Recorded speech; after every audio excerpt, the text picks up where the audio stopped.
Chapter 225, Underground Base Part 2. Modified Human Troll Army Project, William muttered as he read the document in his hand. A humanoid hybrid that has superior regeneration ability with only one weakness, acid strong enough to melt adamantium. Amelia, who was standing beside him, sucked in a cold breath because she couldn't believe what she was hearing. Why, you mean this facility was made to turn humans into trolls? Amelia couldn't contain her outburst. And they built it here in our barony. This means that they were planning to use our citizens for their experiments. Amelia glared hatefully at the pool of miasma in the distance while gnashing her teeth. If not for the fact that something had gone terribly wrong with the organization's plan, their barony might have suffered a calamity of untold proportions. William didn't reply to her and read the rest of the document. This time, he read silently. He didn't want Amelia to be blinded by rage and destroy the whole facility out of anger. He needed to gather more information about this hidden organization that he was hearing about for the first time. After reading the scroll, the red-headed boy picked up a small book that seemed to be a diary. Just as he expected, the daily logs of the sorcerer who managed this facility were recorded. Fenrir had told him these things beforehand, so William had a general understanding of what had happened to the base. Day 18 of the month of the Empress.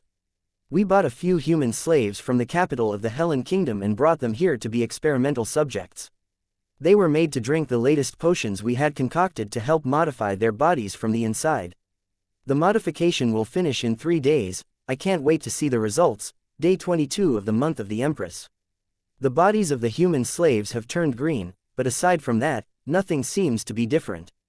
They were still rational and there were no signs of their intelligence degrading. We'll wait 2 more days before we proceed to Phase 2. Day 24 of the month of the Empress. One of the female slaves died after her body encountered some side effects from the potion. Such a useless bitch, she wasn't even worth the coin that was used to purchase her from the slave trader. Although there was a small mishap, the remaining slaves were still good to go. All of them were forced to the pool to undergo the second phase of the experiment. Day 25 of the month of the Empress. All the experimental subjects died before they completed their transformation. I guess the miasma was too much for them to resist. No problem, we will just modify the potion in order to give them a tougher skin. Day 12 of the month of the Magician. Failure. All of them are failures. I refuse to believe that my research is wrong. Perhaps we are using the wrong approach. I better ask the organization to give me some beasts to experiment on first. Day 20 of the month of the Magician. Wild dog and troll blood are unexpectedly compatible with each other. This is a good start. Also, test subject 288 is showing great potential. Among the trollhounds that were created, its transformation has surpassed my expectations. Day 8 of the month of the Hierophant.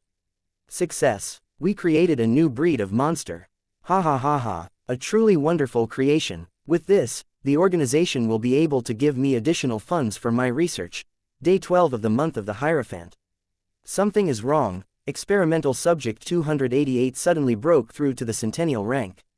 The chains binding it were not enough to contain it. I need to do something fast before things get out of hand. The journal ended that day and William couldn't find any more diaries in the other locked drawers inside the chamber. All he saw were the formulas that were used to make the body modification potions that were used on humans and beasts alike. Fenrir said that the titanic green-scaled trollhound rebelled a few weeks ago and managed to kill more than half of the researchers in the facility, William thought. The sorcerer was only able to save his life because he used a teleportation scroll. William clicked his tongue after connecting the dots together. He felt regret that the titanic trollhound wasn't able to kill the mastermind behind its suffering. So that sorcerer is still at large. William narrowed his eyes as he gazed at the pool of miasma. This is troublesome. The half-elf was feeling slightly anxious because if the sorcerer resumed his experiments elsewhere, a new titanic trollhound might be born. Also, there was a possibility that the sorcerer had managed to gather enough data to make the human troll project a reality. If this was true, then only a handful of individuals would be able to stop an army of mutated trolls if they decided to wreak havoc inside the Helen Kingdom. While William was deep in thought, the system finished its calculations and notified him right away. There are 3 possible side effects that might occur to the host after the Black Rose seal absorbs the pool of miasma. The first one is that the power of the seal would be strengthened and the host's inability to use magic would be extended for 4 more years. William grimaced when he heard the first side effect. This was something that he didn't want to have happen to him. He was thankful that he lost his magic power a few years ago because it made him realize his shortcomings. It also allowed him to train and build his foundation. However, having an extension to his magic-less state was something that he wanted to avoid at all cost. The second one is that the host will unlock a new prestige class called Dread Lord. This is an extremely rare job class that is a level higher than most prestige classes. However, the chance of acquiring it is only 0.0000000001%. If the host fails to acquire this job, the host's body will explode due to the inability to contain the miasma. The third side effect is that the host's body will undergo a transformation and turn into a centennial monster slime made from miasma. The chances of this happening is 40%. William sighed. None of the options were appealing to him. Although the Dread Lord job class was enticing, the percentage was just too low for him to take a gamble. System, are there any other options? William asked. I don't want to leave this miasma pool here. The sorcerer might come back and, if he does, he will come fully prepared with reinforcements. Sorry, host, I can't think of other means aside from using god points which we currently do not have. Is there no other way? William wondered. I swear I saw something about miasma somewhere. It was at that moment when William remembered the notice he received not long ago from the god shop. He immediately asked the system to retrieve the mail that they had received from the alchemy god. The system hadn't brought it up at first because William had told the system to ignore it, as it was highly unlikely that they would ever come across those ingredients while in the academy. The system lit up his status screen with the letter from the god shop about the alchemy god's request for ingredients. The list was long, but William's and the system's attention locked in on the last entry on the list. Liquefied miasma 1 god points per liter. William gulped and sent his thoughts to his dependable partner. 5 million liters. Single quote ... I still haven't asked a question. Host, there's no need for the long-winded approach. Should I contact the god shop manager, Mercurius? William scratched his head and gave his answer.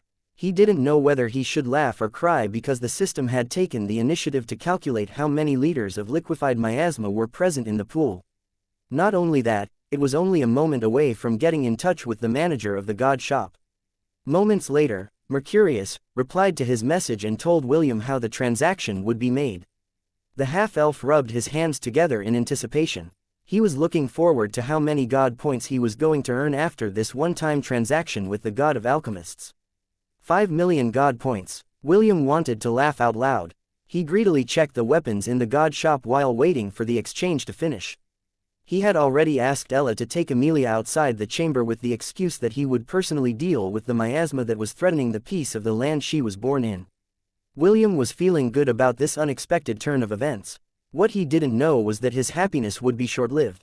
Chapter 226, Yin-Yang Cauldron. Can you repeat that? We got 50,000 god points from the god of alchemists after exchanging the entire pool of miasma. William blinked once then twice before he tilted his head in confusion. 50,000 god points? William asked. System, I think you're missing a couple of zeros there. Well, I have 2 pieces of news for you, host. What do you want to hear first?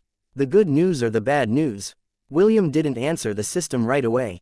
Instead, he crossed his arms over his chest and took some deep breaths. When he was finally calm again, he asked the question that was on his mind. What is the bad news? The miasma pool is not made from pure miasma. According to the god of alchemist, the pool only consisted of 50,000 liters of liquefied miasma and the rest was spring water. After the water mixed with the miasma, it got contaminated. Basically, what we saw was only a diluted pool of miasma. Diluted? William couldn't believe what the system had told him.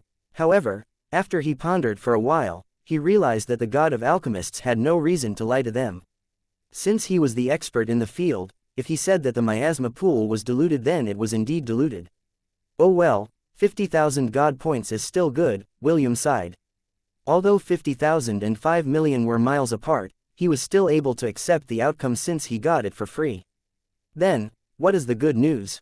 The good news is that we are the first ones to deliver one of the items on the alchemist's list. In return for our fast response to his commission, he sent us a freebie.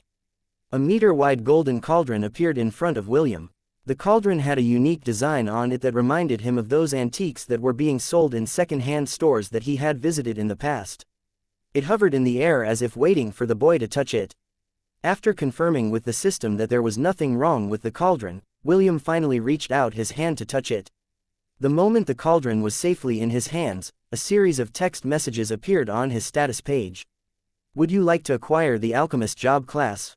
I knew it, William thought as he appraised the cauldron in his hands. The cauldron's outer layer was plated in gold and embedded with runic letters. It felt warm to the touch as if it had just been recently placed over a fire. At the very base of the cauldron, the symbols of the yin and yang could be seen. Naturally, this yin and yang represented the identity of the cauldron, which appeared on William's status page after he used his appraisal skill. Yin-yang, cauldron replica. Mythical rank artifact. This cauldron is a recreation of the very first cauldron that the alchemist god used when crafting his pills. Increase the chance of success of pill making by 50%. Has a 10% chance of creating random pills with every use. Warning: the effects of these pills are completely random.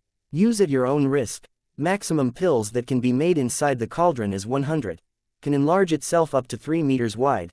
Special function: the cauldron can safely store any kind of material or ingredient no matter how dangerous or volatile it is. No fire, poison, or acid is strong enough to melt this cauldron. The god of alchemists treated this cauldron as his personal storage artifact whenever he visited the different planes to collect the ingredients he needed for his alchemy. This mythical artifact is now soul-bound to William Von Ainsworth. Seeing the gift from the alchemist god, William remembered the cultivation novels that he had read when he was still on Earth. The alchemists were able to craft expensive pills that allowed cultivators to raise their ranks and break through their bottlenecks. There were many cultivators in the world of Hestia, and most of them resided in sects like the Misty sect. Usually, each sect had their own Grand Master alchemist that catered to the needs of the entire sect. These alchemists were given VIP treatment and were often regarded as treasures of their respective factions. William chose yes and acquired the alchemist job class, A. Alchemist. A mixture of sugar, spice, and everything nice, unless they blow up in your face and kill you. That is the alchemist job class. Increase the chances of success of pill making by 10%. Acquired alchemical recipes basic. Host has learned skill, unstable concoction. Unstable concoction. During pill making, the alchemist can forcefully make the pill creation unstable, turning it into a deadly weapon of mass destruction. Effect of the concoction may differ depending on the ingredients and materials used. William opened the page for the alchemical recipes basic and read its contents.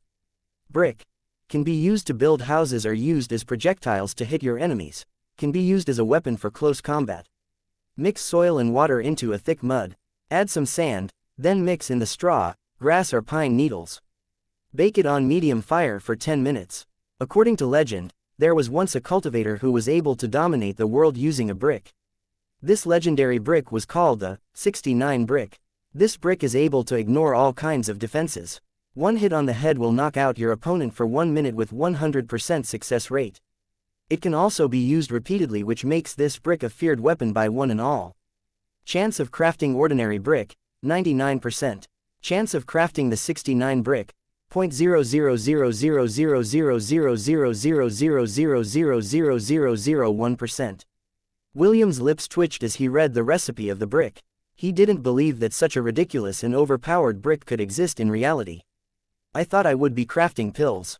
William scratched his head as he looked at the other recipes in his status page. Why is this alchemical recipe book all about bricks, plates, cups, spoons, forks, and kitchen knives? Just what kind of stupid alchemist crafts these things? William ignored the list of recipes and jumped to the last page of the book. It was there where he found the notes that were left by the author and found something interesting. Alchemy is all about creating new things. If you already know the recipe for how to turn stone into gold, the value of gold will be lost, and life will be boring. Every alchemist should learn to be creative. A flower by the roadside, a strand of hair, and even a handful of dirt could become something else if you are willing to give alchemy a try. It would be best if you get life insurance just in case something goes wrong with your experiments. You'll never know when you'll kick the bucket. Full Metal Alchemist, Edward Elfreak. William sighed and stored the yin-yang cauldron inside his ring of conquest. Although his gains from this small expedition were completely unexpected, he was still happy that the main problem that plagued the barony was solved. He returned to the Baron's residence and shared with Philip everything he had discovered. Philip was shocked after hearing William's story. After bidding his daughter goodbye, he immediately set out with his men to investigate the headquarters left by the unknown organization. William and Amelia, on the other hand, traveled back to the academy to report the completion of their commission. Although he was still thinking about the secret organization, William was forced to push his thoughts about them aside for now. There were still some things that he needed to do, as a commander of the Night Order, and that was to ensure that all of his subordinates were properly equipped before the war officially started. Chapter 227, Oathkeeper's Key. In the town of Lant, a black raven landed on the ledge of Celine's window, carrying a parcel on its leg. Oliver, who was sitting on top of his perch, narrowed his eyes before waving his talon. The raven didn't move as the parcel on its legs flew towards the parrot monkey. When it was only half a meter away from his perch, the parcel glowed and a message appeared in the air in front of Oliver.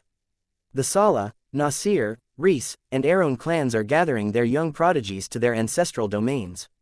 Also, certain influential factions in the central continent are making their move. Like the old elven families, they are also preparing for a big event. The only problem is that no one, aside from their patriarchs and a few elders, know what is about to happen.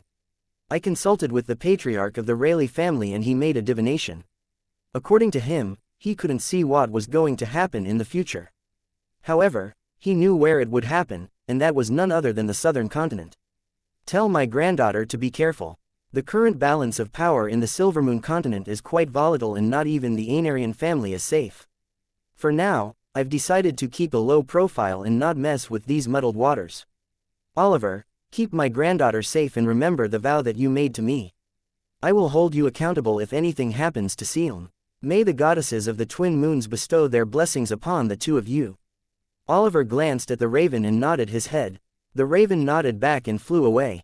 It had completed its mission, so it was now time to return to its master. The parrot monkey sighed as he sat on his perch. Soon, the sound of footsteps coming down the stairs reached his ears. Was that a letter from grandfather? Celine asked. Yes, mistress, Oliver replied. It has begun. Celine nodded her head and went out of the house to visit James. The two of them, and the veterans of Lant, needed to make preparations for the calamity that was about to befall the southern continent.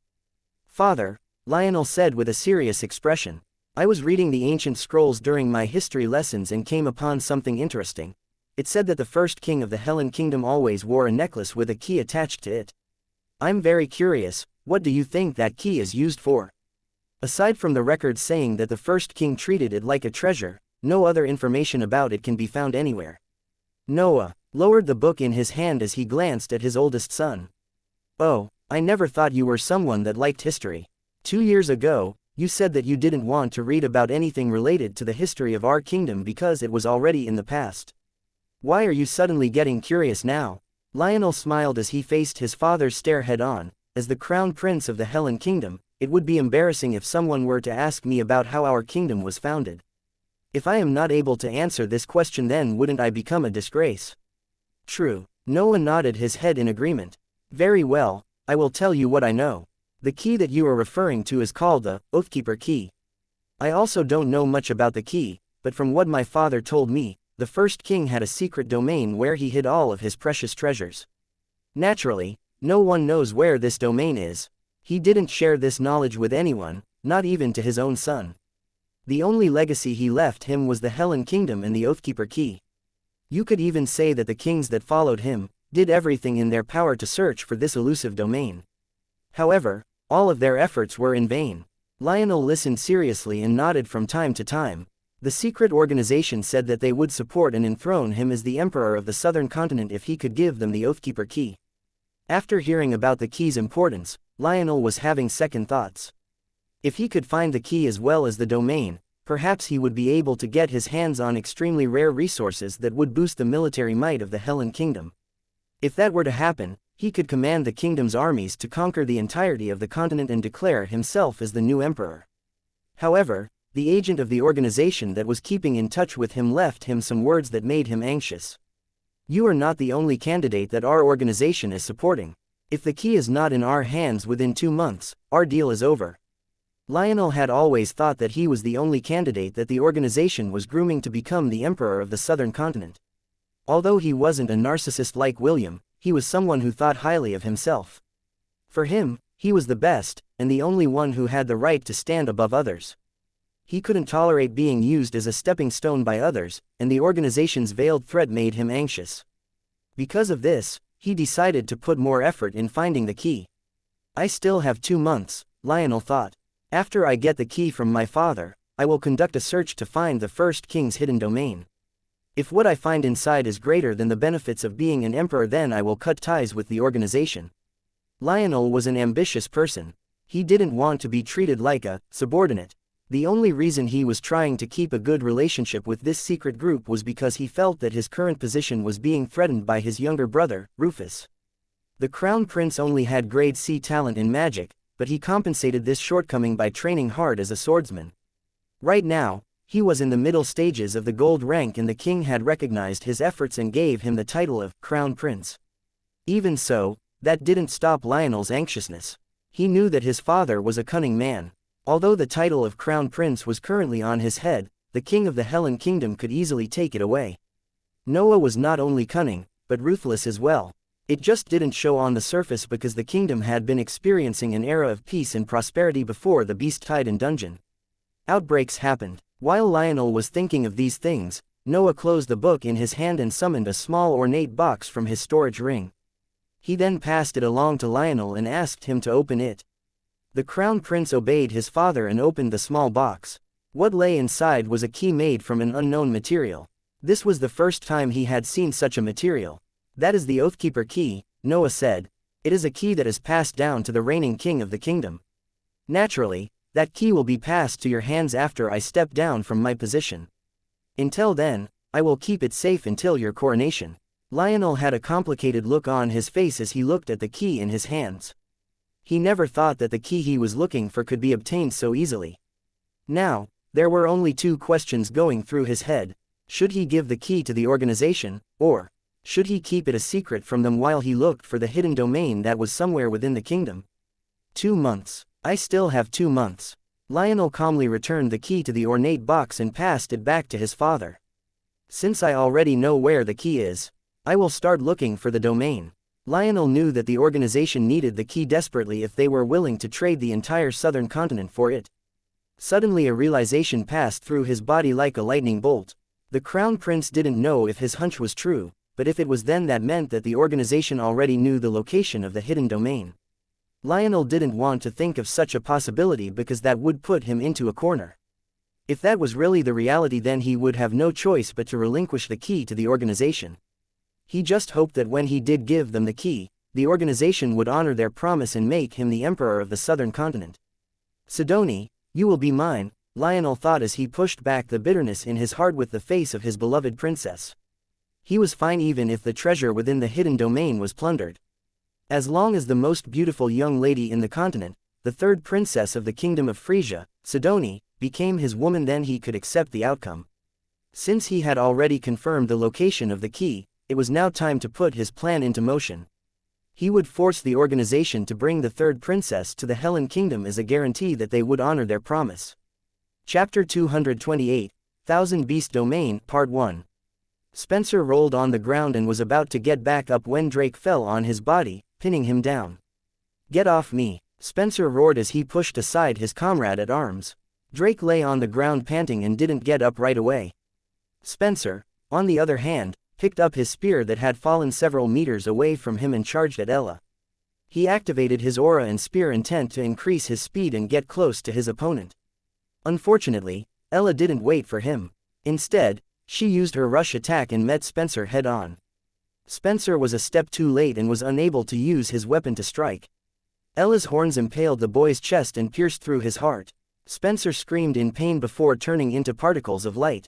Ella then fired 3 consecutive, benevolent shots at Drake, who was still lying on the ground. Soon, he, too, turned into particles of light and disappeared from the Colosseum. It's really hard to fight the commander's goat, one of the first years winced after seeing Spencer's gruesome death. Even 2 of our strongest fighters can't beat her in a 2-on-1 battle, an 18-year-old member of the Angorian War Sovereign commented. Class C, beasts are really on another level. Can we not fight her? We have no choice. It's the commander's orders. Stop whining and let's go. There are 6 of us, I'm sure we can do something. That's right, we can overwhelm her with numbers. So what if she's a Class C beast? We can still beat her if we work together. I agree, let's go and beat the commander's goat. Let's go. William was currently seated in one of the spectator seats in the Colosseum with his arms crossed over his chest. Today was Monday, and it was time for their martial training class. Grant personally asked William if he could borrow Ella so she could have a battle against the students. After asking for Ella's opinion, William accepted Grant's request and his mama went to the Colosseum to fight against the first years. The head instructor of the first years of the martial class division hoped that the young teens would be able to test their abilities against a Class C beast. The outcome was a one-sided massacre. Although Ella loved children, she didn't show the first years any mercy. She intended to make them realize how dangerous it was to face off against a beast that was as strong as her. She killed all of them in order to prevent them from dying in the future due to ignorance and negligence. Everyone fought Ella, with the exception of William. The fight was not a one-on-one battle, but a fight using a party of 6 people each round. At most, all of the students' battle prowess were in the silver ranks, which was roughly equivalent to Class D beasts. The officers, namely, Priscilla, Kenneth, Conrad, Spencer, Drake, and Dave were just a step away from the gold rank, which was roughly equivalent to a Class C beast low. Even so, they still didn't win against Ella, who had gained a lot of fighting experience through life and death battles. For her, the children were just as strong as a hobgoblin leader. When the entirety of the first years had died under Ella's horns and hooves, Grant declared that their lesson for the day was over. All of the students stared at the Angorian war ibex with newfound admiration and respect. They even bowed to her at the end of the class as a thank you for giving them a painful experience. Ella gave them a brief nod before changing back to her fluffy goat form and returning to William's side. Good job, Mama, William said as he brushed Ella's back. Me, Ella replied happily because she felt that she had done a good job in teaching the children about the dangers of fighting against strong beasts. She hoped that this would be a painful lesson that would save their lives in the future. William and Ella headed straight to their dormitory room to check up on Dia, Thor, and Ragnar. The 3 little guardians were currently undergoing their second growth phase and had gone into hibernation. According to the system, this growth process could take a few weeks to a few months before the 3 guardians woke up from their sleep. Right now, the safest place William could leave them was the head prefect's room. This room was protected by a special enchantment that forbade others to enter unless they were people whom William had given exclusive permission. Ella laid down beside the kids and looked at them with gentle eyes. She hoped that when the 3 of them woke up, they would be stronger and would be of greater help to William. William looked at the sleeping guardians and frowned. System, is there a place where we can hide the 3 of them while they are undergoing their transformation? I don't feel safe leaving them inside my room while I'm away. Before I answer that question, host, can you first answer a question of mine? Go ahead, William said as he laid down on the bed. As long as it's not math, I can answer it easily. The system became silent for a moment before asking William the question it had been meaning to ask. Host, what do you intend to do with the god points we received from the god of alchemists? Is there something that you plan to buy in the god shop? Actually, I also wanted to discuss this topic with you, William replied. I browsed the god shop yesterday and found some interesting weapons to buy. However, I can't decide what to get. Last time, you gave me a good recommendation with Rongominiad. If possible, I'd like to ask for another recommendation from you. Understood. Actually, I was hoping that the host still hadn't made up his mind on what to do with the god points. After calculating the host's possible future arrangements, I concluded that it would be best to not invest in any kind of weapon right now. The reasoning is simple. The host already has a few mythical grade artifacts that can be used to increase your offensive, defensive, and creative prowess. William nodded his head in agreement. Soleil and the Yin-Yang Cauldron had indeed given him 2 job classes that he could tinker with for the time being. The Sun Knight required William to bathe in the sunlight to gain experience points. The Alchemist required William to craft items to gain mastery and gain skill points. With these 2 job classes in hand, adding a few more would only eat up more of William's precious time that he could use for other things. What do you suggest I do with the god points? Invest in domain creation. Domain creation. Instead of answering William's inquiry, the system opened up the god shop and showed William the domains that were being sold on the miscellaneous tab. 500 square meter domain equals 10,000 God points. 1.5 square mile domain equals 20,000 God points. 3 square mile domain equals 30,000 God points. 5 square mile domain equals 40,000 God points. 7 square mile domain equals 50,000 God points. Host. Domains are miniature worlds that can support life. The alchemist god has several domains where he plants the rare herbs that he uses for his alchemy. This allows him to craft rare pills without worrying about a shortage of ingredients. Several other gods also have domains of their own to grow various products which they use to sell in the god shop. Host. Did you know? You can also buy rare beasts in the god shop once you upgrade your main job class, which is the shepherd class. What? William gasped. You mean there are other features in the god shop that are not available to me? Yes. Right now, the host can only access the weapon, armor, accessories, and the miscellaneous shop.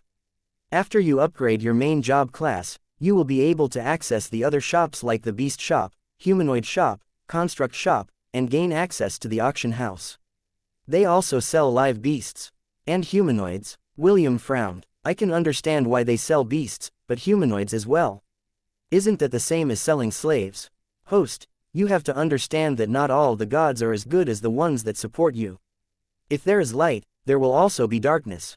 The auction house is also a place where the followers of the gods can auction the items that they found in their own worlds.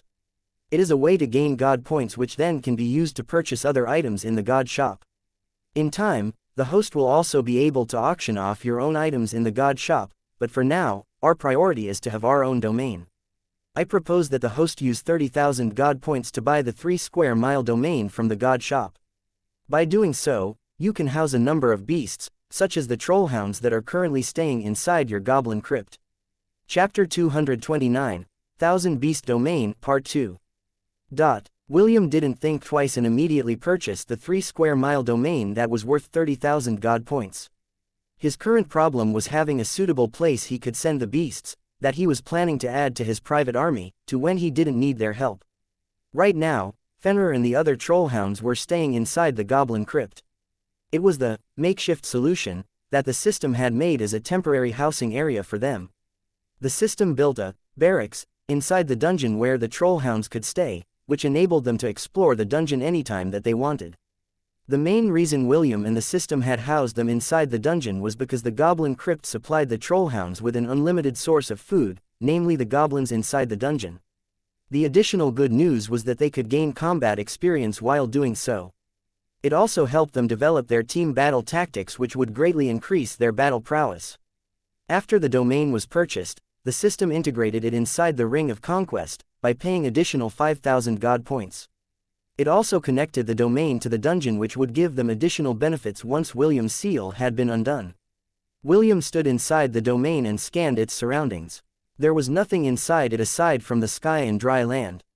Host, we will now customize the domain, but we will need god points in order to purchase the things we need. The prices will be shown on your status page and you can arrange it in any way that you wish. William nodded his head and accessed the domain settings, where various landmarks like trees, mountains, valleys, plains, marshlands, rivers, lakes, oceans, could be found. The days I spent playing Simp City were not in vain. William grinned as he started to modify the lifeless domain he had just bought. 10 ordinary trees only cost 1 god point, not bad, William thought as he looked at the ordinary trees that were available in the shop. Then his eyes widened when he saw several other trees that he had only heard of in this lifetime. Dragon Blood Tree 100 god points each. A breed of tree that produces a red sap that could be used for making healing potions. Monkey Puzzle Tree 100 god points each. A breed of tree that spawns 1 Cercops monkey per day. Maximum number of Cercops monkeys spawned per tree is 30. Quiver Tree 100 god points each. A breed of tree that automatically creates 10 to 20 arrows per week. Additionally, once a month it will create a batch of 10 elemental arrows. Candelabra Tree 1000 god points each. A breed of tree that spawns 2 random rainbow birds a day. Maximum number of rainbow birds spawned per tree is 50. If a rainbow bird dies, a new egg will appear on the tree and hatch 24 hours later. There were thousands of trees in the tree catalog and William couldn't possibly read them all. In the end, William bought 1 dragon blood tree, 1 monkey puzzle tree, 1 quiver tree, 1 candelabra tree and a Hyperion tree, which was recommended by the system. Hyperion tree 1000 god points each. One of the tallest trees in the world. A breed of tree that spawns one blood eagle. Maximum number of blood eagles per tree is 1. Blood eagle. Threat level, D mid. Blood eagles are class D beasts that will continue to grow stronger as they devour the blood and flesh of their enemies. It has a wingspan of 3 meters and is capable of traveling 400 miles per hour in short bursts, making it one of the fastest birds of prey in the world. Its final form is the Blood Tempest, which is a millennial beast. William spent 1,420 god points on the trees, which left him a balance of 14,580 god points. So expensive. William scratched his head as he arranged the trees within the domain. He placed the Hyperion tree at the center of the domain, while he scattered the other expensive trees in the 4 cardinal locations. William added a lake and 4 rivers, which cost him 700 god points.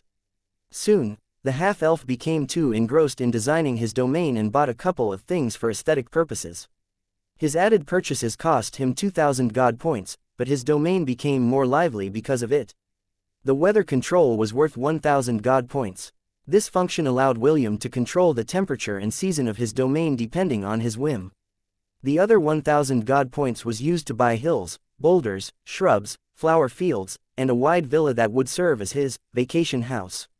William was planning to add a few more things in the domain when the system stepped in and reminded him that they had limited funds, so he couldn't use it for luxury items. 10,980 god points left. William sighed because his Simp City project was put on hold for the time being. I need to buy grass that will grow in the plains for the herd to consume, William muttered as he thought of Aslan, Kronos, and the rest of the goats that were currently in Lant. He wanted to give them the best, so William decided to buy the most expensive grass he could find in the domain shop. High-grade spirit grass 5,000 god points per hectare. A spirit grass that nourishes the body of anyone that consumes it and helps expel impurities. Can be used to craft certain types of pills and medicines. Continuous consumption of this grass will help strengthen the body over time. After it is eaten, it will take 5 days for it to regrow again. So expensive. William scratched his head, but still ultimately bought a hectare worth of high-grade spirit grass. He then evenly scattered it along the 4 cardinal directions in order to prevent the herd animals from fighting against each other. William vowed that he would buy more spirit grass once he earned more god points through his quests. William summoned the trollhounds to his domain and allowed them to explore the surroundings. He forbade them from making trouble with the Cercopes monkey and the rainbow birds. William ordered the blood eagle not to attack anyone inside the domain. He promised that he would take it out to hunt from time to time, and the latter happily agreed. Every beast inside William's domain was automatically added to his king's legion. Although they were not creatures of the herd, they were inhabitants of his domain. Since William was the owner, that made him the master of all the beasts that resided within it. God points, 5,980. System, let's stop for now, William said. I'm tired. William had spent hours arranging his domain and he was now feeling very hungry. Designing the domain was fun, but very expensive as well. For now, he decided to stop and save what remaining god points he had for future purposes. He was about to leave the domain when the system stopped him. Host, you are forgetting something important. I am. William scratched his head. Should I have added a small mountain? Or perhaps a small valley? What did I forget exactly? Host, you forgot to give your domain a name. Ah, William clapped his hands in realization. How could I completely forget such an important thing? Very well, from now on, this domain will be called Thousand Beast Domain. Thousand Beast Domain has been successfully registered. New title acquired. Title: Domain Master. Domain Master. I am the master of my fate, the captain of my soul. Receives +10 enhancement to all stats. Increase production rate of everything inside the domain by 20%. William has received several titles. However, he could only equip 3 of them at a time. The system had told him that he could equip 3 additional titles after he had upgraded his main job class to the next level, which made William look forward to the future. The current titles he had equipped were: after making sure that everything was in order, William left the Thousand Beast domain and returned to the real world. Ironically, as soon as he appeared inside his room, he heard someone knocking on his door. Who is it? William asked. It is me, Kenneth, Kenneth answered. William hurriedly opened the door and saw his ex-roommate Kenneth with a worried look on his face. At first, Kenneth stayed with William inside the prefect room, but after the latter became the commander of the Angorian war sovereign, Kenneth returned to their old dormitory room to give William some privacy. Although William didn't mind if Kenneth stayed with him, the delicate-looking boy insisted that they separate their living quarters. "I came to find you an hour ago, but no one was answering when I knocked," Kenneth said. "Do you want to have dinner together?" "Okay, can you wait 5 minutes? There is something I need to do first," William stated. "Sure." William closed the door and teleported the 3 sleeping guardians to his villa inside the Thousand Beast domain. He had already prepared a room for the 3 of them to rest while he waited for them to wake up from their hibernation. The half-elf was finally able to breathe a sigh of relief after the 3 kids were safely tucked into their beds. Ella decided to stay with them instead of following William to the dining room. She had already eaten. She had tested the spirit grass that William had planted to make sure that it was safe for consumption, and she was very satisfied with it. 5 minutes later, William and Kenneth headed to the dining hall together. The latter looked at William suspiciously, but didn't say anything else. His mission was to observe the boy and not interfere with his private life. Whatever secrets William had, Kenneth had no intention of prying into them.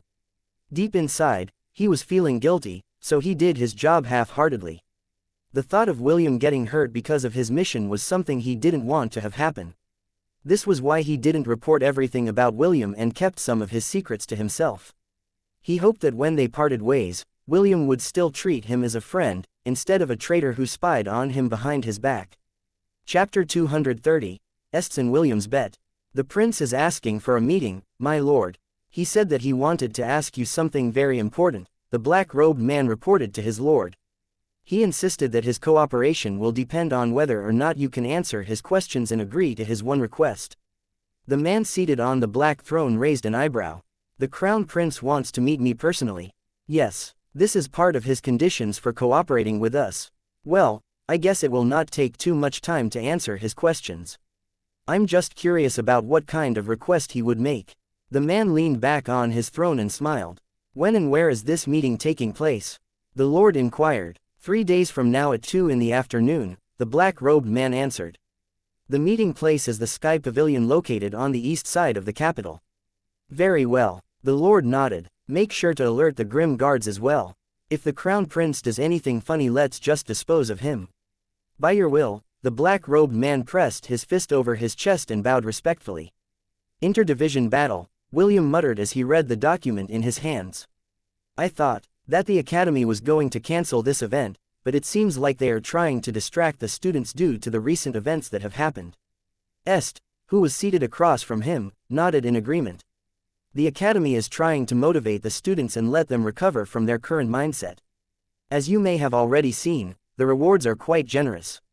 "Indeed, it seems that the academy gained a lot of resources after the dungeon outbreak. Those resources were gained from the sacrifices of the students in the academy. It is right for them to share it with the survivors." William placed the document down and gave Est a smile. "Just so you know, we will not be taking it easy on any of you." "That goes without saying," Est replied. "To be honest, I also want to have a serious fight with you. A battle to the death." "Oh, you're that confident in beating me?" "I'm 30% confident in beating you." Est looked at William with a serious expression. He still couldn't fathom how strong William was.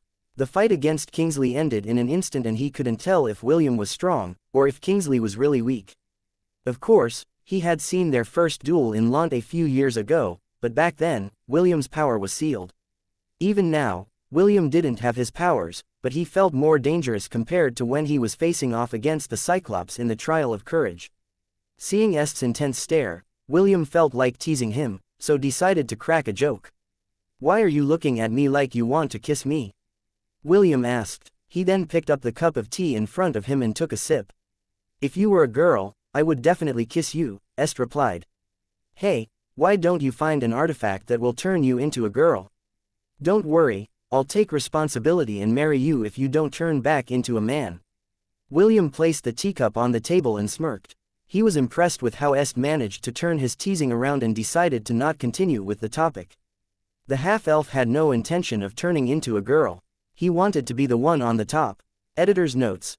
Sad that he doesn't know that girls can be on top just as much as the men can be. XD. "How about we make the interdivision battle more interesting?" William proposed. "I'm sure that if the stakes are high enough, both of us will not hold back and fight each other seriously. What do you think? Est pondered and thought that William's proposal sounds good. For him, as long as there was something at stake, he would definitely give his best to win against William. What do you have in mind? Est crossed his arms over his chest. As long as it doesn't go below my bottom line, I can agree to it. William pressed his hands together and gave Est a smile that would put all con men to shame. Simple, if you win all. William said with a smile. But, if you lose, you will. Est was very tempted by William's offer. If he won then he would be extremely happy. However, if he lost then he would definitely lose a layer of skin. William's asking price was quite high, and Est didn't know if he should agree to it or not. Can you give me 2 days to think about it? Est replied. Of course. William leaned back on his chair as if this business deal between him and Est was not a big deal. The interdivision battles will take place a month from now. You still have plenty of time to think about it. Just make sure that you give me an answer a week before the event. Great. I'm looking forward to hearing your answer. When Est returned to his room, he immediately asked for Ian's and Isaac's opinion about William's proposal. Young master, if I am going to be frank, the one that has a disadvantage in this bet is William, Isaac said with a serious expression. Having put himself at a disadvantage, he then gave you a counter bet that was very hard to resist. However, within that offer is a trap. Isaac looked straight into Est's eyes as he continued his explanation. Knowing William, he wouldn't make a bet like this if he wasn't assured of his victory. This means that he is very confident in his ability to beat the young master. I agree, Ian nodded his head. Although William may act like a fool from time to time, his strength is the real deal. Also, I've been having this feeling that he is far stronger than what we see on the surface. This bet is too dangerous, young master. Est sighed because he had the same feeling as well. However, William's offer was simply too hard to resist. Even if his logical mind rejected it, his heart wanted it so badly. He gave me until a week before the interdivision battle starts, so I'll think this through before then, Est commented. Still he is very sly. Ian shook his head. Such an offer is simply too hard to resist, which makes it equally dangerous. Isaac sighed. Frankly, I'd rather fight a terror hand again than fight William in a one-on-one battle. I don't have the confidence to beat him. The three boys all nodded their heads simultaneously. When they first met William he was just a simple shepherd in their eyes. They had no idea that a simple shepherd like him would be able to become a knight commander a few months after they were reunited. Chapter 231, Sweeter Than Candy. Will, where is Thor? Wendy asked. I haven't seen him for a few days. Is he all right? After classes, Wendy visited William and inquired about Thor's whereabouts. It had been 3 days since she last saw the puppy and she was feeling anxious. He's safe, William replied. He's just undergoing a growth phase, and now is a crucial time. In order to prevent anyone from disturbing him, I decided to put him in a safe place along with Dia and Ragnar. I see. Wendy was disappointed because she had really gotten close to Thor. The puppy would accompany her everywhere to the point that they even bathed together. Seeing her disappointment, William couldn't help but smile in his heart. Wendy was a straightforward person and her expression told him just how important Thor was in her life. Don't worry, as soon as he finishes his growth phase, I will immediately bring him to you. Yes, William nodded. I promise. I'll take your word for it. Wendy smiled a bit before sitting down beside William. They finished their training an hour ago and Wendy visited William after she had taken a bath. The smell of scented soap tickled William's nose as the beautiful girl gave him a hug. The two teenagers' relationship had grown closer and Wendy was not the type of person to hide her feelings when the two of them were in private. William patted her hair and closed his eyes. It was impossible not to feel anything when someone was openly showing their love to him through their actions. If the two of us meet in the interdivision battles, take it easy on me, Wendy said as she rested her head on William's shoulder. You're not allowed to hurt me. Fine, William replied. I will just push you out of the arena. Try it if you can. You think that I'm easy to bully. Others can't bully you, but I can. Wendy pouted and lightly pounded on William's chest with her closed fists.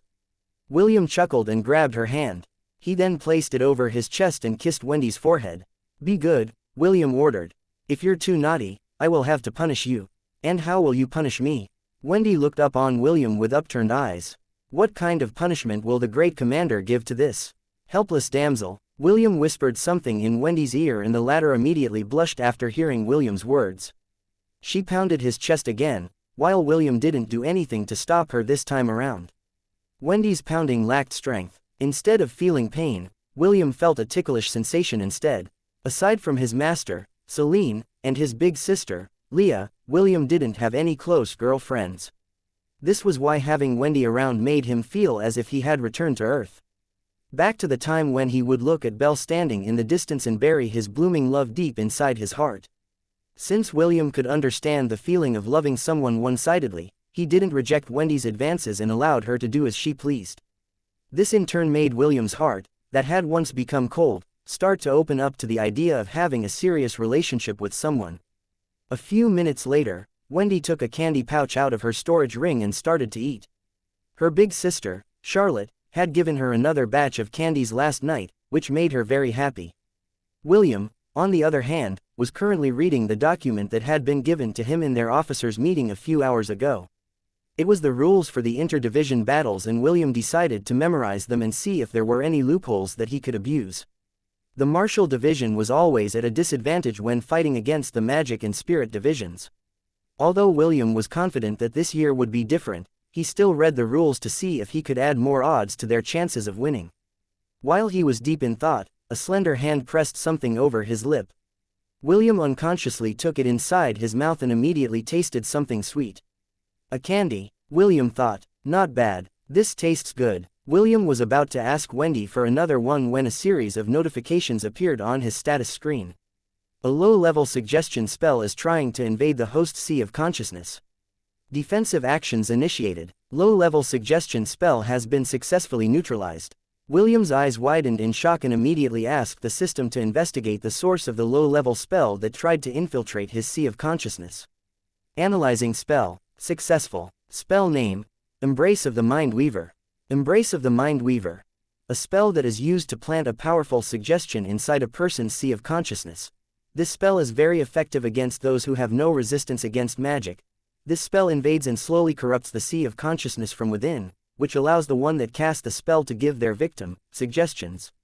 This suggestion will make the victim think that it was their own idea, and carry it out accordingly. Depending on how strong the victim's willpower is, some suggestions can be resisted.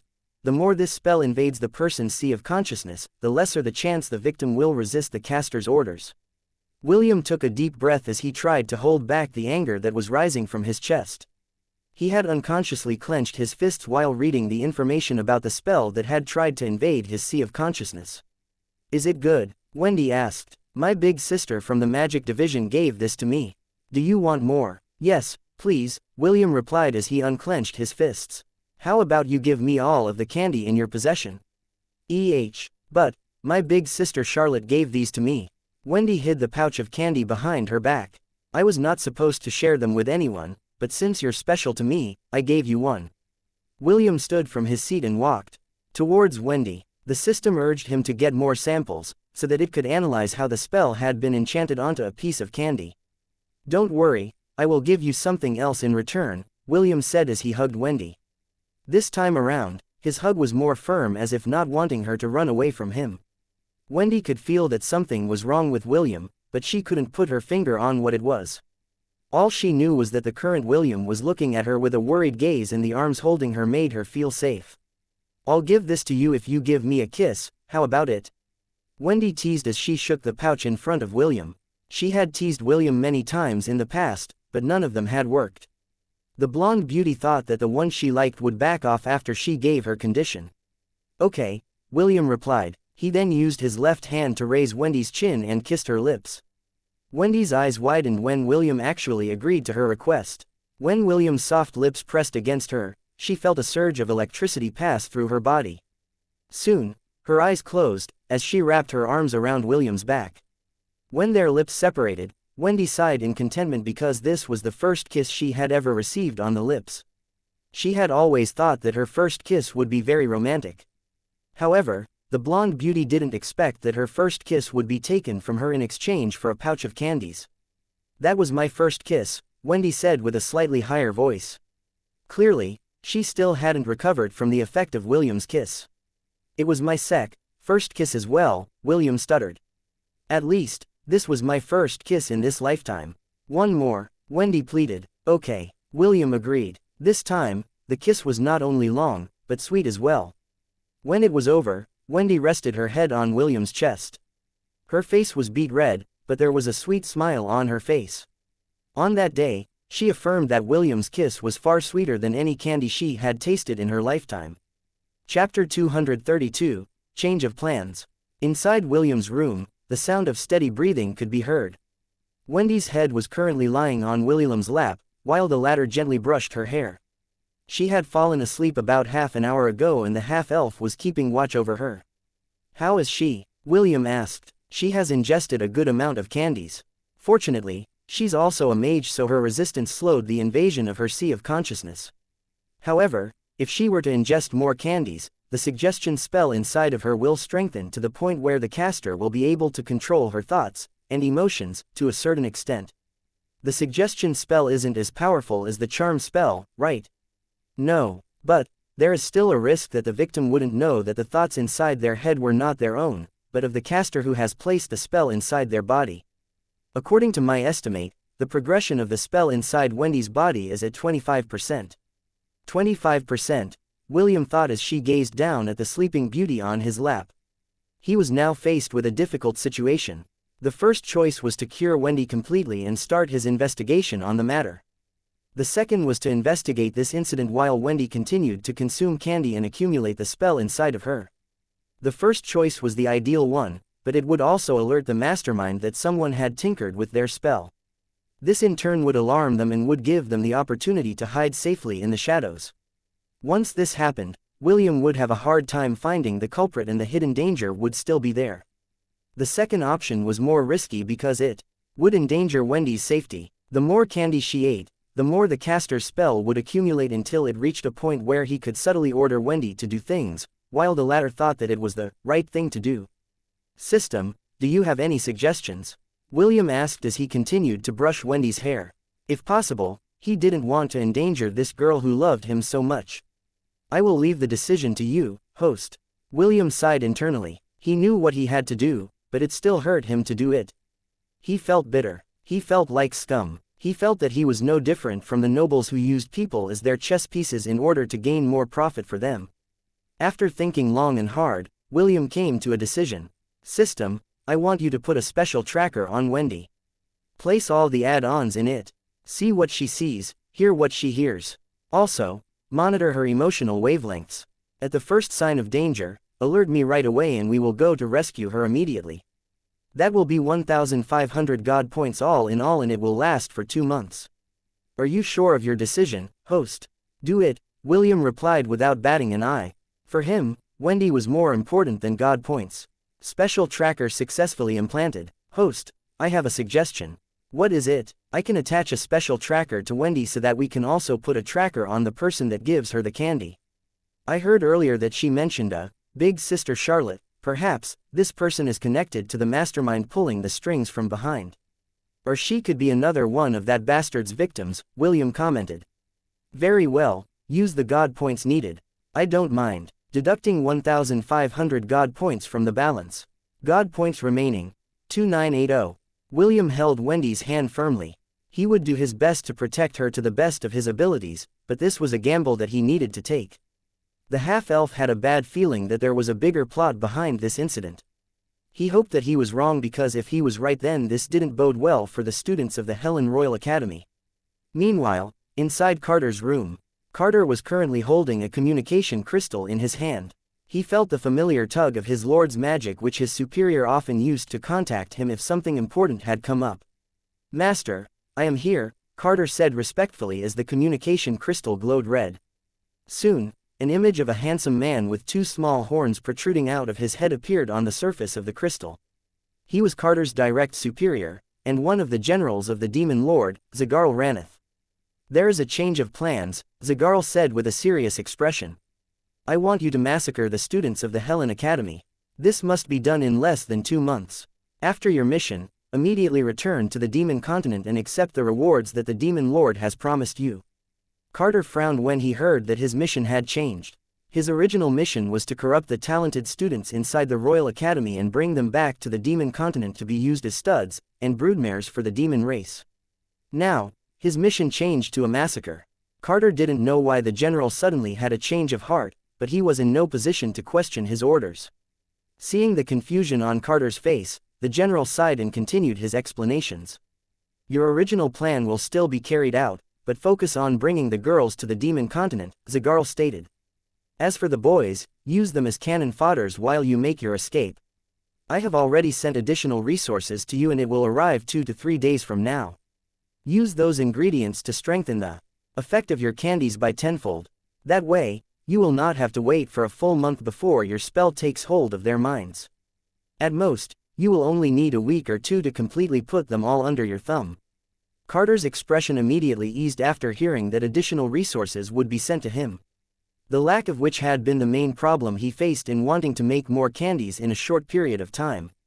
My liege, the Academy is going to have an inter-division battle a month from now, Carter reported. That is the perfect opportunity to conduct a massacre. How about we do it on that day? Good. Zagar pondered for a bit before nodding his head. I will also send some demons to aid you in transporting the girls back to the demon continent. I will allow you to pick 5 of the girls from the Academy for yourself. So, make sure to pick the best, understood? Thank you for your generosity, my liege, Carter bowed. He then pressed his fist over his chest. Glory to the demon race.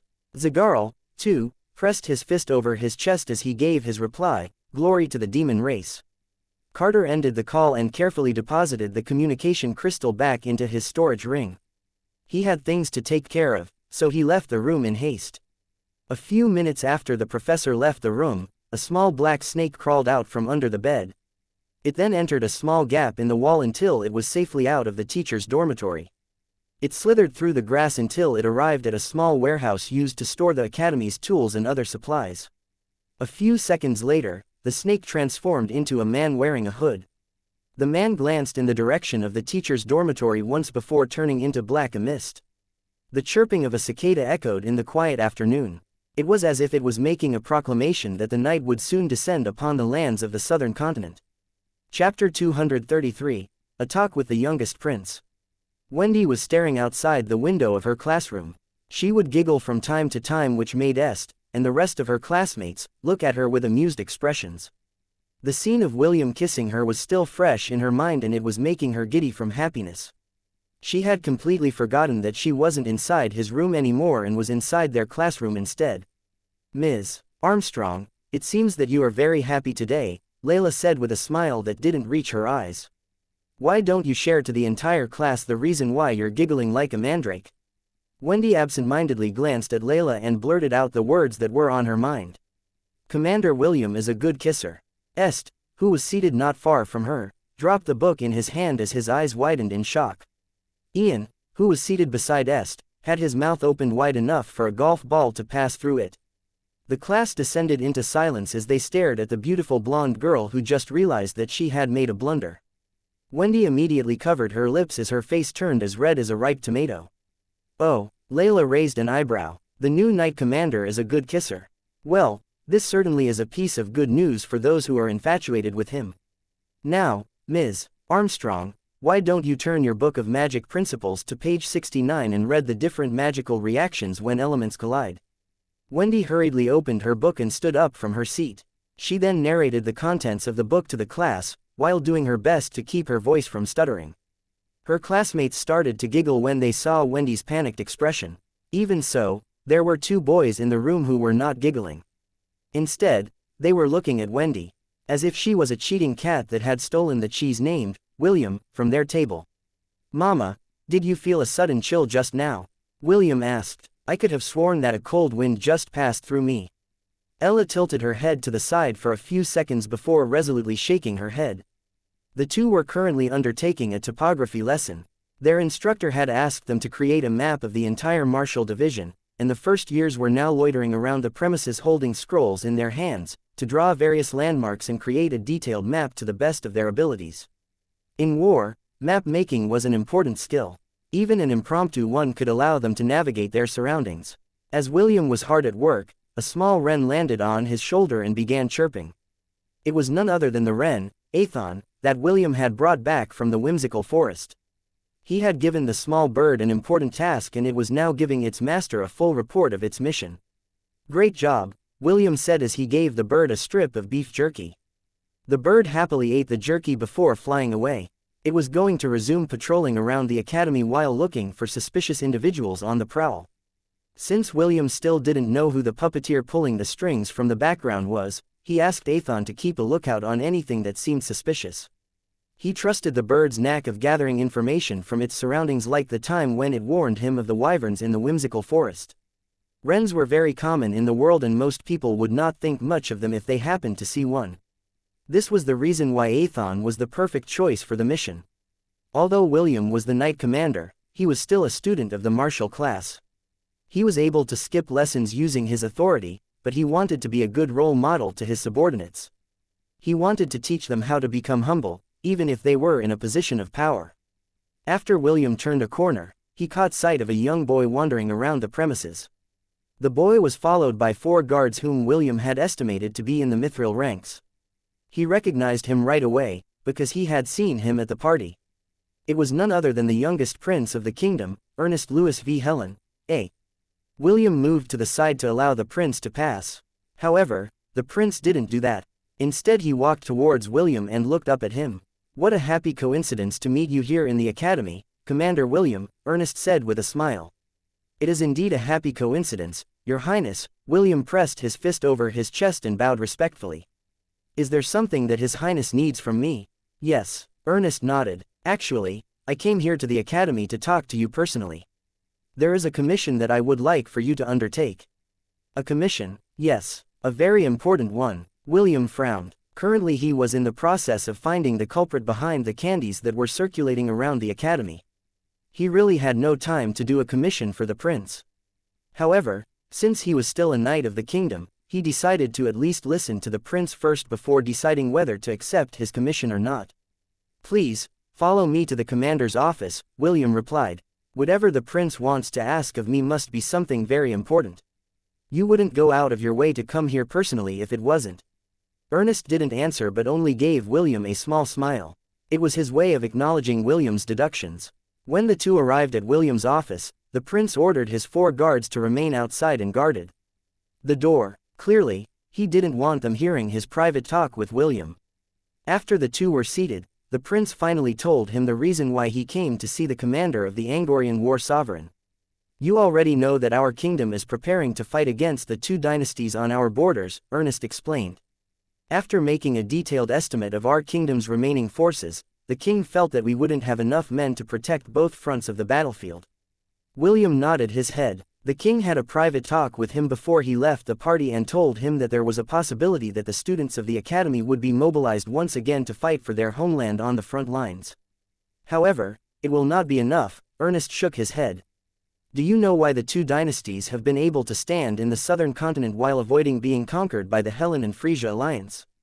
"No," William answered. He was not too familiar with the 2 dynasties beyond their borders because he was too busy training his knight order to become an independent unit during the war. "It's because of their guardian beasts," Ernest stated. "Both dynasties have guardian beasts that protect their dynasties. According to the reports, these 2 guardian beasts are myriad beasts. What is more troublesome is that these 2 beasts are said to be only a step away from becoming calamities. If they join the battle, then we will not have enough forces to stop them. And this is also the reason why I came to find you, Commander William. We need you to go with the kingdom's ambassador, Sir Jerkins, and travel to the north where the tribes are congregated. We need their help to resist this invasion from our neighbors." Ernest lowered his head. "Alone, the Hellen kingdom doesn't have any chance of victory." The youngest prince then glanced at Ella, who was standing beside William. "The king and I believe that the ambassador will not be able to convince them if he went alone. This is why we want you to accompany him in this undertaking." William tapped the top of the table with his fingertip. This was indeed an important mission of the kingdom and a mission he couldn't ignore. Ella had once told him about the mighty tribes that lived in the north. The tribes that raised Angorian war ibexes as their mounts, which prevented the kingdom from conquering them. It was the era when the southern continent was still in a turmoil of warring kingdoms and dynasties who were battling for supremacy. The half-elf was currently torn between doing his duty and protecting someone important to him. He knew how important this mission was, but he was unwilling to leave Wendy in the academy to gradually be corrupted by the mastermind hiding in the shadows without him around to protect her. Ernest waited patiently for his answer. He eyed William with concealed interest. Est had often told him stories about this half-elf who had saved his life twice many years ago. The youngest prince wanted to know if William was really as amazing as the stories that were told to him by the person whom the young prince loved and respected in his heart. Chapter 234, The Town of Northwell. Lionheart flapped his wings as he fought against the wind currents. Dave, who was wrapped in thick clothes, was currently sitting behind the griffin's back as they traveled through the dark skies of the northern regions. The flying carriage they pulled behind their backs flew steadily amidst the strong winds that passed over them. Flying alongside them was another griffin pulling a flying carriage that belonged to the foreign ambassador of the Helen Kingdom. These two carriages flew side by side throughout the night in order to arrive at their destination as soon as possible. Inside the carriage of the Angorian war sovereign, Wendy slept peacefully with her head resting on William's lap. She was covered with a warm blanket and a sweet smile hung on her lips. William, too, had his eyes closed. His right hand rested on the armchair of the couch, while his other hand rested on top of Wendy's hand, which was placed over her belly. The other members of the Angorian war sovereign were similarly resting on the comfortable couches inside the carriage. Flying carriages were built for long travels, so there was sufficient space inside to accommodate up to a dozen people. Ian looked at William and Wendy with an envious gaze. With a glance, he could tell that their relationship had grown closer and he was feeling bitter about it. It's not fair, Ian thought. We were the ones who saw him first. Ian covered his face with a blanket because he didn't want to look at the two that were making his heart ache with bitterness. He doesn't understand why he was feeling this way, but the thought of William being together with Wendy was making him feel sad. Kenneth opened his eyes and gave his ex-roommate and the beautiful girl sleeping on his lap a glance, before he, too, closed his eyes to sleep. For him, it didn't matter who William ended up with. What was important to him was the boy's happiness. On this journey to the north, William brought his own night squad with him. Wendy, Ian, Kenneth, Bruno, Brutus, Amelia, and Dave were the people he had chosen to accompany him on his mission. At first, he was planning to bring Priscilla or Spencer along, but rejected it after some careful consideration. Priscilla was his vice commander and she needed to be in the academy in case of an emergency. As for Spencer, he was Wendy's twin brother, so William wanted to bring him along at first. However, knowing the Siskin's overprotective tendency, he decided to kick him off his list. Since he had already accepted Wendy's feelings for him, having a third wheel was annoying. Of course, Spencer discovered that his sister was going to accompany William on his mission. Because of this, he decided to tag along as well. He tried to convince William to take him, but the half-elf refused firmly. The excuse William gave Spencer was that the interdivision battle was just around the corner and he had to train his subordinates properly in order to have a chance of winning. Naturally, Spencer didn't buy his bullshit, but he was powerless against the commander of a night order, so he grudgingly took a step back while cursing William inside his heart.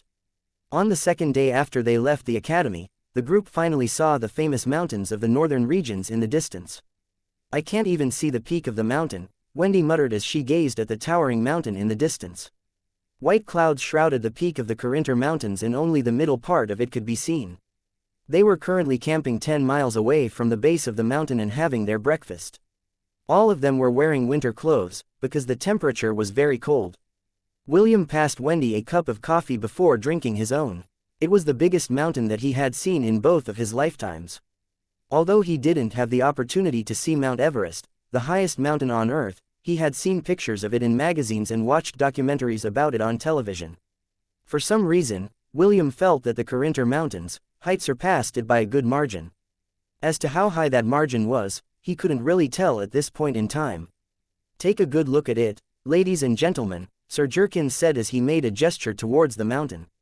This is the last frontier of the southern continent, and hailed as the unconquerable lands of the north, the Corinter Mountains. The members of William's group had been briefed about the contents of their mission during their journey. Of course, the part about the war was not said in order to prevent any leakage in information. William only told them that the Helen Kingdom had finally decided to form an official alliance with the northern tribe and their duty was to ensure that the proposed alliance would come into fruition. What are our chances of success, Sir Jerkins?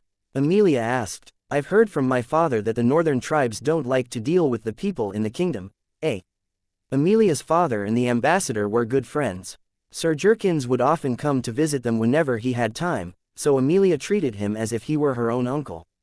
Of course, she still called him Sir to show her respect for his position in the kingdom. Sir Jerkins' gaze softened as he looked at the young lady whom he treated like his own niece. He then smiled and spoke his honest take on the matter. Our chances of success are less than 10%, Jerkins admitted. This is why we should do our best this time around. I just pray that we came at a good time and that the chieftain is in a good mood. An hour later, they cleared their camp and resumed their journey. Their destination, the town of Northwell at the base of the mountain. It was one of the 3 towns that the tribes used to trade with the Hellen Kingdom. According to their agreement, teleport gates were not allowed to be erected in any town near the base of the Corinter Mountains. This was to prevent any attempt at invasion from the Hellen Kingdom. When the 2 griffins landed near the gates of the town, the guard captain blew a horn to alert the mayor of their arrival. Sir Jerkins smiled wryly when he heard the horn because he was familiar with the sound it made. The tribes used different horns to pass their messages, and the horn that the guard captain used was the horn to announce that pesky guests had arrived in their domain. Well, at least they didn't sound the horn of battle. Sir Jerkins shook his head helplessly as he ordered the griffin rider to stand his ground. He didn't want the first lookout of the tribes to have a bad impression of them. Because if they somehow annoyed this particular mayor, forget about going to see the chieftain. They would immediately be barred from climbing the mountain. A sturdy man, who looked like a barbarian bred for war, walked out of the town's gate with a group of people behind his back. His name was Cadail Gunnar, the mayor of Northwell. He held the title, the First Guardian, because he was responsible for protecting the main town at the base of the mountain. Sir Jerkins, you're back again. Cadail snorted. His tone was laced with displeasure towards this bearded ambassador who always had a smile on his face. Sir Jerkins gave Cadail his trademark gentleman smile and nodded his head. It's been 2 years since my last visit. I hope you've aged well during that time, Lord Cadail. William and the rest of his order also disembarked from their carriage and stood behind Sir Jerkins. The red-headed boy wanted to know more about the mayor, and decided to let the ambassador do all the talking. Cadail scoffed and scanned the people that had arrived in his domain. He then gave Sir Jerkins an annoyed gaze and asked him the most important question. Why are you here? Cadail asked. He was a busy person and was preparing to meet with the great chieftain because of the ceremony that was about to take place. I came to meet with the great chief to pass along the message of our king, Jerkins replied. My king also asked me to personally deliver gifts to his excellency and wish him well. Ho, gifts you say? Cadail sneered. So, are those kids the gifts you are talking about? Well, they're not half bad. Sir Jerkins chuckled and waved his hand. Lord Cadail, please, don't tease the children. They are here to assist me in my mission to see your great chieftain. Cadail clicked his tongue, but still nodded his head. He then signaled for his men to open the gates and allow their entry. Although they did their best to not show it on their faces, William and the rest were very curious to see what the towns in the northern tribes were like. They wanted to know how these indigenous people lived, and the secret of how they had retained their autonomy for hundreds of years. Chapter 235, Tribe Gathering. As soon as they entered the gates, several pairs of eyes turned in their direction. Some were curious, others surprised, while some held contempt. It was quite easy to tell who was friendly and who was not. Those who were not openly glaring at William's group were the friendly ones among the northerners. Even Lord Cadail, the mayor of Northwell, had shown his dislike openly and didn't even bother to hide it. The tribes were proud people. For them, being straightforward was their way of life. They hate schemes, and would rather resort to a fight than be forced to pull some dirty tricks. The tribes of the north all had pale skin and their bodies were quite sturdy. Even the women had lean and toned bodies that boasted enough strength to make the usual thugs think twice before making a pass on them. They were wearing clothes made from the furs and hides of the beasts that could be seen within their domain. Wolf, mammoths, bears, and other fierce beasts that the warriors of the tribe encountered on a daily basis. Wendy and Amelia stood out from the group because both of them were beauties. The teenage boys who were of marriageable age whistled at them to show their appreciation. The 2 girls were not used to this kind of treatment because both of them were nobles. They had been protected by their families from any form of vulgarity that they were finding it hard to keep the calm expressions on their faces. Brutus and Bruno flanked Emilia on both sides, while William held Wendy's waist and pulled her closer to him. This was their way to tell the Northerners that these two ladies were hands-off, but the young men of the tribes didn't seem to get their message. Aside from the town wall, there were very few solid structures in the town of Northwell. The majority of the residents here lived inside tents made from mammoth hide. It was not only Wendy and Emilia whom the residents were paying attention to. They were quite surprised to see a fluffy Angorian goat, with a coat as white as snow, walking beside William. Here in the north, only warriors were allowed to rear goats. With a glance, the people could tell that the goat was well taken care of, which raised their impressions of the red-headed boy standing beside it. After arriving at the mayor's residence, Caudale took them to the living room where it was warm due to a fireplace that was burning brightly. Sir Jerkin's guards were not allowed to enter the residence. Because of this, they had no choice but to watch over their carriages that were parked outside the mayor's house. The ambassador didn't say anything because he already knew Caudale's temperament. The town's mayor sat on a big comfortable chair beside the fireplace, while William's group sat on the sitting mats that were provided for them. After everyone was seated, the talks finally began. "You said you came here to talk to the great chieftain, right?" Caudale asked. "Are you planning to form an alliance with us so we can become your cannon fodders to fight your enemies?" Sir Jerkin smiled when he heard Caudale's inquiry. His face showed a calmness that befitted his position as a foreign ambassador. However, deep inside, he was shocked that Caudale had known the purpose of their visit. This was a highly confidential matter and the people that knew about this mission were only a handful of people. Sir Jerkins was sure that none of these people would betray the kingdom, so there was only one possibility. They managed to get here first, Jerkins thought. We may be a step too late. It only took the foreign ambassador a brief moment to organize his thoughts due to the many years of experience in handling political negotiation with foreign factions. Cannon fodders. Nonsense. Jerkins firmly shook his head in a righteous manner.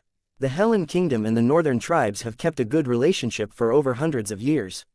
We have already had a few exchanges in the past to promote the strong bonds between our people. 2 years ago, your great chieftain even said that he would seriously consider forming an alliance with the kingdom. You were there when the great chief and I talked, remember? Caudale snorted, but didn't argue with his guest. Just like the ambassador said, he had been there when the great chief was on the verge of accepting the proposal for an alliance. There were even talks about marriage between the Hellen royal family and the chieftain's family. However, there was one problem: Noah didn't have a daughter. The great chief requested that a princess marry one of his sons in order to finalize the alliance. This was the way of the north, and the tribes recognized these kinds of exchanges. Even though Noah wasn't able to fulfill that specific request, he decided to do the next best thing and played matchmaker for the great chief's granddaughter and his youngest son, Prince Ernest. The great chief considered the matter, but he said that he needed more time to think about it. After all, he loved his granddaughter so much and the thought of her leaving the north to live with the prince in the Hellen capital made him sad. The great chief's granddaughter had just had her birthday this year and was now 11 years old. She was a year older than Ernest and some said that, even though she was still young, her beauty was starting to show. The elders of each tribe were even in the process of selecting their most promising youth to become the chieftain's next son-in-law. Caudale was even thinking of sending his youngest son, who was only 9 years old this year, to become one of the groom candidates for the great chief's granddaughter. That was how fierce the competition was and everyone was hell-bent on taking the initiative to win her good graces. The tribes will have a gathering 5 days from now, Caudale announced. The second eldest son of the chief is looking for a bride. Because of this, the tribes will have a gathering at the third peak of chivalry. I will be departing tomorrow, so you can come with me, but flying carriages are not allowed. Caudale had a gloating look on his face as he scanned the faces that were looking at him. We also don't have any available mounts for any of you to use. If you like, you can walk your way up the peak. However, by then, the gathering will already be over. Jerkins frowned. The only means of transport used in the north were the war ibexes, mammoths, sledge dogs, and llamas. They didn't allow any flying creatures to fly towards the peaks. Those who dared to do so would be shot down immediately. The only exception to this rule were the warriors of the tribe that had gained permission from the oracle that lived on the first peak of divinity. Can't you spare us a few mounts? I brought gifts from the capital. I'm sure that the great chief will love them, Jerkins negotiated. These gifts would also be a good present for the second warrior of the tribe. The eldest son of the great chief is called first warrior. The second son is called second warrior, so on, and so forth. Caudale frowned, but what Jerkins said was reasonable. However, he wouldn't allow all of them to climb the third peak with him, so he intentionally made things difficult for the ambassador and his entourage. I will provide only one llama for your group, Caudale said as he looked at Jerkins. And you will be the only one riding it. As for the rest, they can walk. Caudale was firm in his decision, and was even laughing internally. He really didn't like the representatives from the Helen Kingdom and looked down on their attempts to form an alliance with their tribe. I'm looking forward to seeing the expression on Jerkins' face once he realizes that he's not the only special guest that will be attending our tribe gathering, Caudale sneered internally. The mayor of Northwell felt that this was the perfect opportunity for the northern tribes to head south. Not to form an alliance, but to expand their domain and conquer the rich and fertile lands of the Helen Kingdom. Chapter 236, The two of you will become my fiancé. William and the others returned to their carriages because they didn't want to experience Caudale's hospitality. Only Jerkins remained inside the mayor's residence because there were still a few things he had to consult with Caudale about in regards to the tribe gathering that would be happening a few days from now. Inside the carriage of the Angorian war sovereign, William was having a meeting with his members and discussing their next course of action. Wendy, Amelia, I am going to give the two of you an important mission, William said with a serious expression. From now on, until we return to the Helen Kingdom, the two of you will be my fiancés. Wendy easily agreed to William's request because she trusted him completely. As for Amelia, William's order was too sudden and too ridiculous, which made her unable to give a proper reply. William smiled at Wendy before looking at the bewildered Amelia, who was looking at him in an anxious manner. Listen, we are going to a gathering where the second son of the great chief will be choosing his brides, William explained. Do you know, 99% of the time, the antagonist will always flirt with the female leads because they are beautiful or they fall in love at first sight upon seeing them. I still don't understand. What does that have to do with me becoming the commander's fiancé? Amelia asked back. The reason is simple. If we are going to follow the standard script of light novels, Wendy and you will become the prime bride candidates of the second son of the great chief if the script has to be followed, William answered. I am very sure of it. Then, I will have no choice but to fight with him in a duel in order to prevent the two of you from becoming his lovers. Amelia blinked her eyes once then twice before reluctantly nodding her head. Although she still didn't fully understand William's words, she couldn't deny the possibility of being targeted by the second son of the great tribal chief of the northern tribes. Ian was frowning, but didn't interject his thoughts into the conversation.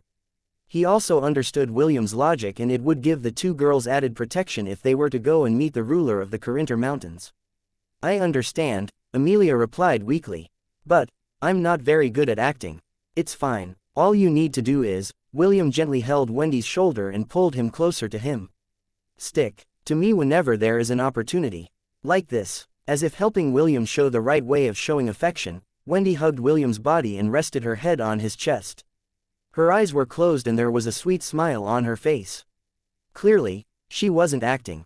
She was really showing her affection to William, which made Amelia blush in embarrassment. I know that this is going to be hard. William understood Amelia's hesitation because it was only natural for her to act this way. But, if you are given a choice between becoming my fake lover, or becoming the bride of the chief's son, what would you choose? This was a no-brainer question for Amelia. She'd rather become William's fake lover than be forced to marry someone she hadn't even met. They were in the northern regions and not in the Helen Kingdom. They were in enemy territory, and if the tribes were hell-bent to keep them there, it would be very hard for them to escape their grasp.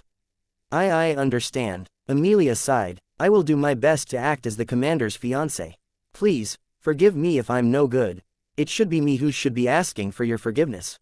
William bowed his head in apology. I'm sorry, Amelia. Raise your head, Commander. This is a mission. I will do my part as a member of the Angorian war sovereign. After Amelia accepted William's suggestion, the half-elf discussed possible scenarios that might happen. It is almost a guarantee that a duel cannot be avoided, William said. When this happens, I want all of you to remain calm and not move from your positions.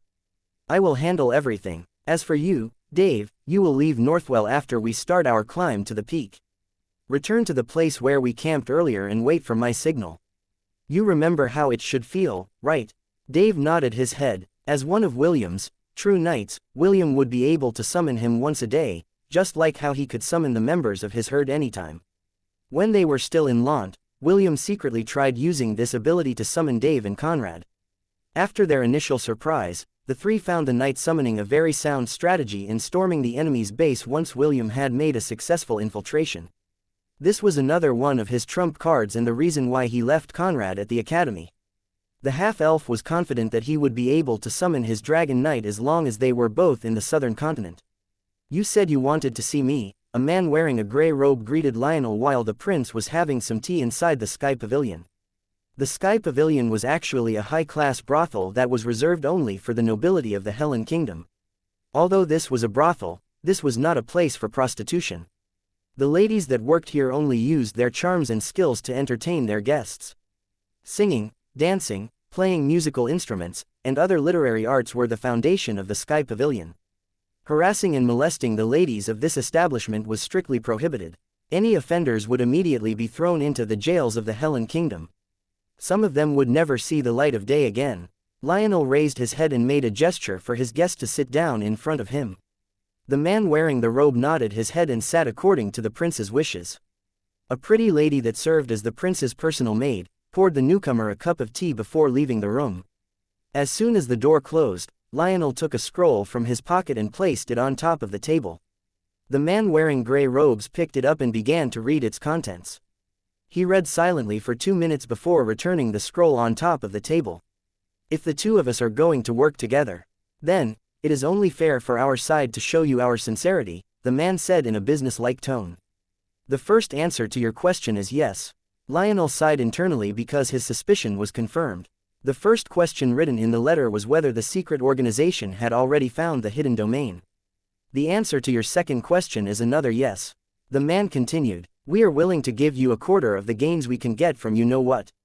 Lionel nodded his head. His second question was whether the organization was willing to give the prince a slice of the riches that would be found inside the domain of the first king of the Helen Kingdom.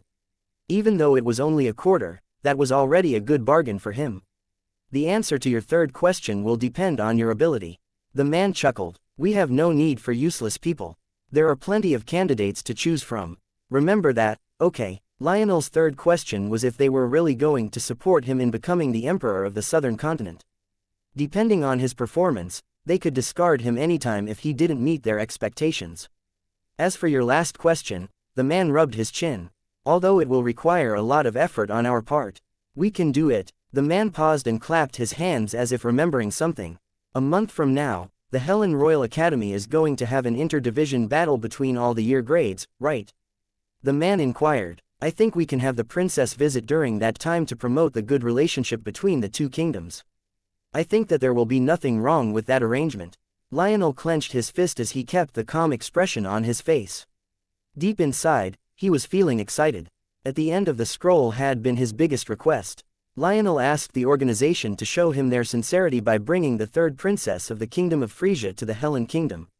Lionel promised that he would work with them if they were able to accomplish this task, and the man in front of him promised that he would comply with his request to have the princess visit their kingdom. "Finally, I will be able to see her again," Lionel thought happily. "Sidoni, after many years, I will once again gaze upon your beauty." The man wearing the grey robe eyed the prince with a friendly smile. He answered all of the questions truthfully because he really had no interest in ruling the southern continent. What he planned to achieve was a greater calling, something that mere mortals couldn't possibly comprehend. He would gladly hand the southern continent to Lionel on a silver platter if the prince could acquire the key for him. The key that opened the domain that held the secret to immortality. Chapter 237, A Wolf in Sheep's Clothing. Caudael led the way up the mountain while riding on an Angorian war ibex. He turned his head to look at the stragglers who were walking behind their group and sneered in his heart. He thought that William and the others would beg him to give them some mounts to help climb the mountain, but they didn't do it.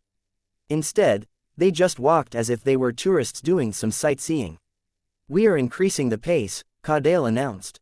He then urged his partner to run and the rest of his retainers followed behind him. Jerkins turned to look at William, and the latter only nodded his head. They had already talked about this. If Caudael decided to leave them behind, Jerkins was to follow him closely. William assured the ambassador that they would be fine. He insisted that Jerkins should just focus on keeping up with Caudail's group, instead of worrying about them. With a wave of his hand, Jerkins urged his mount to run after the war ibexes in the distance. "They're already gone," Brutus commented. "Are you sure we're going to be fine, Commander?" William smiled and nodded his head. Gate open. Suddenly, 6 war ibexes appeared behind William. The half-elf hugged all of them and patted their heads affectionately. "Let me introduce you to my friends that will help us reach the 3rd peak of the Corinter Mountains," William said. "This is Kronos, Aslan, Balder, Echo, Keith, and Jed. Don't worry, they are very friendly. As long as you don't do anything to hurt them, they will not do anything to any of you." Ironically, the war ibexes were wearing custom-made saddles that allowed everyone to mount them easily. William helped Wendy mount Ella's back because the two of them would be riding together. After making sure that the beauty in front of him was properly seated, he glanced at his subordinates to check if they were having any problems. Fortunately, all of William's members had plenty of practice riding different beasts, so they easily adapted to their new traveling partners. "Let's go," William ordered, and Ella led the sprint up the mountain. The other goats ran behind their leader in a uniformed manner without having their riders order them on what to do. 5 minutes later, Caudail's party appeared in their vision. The mayor of Northwell heard hoofbeats coming from behind their entourage and turned his head to look. He almost fell from his mount when he saw William's group catching up to them. What shocked him the most was that all of them were riding Angorian war ibexes. The war ibexes held a special status among the northern tribes and only warriors were allowed to ride them. Even in Caudail's own entourage, only 3 people had war ibexes and the rest were riding llamas. This just proved how hard it was to have a war ibex as a mount within the northern regions of Corinter. William maintained a gap of 50 meters between his group and Caudail's. He knew that if he got closer to Caudail's group, the latter would question him about how he got the war ibexes. What William didn't know was that each war ibex in the northern region had a special rune stamped on them that proved that they belonged to the northern tribes. Of course, these runes were not present on the goats in William's herd because they were not raised in the Corinter Mountains. This meant that they didn't belong to the tribe and the latter couldn't force William to surrender these goats to them. Although he still had doubts in his mind, Caudail didn't stop his mount from climbing the mountain. He could ask his questions later. What mattered right now was to get to the 3rd peak as soon as he could. The travel towards the peak usually took 2 days from the base of the mountain. Only the beasts raised by the northern tribe would be able to climb without being attacked by wild beasts because of the runes embedded on their body. These runes signified that they belonged to the divine oracle, and no beasts that resided within the mountain were allowed to attack them. When the sun was about to set, Caudail called for a halt and his group started to set up camp. William didn't join Caudail's camp, but set up his own. Although there was no snow in their location, the temperature was very cold. Fortunately, they had prepared adequately for their mission, and there was no danger of suffering from frostbite. Just as William expected, Caudail wasn't able to resist his curiosity and walked towards their camp.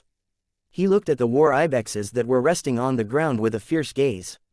It was as if he was looking at a woman who had the beauty to bring down nations. As an veteran warrior, he was also an expert when it came to appraising beasts. With a glance, he could tell that the war ibexes were of the highest grade. These kinds of goats could only be ridden by the elite warriors of the great chieftain, who went by the name, Garm. They were the elite defenders of the Corinter Mountains that prevented the kings of the Hellen Kingdom from conquering their domain. "Boy, where did you get these goats?" Caudail asked without even looking at William.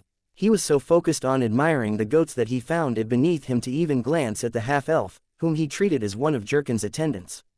William ignored him and started to throw some vegetables into the pot in front of him. He was planning to make some vegetable soup that would warm them up for their long night in the mountains. Caudail frowned because he didn't hear William's reply. He then finally turned his head to look at the boy who was busy stoking the campfire to cook their dinner. "Boy, didn't you hear what I said?" Caudail asked. This time, he made sure to increase the volume of his voice. "Oh, them." William scratched his head. "I saw them wandering around at the base of the mountain. Maybe they got so attracted to my handsome face that they decided to help us climb the mountains." "Isn't that right?" William faced the goats as he asked them this question. "See." William smiled as he looked back at Caudail. "It's not my fault I was born handsome." Caudail's lips twitched as he did his best to stop himself from slapping the boy silly. There was no way that these goats would follow someone just because they were handsome. He had never heard such a bullshit excuse in his entire life. Boy, I asked you a serious question. Caudale glared. Don't forget that, without my approval, you and your group would be barred from entering the third peak. And who told you that I needed your approval? William asked back. The system had already informed him of the rules of the Corinter Mountains. No one was allowed to attack anyone that was being accompanied by an Angorian war ibex. Doing so was tantamount to attacking the dignity of their guardian deity. No tribe would dare to commit such a nefarious act, not even Caudale, who had just remembered this age-old rule. In the Corinter Mountains, there was a myriad beast that was close to becoming a demigod. They said that the myriad beast was a celestial goat that could see everything that happens inside its domain. For as long as the tribes of the north followed its rule, its protection would remain intact. This was the reason why none of the former kings of the Hellen Kingdom were able to invade the northern region.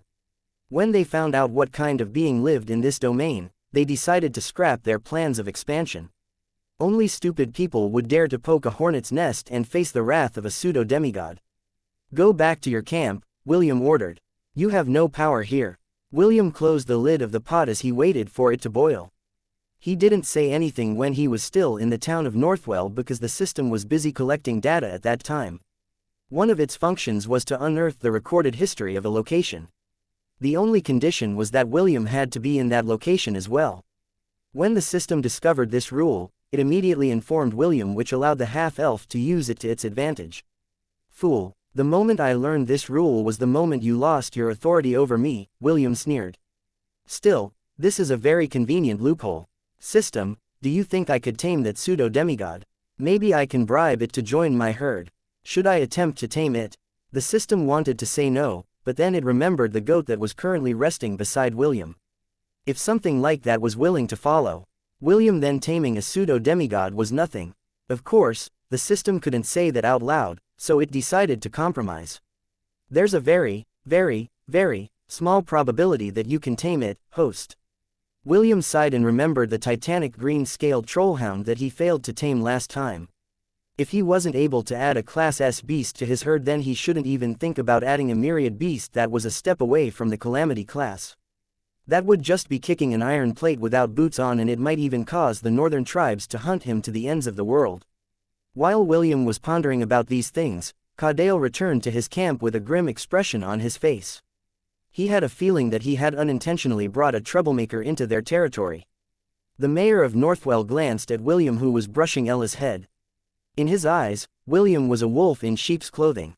A wolf that had snuck inside the goat pen, and the boy had been bold enough to do it right under his nose. Chapter 238, Unexpected Discovery. An hour before daybreak, Caudale and his group started their climb up the mountain. Jerkins went with them because it was what William and he had agreed upon beforehand. As the ambassador of the Hellen Kingdom, it would be best for him to travel with Caudale to prevent any mishaps along the way. William, on the other hand, was not in a hurry to follow them. They were now at the middle of the mountain, and would take at least one more day to reach the peak. The system did an in-depth scan of the mountain and found something interesting. It was none other than an undiscovered crystal mine. However, it was not any ordinary crystal mine, but a mine where one could excavate magic crystals. Magicians used these crystals to increase their magic powers, which allowed them to break through to the upper circles. For example, first circle magicians would easily be able to advance to the second circle if they got their hands on a high-grade magic crystal. It was similar to the beast cores that William used to upgrade his Disciple of Thunder job class. It was quite unfortunate that William wouldn't be able to use his magic powers at this point in time. However, that didn't mean that he couldn't upgrade all of his mage classes to their max levels. William couldn't wipe away the smile on his face when the system informed him that there were enough high-grade magic crystals to upgrade his Prince of Thunder, Ice Wizard, Fire Mage, Water Mage, Wind Mage to their max levels. The system even proposed to take the entire mine and put it inside his domain. William readily agreed to this plan because having a magic crystal mine inside his domain would increase the magic density in the air and would give benefits to the residents inside the Thousand Beast domain. Half an hour later, William woke Wendy up and the two of them huddled together on an elevated spot in the mountain to look at the east. It was still dark and cold, but their intertwined hands under the blanket kept both of them warm. The others also started to stir, and joined the two as they waited for their first ever sunrise in the Carinter Mountains. While they were waiting, Kenneth sat beside William and spoke his thoughts out loud. "I have a feeling that Caudale will make things difficult for us later on," Kenneth said. "There should be various checkpoints up the mountain, and I'm sure that he has already alerted all of them. I'm afraid that we will be barred entry when we arrive at their outposts." William nodded in agreement. "Don't worry, I have already anticipated that this would happen. Just leave it to me." Kenneth smiled because William's voice was filled with confidence. Because of this, all the worries in his mind disappeared completely. When the sun finally poked its head up in the east, the world was slowly filled with light. Wendy sighed as she rested her head on William's shoulder. This was not the first time she had seen the sunrise, however, this time was special. She was together with the person she liked, and this made the experience extra special. After admiring the sunrise for a few minutes, the group had breakfast and resumed their climb. An hour later, William asked them to stop and led them on a detour around the mountain. After another hour of riding, they arrived at the entrance of a small cave. William ordered everyone to dismount, and he led the way inside the cave using a lamp that was powered by low-grade magic crystals. "Commander, where are we?" Amelia asked as they headed deeper to the caves. "Aren't we supposed to climb the third peak?" "I also don't know where we are," William replied. "However, one of the locals told me that there was a cave located in this area, and he said that there were ice lotuses that could be found here from time to time." "Really?" Amelia's eyes widened in shock. William hummed as he continued to guide them deeper within the cave. Ice lotuses were very rare herbs that most alchemists would buy for exuberant prices. They said that when you used it to make a special cream, your skin would remain youthful and would not wrinkle for 20 years. It was also used to craft special medicines that gave a strong immunity to cold poison, frostbite, and any diseases that were caused by the cold. It was also a very potent herb that could be digested raw by those who specialize in ice magic in order to drastically boost the effectiveness of their ice magic for a short period of time. It was another unexpected discovery by the system and a perfect excuse for the group to take a detour from their intended destination. "Wow, so many ice lotuses," Amelia exclaimed. "Commander, are all of these real?" "Of course they're real," William smirked. "Why would we waste our time coming here if they were not?" Over 100 ice lotuses floated on what seemed to be an icy lake within the cavern. According to Amelia's estimate, all of them combined would easily gain them around 30 million gold coins if they were to sell them in an auction house. That was more than enough money to arm the members of the Angorian War Sovereign to the teeth. "All of you are to stay here to gather the ice lotuses," William ordered. "Remember, do it carefully or the lotuses will wilt and lose their value.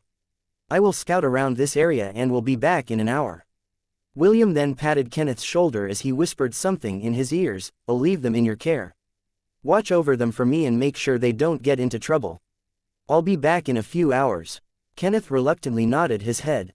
To be honest, he wanted to go with William, but since the latter had given him an order, he had no choice but to obey. He didn't want to break William's trust in him, so he could only endure and help the others gather the ice lotuses in the lake. William left the group and told them to wait for him until his return. He also asked Ella to guard the path leading to the magic crystal mine and to prevent anyone from secretly following him. An hour after William left his comrades at the Ice Lotus Lake, he arrived at a dead end. "We're here, host. The magic crystal mine is right behind this thick wall of ice." "Understood," William replied as he took out Stormcaller from his storage ring. He took a fighting stance as he focused his aura into his weapon to strengthen it. According to the system, the wall of ice was over 10 meters thick. This was why the natives of the Carinter Mountains were not able to discover that there was a treasure trove within the mountain. The ice was able to keep the power of the magic crystals from leaking, which allowed William to take it all for himself. "Lightning God War Art, 7th form," William muttered as Stormcaller's lightning bolts congregated on its tip. He was planning to pierce through the wall of ice that had been protecting the magic crystal mine for thousands of years. Pierce through the void, Longinus. Chapter 239, The Deity of the Sky. With a thrust of his spear, the wall of ice in front of him was obliterated, creating a tunnel. The 7th form, Longinus, was an ability that could pierce through almost anything. It could even destroy magic barriers if William could empower it with enough magic or aura. Without a doubt, it was one of the aces up William's sleeve. The half-elf returned Stormcaller inside his storage ring and proceeded to check the mine that the system had discovered while scanning the mountains. The half-elf's eyes widened when he found himself surrounded by thousands of glittering magic crystals. It was not a magic crystal mine, but a magic crystal cavern. The very air was radiating with magic power, and William immediately noticed an unbelievable phenomenon in his status page. Gained Express, 1000. Oh, my goddess! William exclaimed. Just being bathed by the concentrated magic in the air was enough for him to gain experience points. The system had already switched his job class to his Ice Wizard job class, and the experience points quickly filled up his experience bar. Host, we need to move the magic crystals inside the Thousand Beast domain ASAP. The magic is starting to leak and it might cause a phenomenon in the sky above our location. It would be bad if the natives were to notice. How do we transfer it? William asked. We will need to use the power of the three divinities in order to distort the surroundings and allow us to safely transfer the entirety of the mine inside the Thousand Beast domain. I will also need to use 1000 God points to buy the auxiliary consumables that will make the transfer less problematic. Deducting God points to buy consumables. God points, 4980. William sat on the ground and called out to the three divinities inside his sea of consciousness. The king chess piece, the CPU core, and the lollipop glowed at the same time and pooled their power to distort the world around William, creating a minor God domain. The system carefully engulfed the entire magic crystal cavern inside the God domain. It made sure that not even a single piece of magic crystal was left out. When everything was ready, it immediately transferred the mine into the Thousand Beast domain. It had already prepared a place for it, and the mine was successfully relocated behind William's personal villa within the Thousand Beast domain. When William opened his eyes, he almost didn't recognize his surroundings. The entire cavern had been gouged out of the mountain, leaving behind a wide crater. It was also at this moment when William saw a 2-meter-tall block of ice that was emitting mists in the distance. Is this also a magic crystal? William asked the system. Please, don't approach it, host. Let me scan it first. Initiating comprehensive scan. Scan successful completed. William waited patiently. He was really curious what this big block of ice was and what it was doing inside the magic crystal cavern that he had transported inside his domain. Host, the block of ice that you see is a magical block of ice that is being maintained through the use of the power of the magic crystals inside this cavern. If my calculation is correct, this block of ice is thousands of years old. A block of ice that is thousands of years old. I'm sure that those who do ice sculptures would love to have it in their collection. Surprisingly, I found a beast trapped inside it, and after matching my scan against the database, I found out its name and origins. A beast trapped in the ice. William's eyes widened in surprise. After the initial shock ended, it was replaced by pity. For a beast to be trapped inside a block of ice for thousands of years was a very tragic thing. William cautiously approached the frozen beast and observed it carefully. The ice prison was not that thick, but all he could see was a blurred image of a beast that seemed to be only a foot tall and half a meter long. The rainbow-colored scales on its back illuminated the block of ice, which made it very attractive to look at. The creature's claws were curled up into its feet, and its head was raised in an arrogant manner. William assumed that it was taking a fighting pose before it got frozen in ice. System, my appraisal skill can't pass through the block of ice. Can you tell me the details of this beast? Certainly. I will post the details on the host status page. William opened his status page and checked the information that was passed to him by the system. Kusaganaga. Deity of the sky. Demigod. Threat level, C low. When the world was still young, and monsters rampaged the land. The Kusaganaga was one of the few demigods who favored humans. It has the power to call out rain, which helped them grow their crops and ensured that their lands remained fertile. It was said that the rainbow-colored scales that cover its body had given birth to the rainbows that could be seen after a rain. This is a gentle beast by nature and dislikes conflict. However, whenever it is threatened, it will curl up its body and start to roll. Alongside rain, thunder, and lightning, the small demigod would charge at its enemies and was given the nickname, Rolling Calamity, by the gods of that era. This creature is the bane of all ant-type beasts. It has no known weakness. Hyuk. William almost choked on his spit. Are you sure this is a demigod? I'm 100% certain, host. William didn't know what to feel after reading the information about the deity of the sky. Initially, he thought that all demigods were calamity-class beasts. However, the Kusaganaga that they had discovered was only Class C and currently trapped inside the block of ice, frozen in time. Chapter 240, I'm rolling. Did its power degrade after being frozen in ice? William inquired. He then looked at the rainbow-colored creature that had been confined inside the block of ice for thousands of years. It is highly possible. According to the simulations that I made, it would take at least tens of thousands of years before a demigod would degrade to this level. The poor thing, William thought. The half-elf had a good impression of the Kusaganaga because it was a demigod that aided humanity during their time of need. He thought of Spire back in the Enchanted Forest. The guardian of the herd was a pacifist and disliked conflicts. However, it would not take a step back if someone threatened the safety of its herd. William had a feeling that the Kusaganaga was similar to Spire, and decided to set the creature free on behalf of the humans that it had saved in the past. Just what kind of being could freeze a demigod? William asked the system. Host, only a demigod can fight a demigod. Maybe the Kusaganaga was defeated in a fight against demigods and was imprisoned in this block of ice. According to my hypothesis, the magic crystal mine was used to keep the seal in place. Now that it's gone, it is only a matter of time before the demigod will break free. William scratched his head. Should we break it ourselves, or wait until the seal is completely broken? Before the system could even give an answer, a cracking sound reverberated in the cavern. William took a defensive stance as several cracks appeared on the surface of the ice prison in front of him. Soon, the block of ice shattered into 100 pieces, creating a misty cloud of ice. William's breath grew ragged as the temperature around him drastically lowered. A minute later, the mist disappeared and a creature that was considered a myth stared at him with bloodshot eyes. Before William could even say anything, the Kusaganaga raised its head and shouted, "I'm rolling." The small anteater then curled its body into a ball and flew in William's direction. Clearly, it was pissed off, and the half-elf just happened to be there to become a medium for it to vent out its anger. William dodged to the side and evaded the rainbow-colored scaled ball that was only slightly bigger than a basketball. The Kusaganaga hit the wall of the cavern, but it simply bounced off and resumed its pursuit of William. "Wait, why are you attacking me?" William asked in frustration as he rolled to the side to evade the crazy deity of the sky. "You long-eared bastards, how dare you and that stupid, big-boobed, elf goddess imprison me?" The enraged anteater shouted as it continued to attack William. "Bunch of ingrates, humans are much better than you long-eared hypocrites.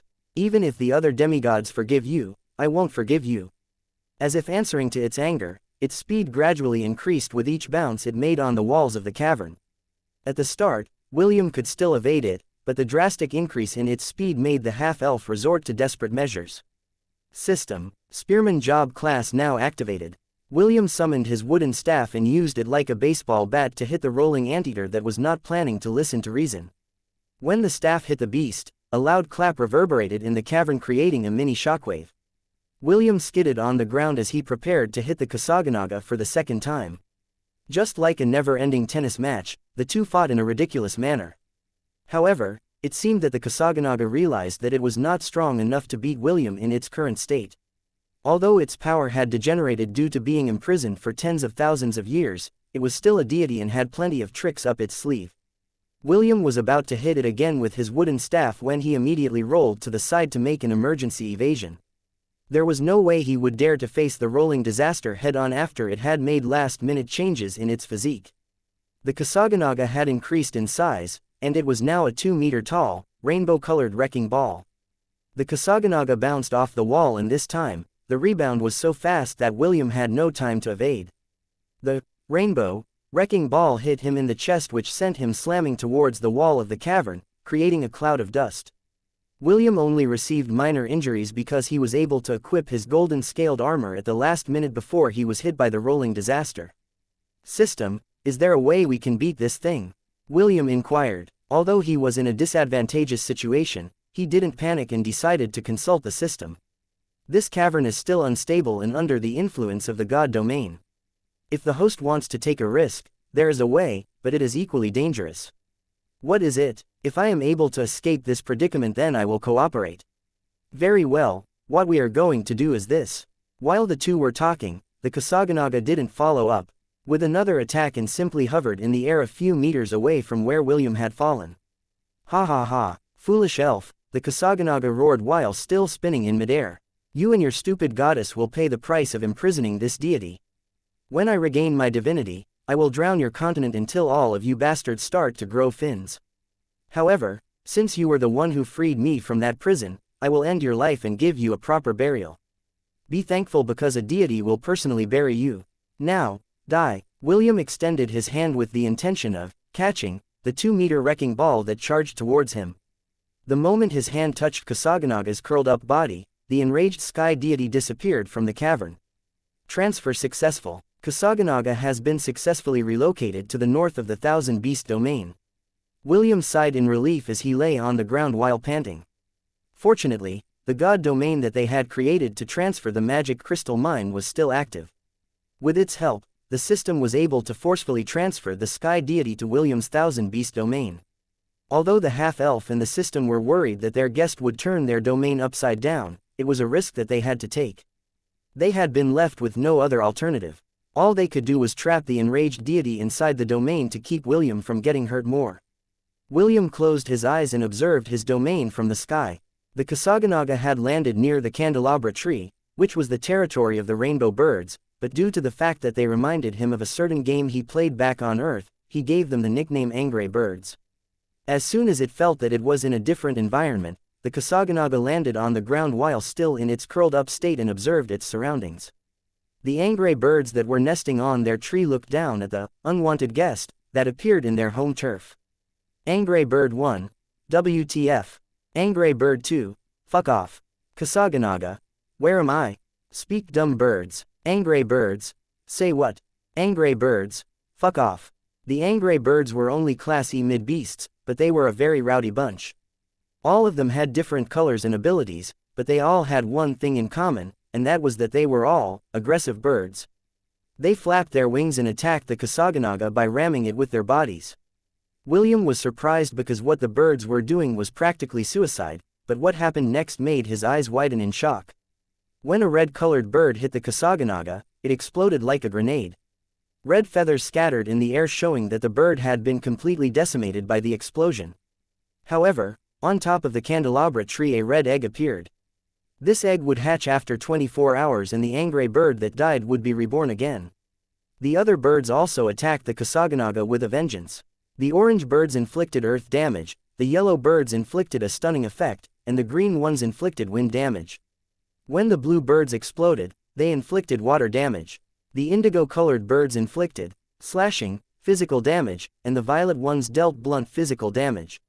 William, almost, felt sorry for the pitiful Kasaganaga who was forced to run away due to the relentless assault of the angry birds. Shouts of, FCKU, FCK off, say what? And the likes accompanied the fleeting sky deity as it rolled away to escape the birds that gave it a culture shock. You bastard elf, if you have guts, come and face me. Let's fight 200 rounds. The Kasaganaga roared in anger. Come out and fight me. William snorted as he let his consciousness return to the real world. He still had things to do, and the rainbow anteater wouldn't be going anywhere anytime soon. Since that was the case, he would just focus on the task at hand, getting to the third peak before dealing with this creature that seemed to have a very strong grudge against the elven race. Chapter 241, The Laws of the Corinter Mountains. When William returned to the Ice Lotus Lake, several hours had already passed and it was close to noontime. The two girls were very happy after getting so many ice lotuses because William promised that all of the members would get an equal share of the harvest. All in all, they managed to successfully get 118 ice lotuses from the lake. It was more than enough for the two girls to have an alchemist prepare a special cream that they could use to keep their skin looking young and healthy. For some reason, William could have sworn that Ian was just as excited as the two girls. The snot-nosed pansy was grinning from ear to ear as he patted his special storage bag used to gather herbs. We will rest for an hour before we resume our climb up the mountain, William said. I don't know what kind of tricks Cadale has prepared for us, but leave the talking to me. Also, I want all of you to read the contents of this scroll. William handed a scroll to each of his subordinates. What was written on the scroll were the laws that were observed within the Corinter Mountains. He believed that the natives in the mountain that deals with foreigners use the latter's ignorance to make things difficult for them. There was a famous saying in the art of war back on Earth that went something like this. If you know the enemy and know yourself, you need not fear the result of 100 battles. If you know yourself but not the enemy, for every victory gained you will also suffer a defeat. If you know neither the enemy nor yourself, you will succumb in every battle. This reasoning was very true. When they arrived, they knew nothing about the laws of the Corinter Mountains. Because of this, Caudael was able to use the strong arm method to make them obey his orders without any form of resistance. Now that they were also aware of the rules, the natives wouldn't be able to intimidate them like Caudael had done to William when the mayor tried to force William to answer his questions. Unfortunately for him, William was made aware of the laws thanks to the help of the system. With this knowledge backing him up, he was able to bring down the mayor a peg and make him go back empty-handed.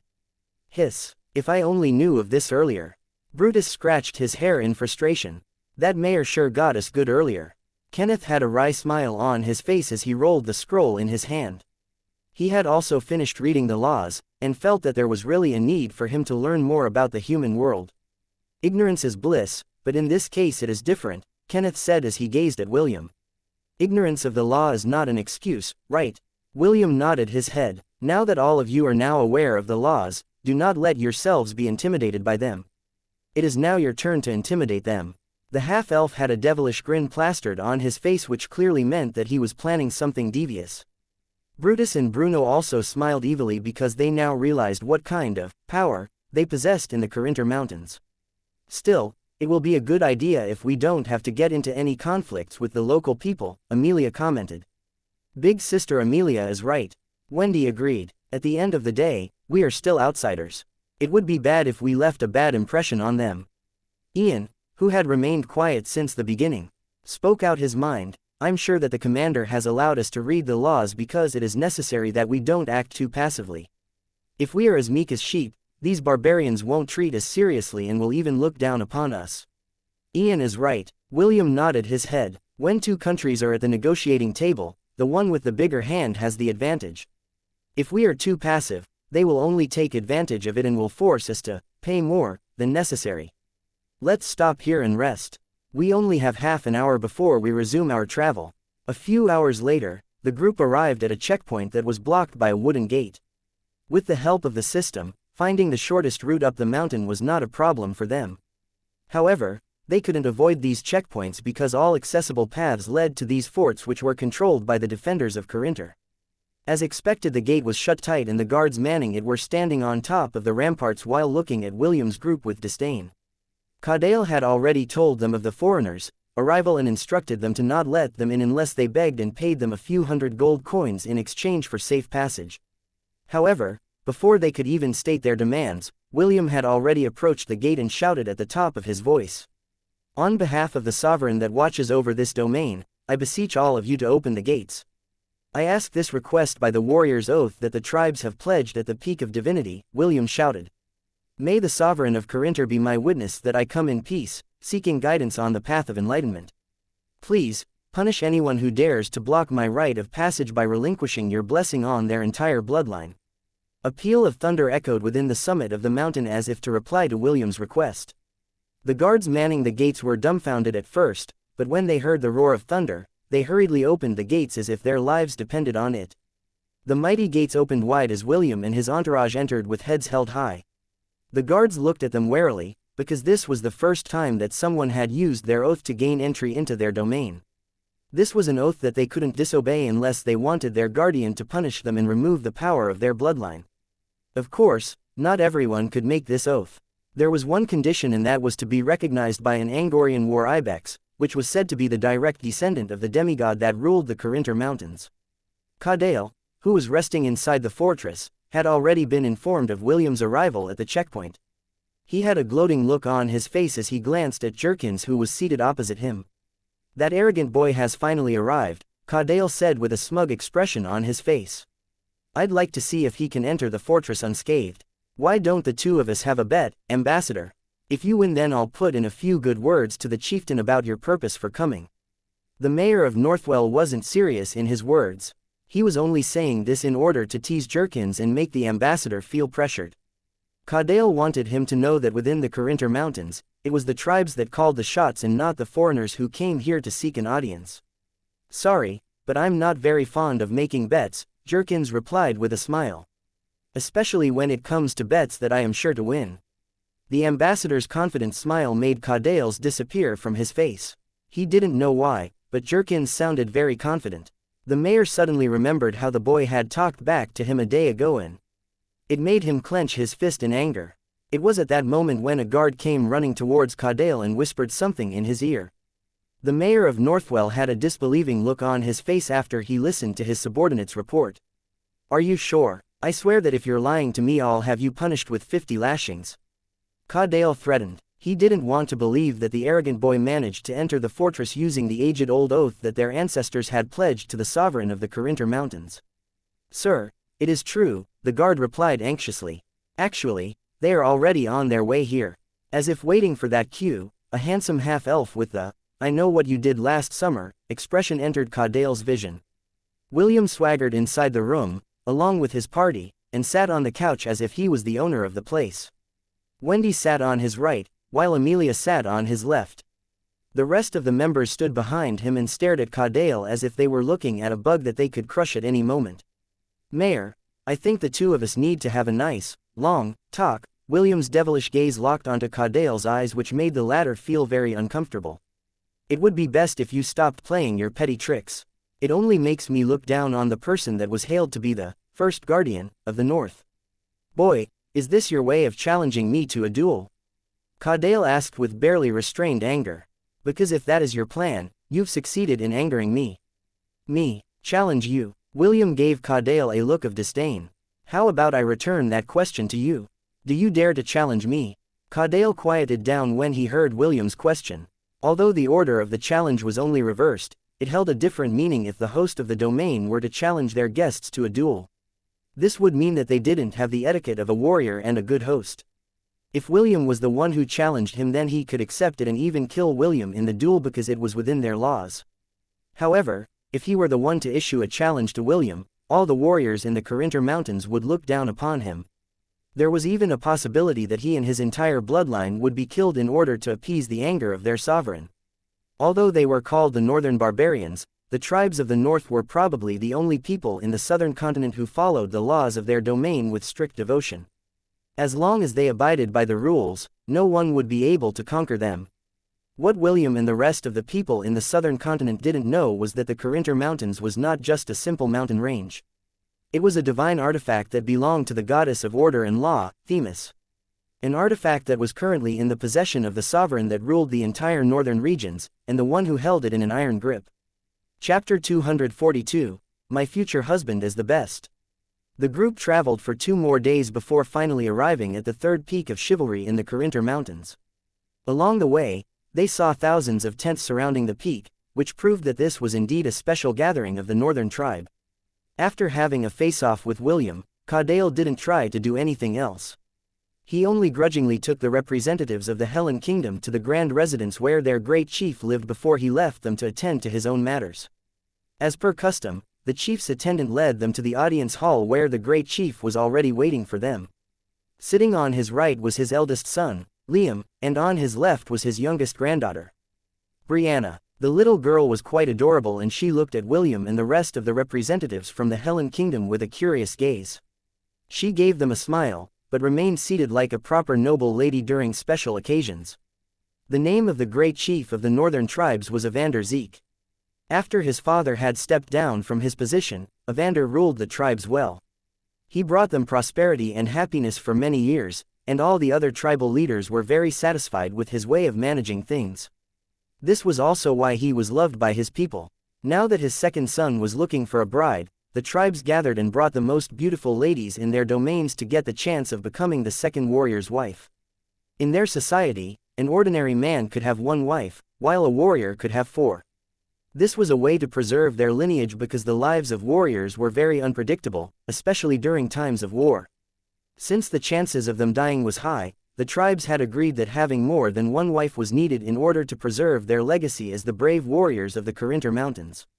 Sir Jerkins gave the great chieftain a respectful bow before sitting on the mat provided for them. William and the others followed the ambassador's respectful greeting and sat down as well. Guests from afar, I welcome you to the third peak of chivalry, Great Chief Evander said with a smile. 2 days from now, our tribes will hold a special celebration. Please, stay and enjoy the festivities. As for your purpose of coming, I think I have an idea of what it is. The great chief of the tribes paused before giving Sir Jerkins a serious expression. We will hold our talks a day after my second son has chosen his brides. I am quite busy with the preparations for this special occasion and have no time to entertain you in your purpose for coming. Sir Jerkins gave the chief a courteous nod. We are more than willing to experience the hospitality of the great chief and his people. Since your excellency has already issued your decree, we will naturally obey and not discuss anything related to politics. Great Chief Evander gave Jerkins a nod of approval. It is always a pleasure talking to you, Sir Jerkins. You, too, your excellency, the ambassador replied. Their meeting with the great chief ended there and they were ushered to the guest rooms that had been prepared for them. Wendy and Amelia were currently William's fiancées, so the three of them shared a room. 5 minutes after the attendant left their room, an adorable girl sneakily entered their quarters and hurriedly closed the door behind her. Her bright and clear gray eyes looked at their guests with a sense of anticipation. Do any of you know Ernest? Brianna, the youngest granddaughter of the great chief, asked with an innocent smile on her face. She then casually sat on a sitting mat and locked her eyes on William's handsome face. Are you talking about Prince Ernest? William asked back. The little loli nodded her head in acknowledgement of William's question. The smile on her face widened as she looked at William expectantly. How is he? Brianna inquired. Does he think of me? Brianna's stare was so pure and innocent that William felt that his heart was melting. He then took out a sealed scroll from his storage ring and handed it to the girl who seemed to be a good friend of the youngest prince of the Helen Kingdom. Before he left for the northern regions, the prince gave William a letter. The prince said that William should personally hand it to the youngest granddaughter of the great chief. He also added that the knight commander must ensure that no one else would be there when he passed the letter to her. Brianna practically snatched the scroll from William's hand when the boy handed it to her. She immediately broke the seal and started reading the contents of the letter. William, Wendy, and Amelia watched in amusement as the little girl squirmed in her seat as if reading a letter that had been given to her by her crush. She let out small giggles from time to time which brightened the mood inside the guest quarters. A few minutes passed before the little loli gently rolled the scroll and placed it inside her own storage ring. Brianna gazed at William with a look of admiration that almost made the half-elf avert his gaze due to its intensity. Ernest said that you are the youngest knight commander in the Helen Kingdom, Brianna said. Is it true? Not only the youngest, but the most handsome knight commander in the kingdom, William replied with a smug smile on his face. Little Ernie warned me about your narcissism, but seeing is believing.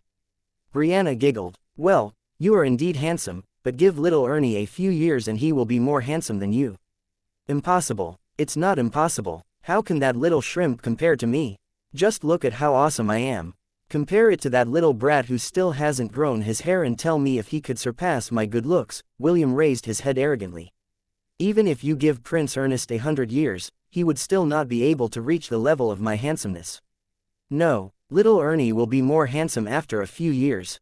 Brianna disagreed. My future husband is the best. Tisk, is this what they mean when they say that love is blind? William muttered. Fine, I won't argue with a little loli. It's just not worth it. Wendy and Amelia, who was seated beside William, giggled at the same time. They knew that their commander was just teasing the young girl, but it was still amusing that the youngest granddaughter of the great chief was able to fight back and put the narcissistic half-elf in his place. Brianna's eyes then sharpened as she cleared her throat. Tell me, are you all here to ask the northern tribes to become your allies? Her adorable facade disappeared and was replaced by a serious expression that didn't match her age. Chapter 243, William's Undercover Plan. William was surprised at the sudden change in the little girl in front of him. He didn't know if he should speak honestly or wait for Sir Jerkins to personally talk with the girl's grandfather about the proposed alliance between their tribes in the Helen Kingdom. However, after some thought, he decided to trust his instincts and answer the girl's question. Yes, that is the purpose of our visit, William replied after careful consideration. From what he could tell, the girl didn't just visit them to ask about her fiancé's well-being. Her sharp and intelligent eyes reminded William of his grandpa's eyes when the old man was scheming something behind his grandson's back. Brianna didn't give him any malicious vibes, and Ella, who lay not far away from them, had also given her silent approval. Listen very closely. Brianna lowered her voice as if afraid that someone might overhear their discussion. Aside from your group, there are 2 other parties. They arrived here on the 3rd peak 2 days ago. I'm afraid that your proposal for an alliance will not go smoothly. Brianna was about to say more, but was interrupted by a knock on the door. She hurriedly changed her expression to that of an innocent and naive little girl who could be easily tricked by other people to follow them in their own homes. They say that in the Helen Kingdom, there are many beautiful clothes and jewelry, is that true? Brianna asked just in time for the door to open wide. Brianna, you shouldn't disturb our guests. Liam, Brianna's father, appeared in the room with a stern expression. Didn't I tell you to not wander around during this time? Liam then faced William and the two girls beside him before giving a brief bow. I apologize for my daughter's transgressions. She's quite ignorant of the world and will often do something mischievous. I hope that she didn't disturb or offend you in any way. Father, I'm only asking them about fashionable clothes like the one that the green-haired big sister is wearing. Brianna pouted. Big brother, I'm not disturbing your rest, right? Of course not, William replied. For now, he decided to play along and save the little loli from getting spanked by her father. Lady Brianna is a very kind and respectful young lady. Even in the capital, there are few girls who have her charm and elegance. See, Big brother praised me. I'm a good girl and I'm not doing anything bad. Brianna looked at her father with a face filled with injustice. Liam's gaze finally softened as he gently brushed her head. Let's go back. Your mother just finished baking cookies. Yay, cookies. Brianna ran out of the room in high spirits. Liam watched her retreating back with a helpless smile on his face. He then faced William and the two girls and gave a respectful bow before leaving the room, closing the door behind him. Before the two girls could even say anything, William hurriedly covered their lips with his hand and said in a loud voice. We've been traveling for 3 days straight and I haven't had the chance to make love to the two of you, William said in a tone that was laced with perversion. Why don't the three of us do some catching up before dinner? I'm sure that the great chief will not mind us being a little late. The half-elf signaled the two girls with his eyes as he half-dragged them to the bed. Wendy's and Amelia's faces had already reddened because even if they knew that William was just acting, both of them were still chaste maidens who had only heard a thing or two about what couples do in the bedroom. William gently pushed the two girls onto the bed and lay between them. He then pulled them closer to him as he said words of love into their ears. There are 3 people listening to our conversation, William whispered to Amelia's ear. One is hiding behind the painting on the wall, the other behind the door and the third is right outside our window.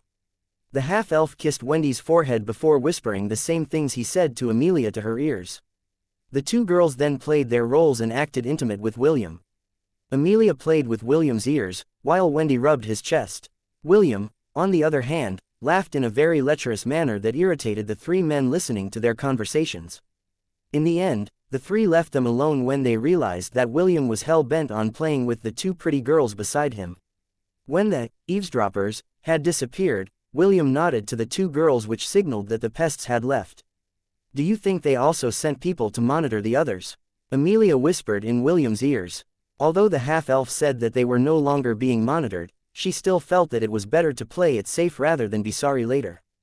Definitely, William answered without any shred of doubt. I just hope that the others have noticed them too and made proper arrangements. Do you think they will continue to monitor us? Wendy inquired. Will they do something to us during our stay, like put something on our food and water?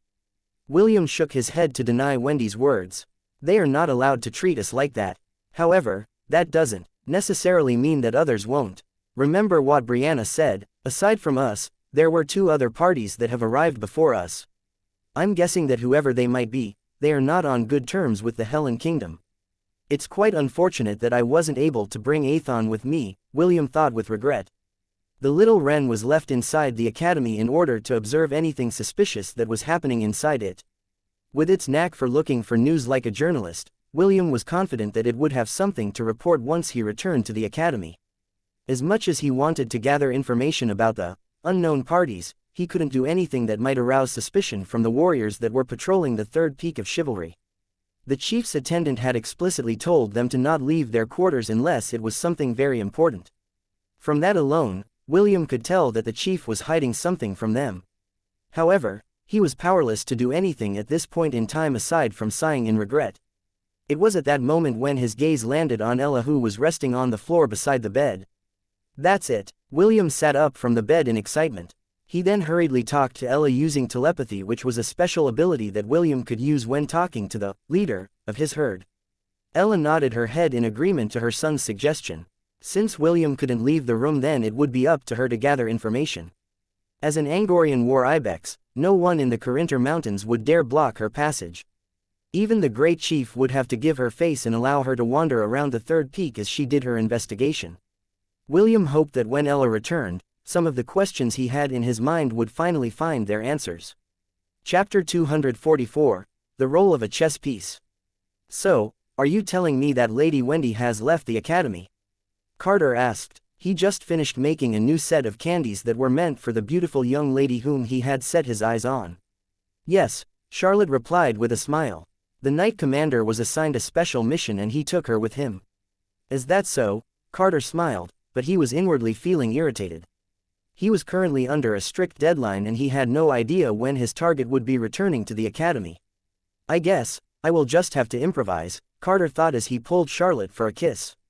I have a request for you, my love. Hearing the professor's intimate words made Charlotte's heart skip a beat.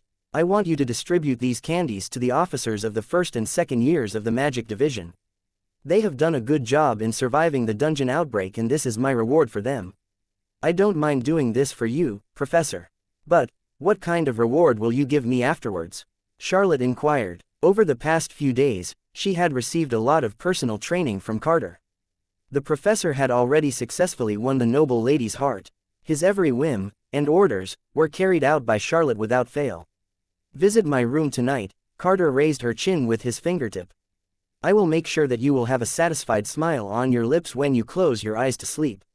He then lowered his head and kissed her lips, which made the young noble lady very happy. Charlotte left Carter's room in a good mood and headed towards the dormitories of the first and second year students in the Magic Division. 5 minutes after Charlotte left his room, the door opened and Charlotte's best friend, Annie, entered the room. Carter had used his suggestion spell to make the girl come to his room, so that he could ask her about the latest news that was circulating around the merchant groups. Just like always, Annie told him that the kingdom seemed to be preparing for the possibility of another dungeon outbreak and was stocking up on weapons and armors. The professor didn't find anything wrong with this because he would do the same if he was in the king's position. What are you eating? Est asked when he saw Isaac holding a pouch in his hands while chewing on something. Isaac presented a different pouch to Est with a smile. Young master, they are candies. The secretary of the third-year magic division, Lady Charlotte, gave it to us. She said that it was a small reward for doing a great job during the dungeon outbreak. Lady Charlotte, the image of the pretty daughter of the Marquess appeared inside Est's head as he accepted the pouch from his retainer. He then casually picked up a candy from the pouch and ate it. The sweet taste flooded his mouth and Est felt lightheaded for a brief moment before everything returned to normal. This is quite delicious, Est said after finishing the candy. Do you know where she bought this? Isaac shook his head. Lady Charlotte said that these were handmade so they couldn't be bought in any stores. However, she promised to give us more after the maker had finished making another batch. Ian, who usually quarreled with William, was not around. Because of this, Isaac felt a little bit lonely because there were very few occasions when he had to separate with his twin. After the two finished eating the candies inside their pouch, they returned to their duties as officers of the Magic Division. Both of them were secretly looking forward to the next batch of candies that they would be receiving as soon as it was made. After Carter received the resources from the Demon Continent, he immediately went to work and produced as many as he could for the first batch. These candies were different from the first one he distributed months ago because it was 15 times more potent. Usually, those who ate his candies would take at least 2 months before the suggestion spell inside their bodies matured. With this new candy, it would only take a week or two before the effect came into fruition. Not only that, there was another spell added in it that Carter planned to activate during the interdivision ceremony. By then, everyone that had eaten the candy would give in to their inner desires and would wreak havoc on those around them. Since the Demon General had given Carter the marching order to execute his plan at the soonest possible time, he also made sure that the resources that his subordinate received were more than enough for the massive undertaking. Even Carter felt that what the Demon General asked of him was overkill, but he didn't have any intention to complain. What he wanted to do above all else was to pin down the girls that he had set his eyes on, and make them his personal broodmares. After the demon's defeat in the Silvermoon continent, the number of powerful demons that had been born was very low. This was why they decided to capture the talented humans from the southern continent and bring them back to the demon continent through the portal they had hidden along its borders. Carter didn't know much about the specifics, but the demon general gave vague hints that they had helpers in the southern continent. It was these helpers that had provided him the identity as the professor of the academy and allowed him to infiltrate their strict regulations with ease. There was no need for a chess piece to question his master's orders. Carter was fully aware that he was just one of the many pawns of the demon general that were deployed to the human lands. Although all of them were given different roles, their goals had always been the same. Their only goal, in their lives as chess pieces, was to bring back the glory of the demon race. Nothing else mattered, not even their lives. Chapter 245, Connell, the second warrior of the northern tribe. Thousands of warriors gathered around the third peak of the Corinter Mountains. William and his comrades were so impressed with the northern army that they had no choice but to admit that it was a force to reckon with. Earlier, Ella had snooped around the third peak, but she didn't find anything much aside from the guests' identities. When William found out the nationalities of these guests, he kept it to himself because there was no point in sharing it with the others. He decided to just let things go with the flow for now until he discovered their purpose for coming. Jerkins looked at this sight with a calm expression on his face. He could tell that this was something that the great chief wanted to show them on purpose. It was a subtle way of saying that the northern tribe were not only a strong ally, but an equally strong enemy. The ambassador glanced to his right side and frowned. His greatest fears had been confirmed. Sir Jerkins had a feeling that instead of finding allies, they would find a new threat that would stab them in the back if the war were to commence in full. "What's wrong, Ambassador?" Caudale asked with a gloating expression on his face. "Are you familiar with our new friends?" "Very," Caudale replied. He sighed internally as he gazed at the vast army in front of him. "Your Majesty, I think we are too late." The mayor of Northwell chuckled. He was in a really good mood and he felt that this was a good opportunity to slap the faces of the representatives of the Hellen Kingdom. "You want us to become your allies? Fat chance," Caudale sneered. "We've waited too long for this moment. It is now time for the northern tribes to expand." Not far away from their location, the great chief of the tribe stepped onto an elevated platform and raised his hand.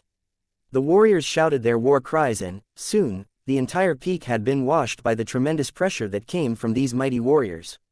Sir Jerkins, Kenneth, Ian, Brutus, and Bruno weren't able to stop themselves from taking a few steps back due to the aura that was unleashed by the warriors. Although none of the warriors intended for this to happen, the force of their united cries was strong enough to push back those who were not used to this kind of deterrence. The other guests of the northern tribes were in a similar situation. They were also unable to resist the oppressive aura that descended upon them and had to take a few steps back to regain their footing. Only William, Wendy, and Amelia were able to stand their ground.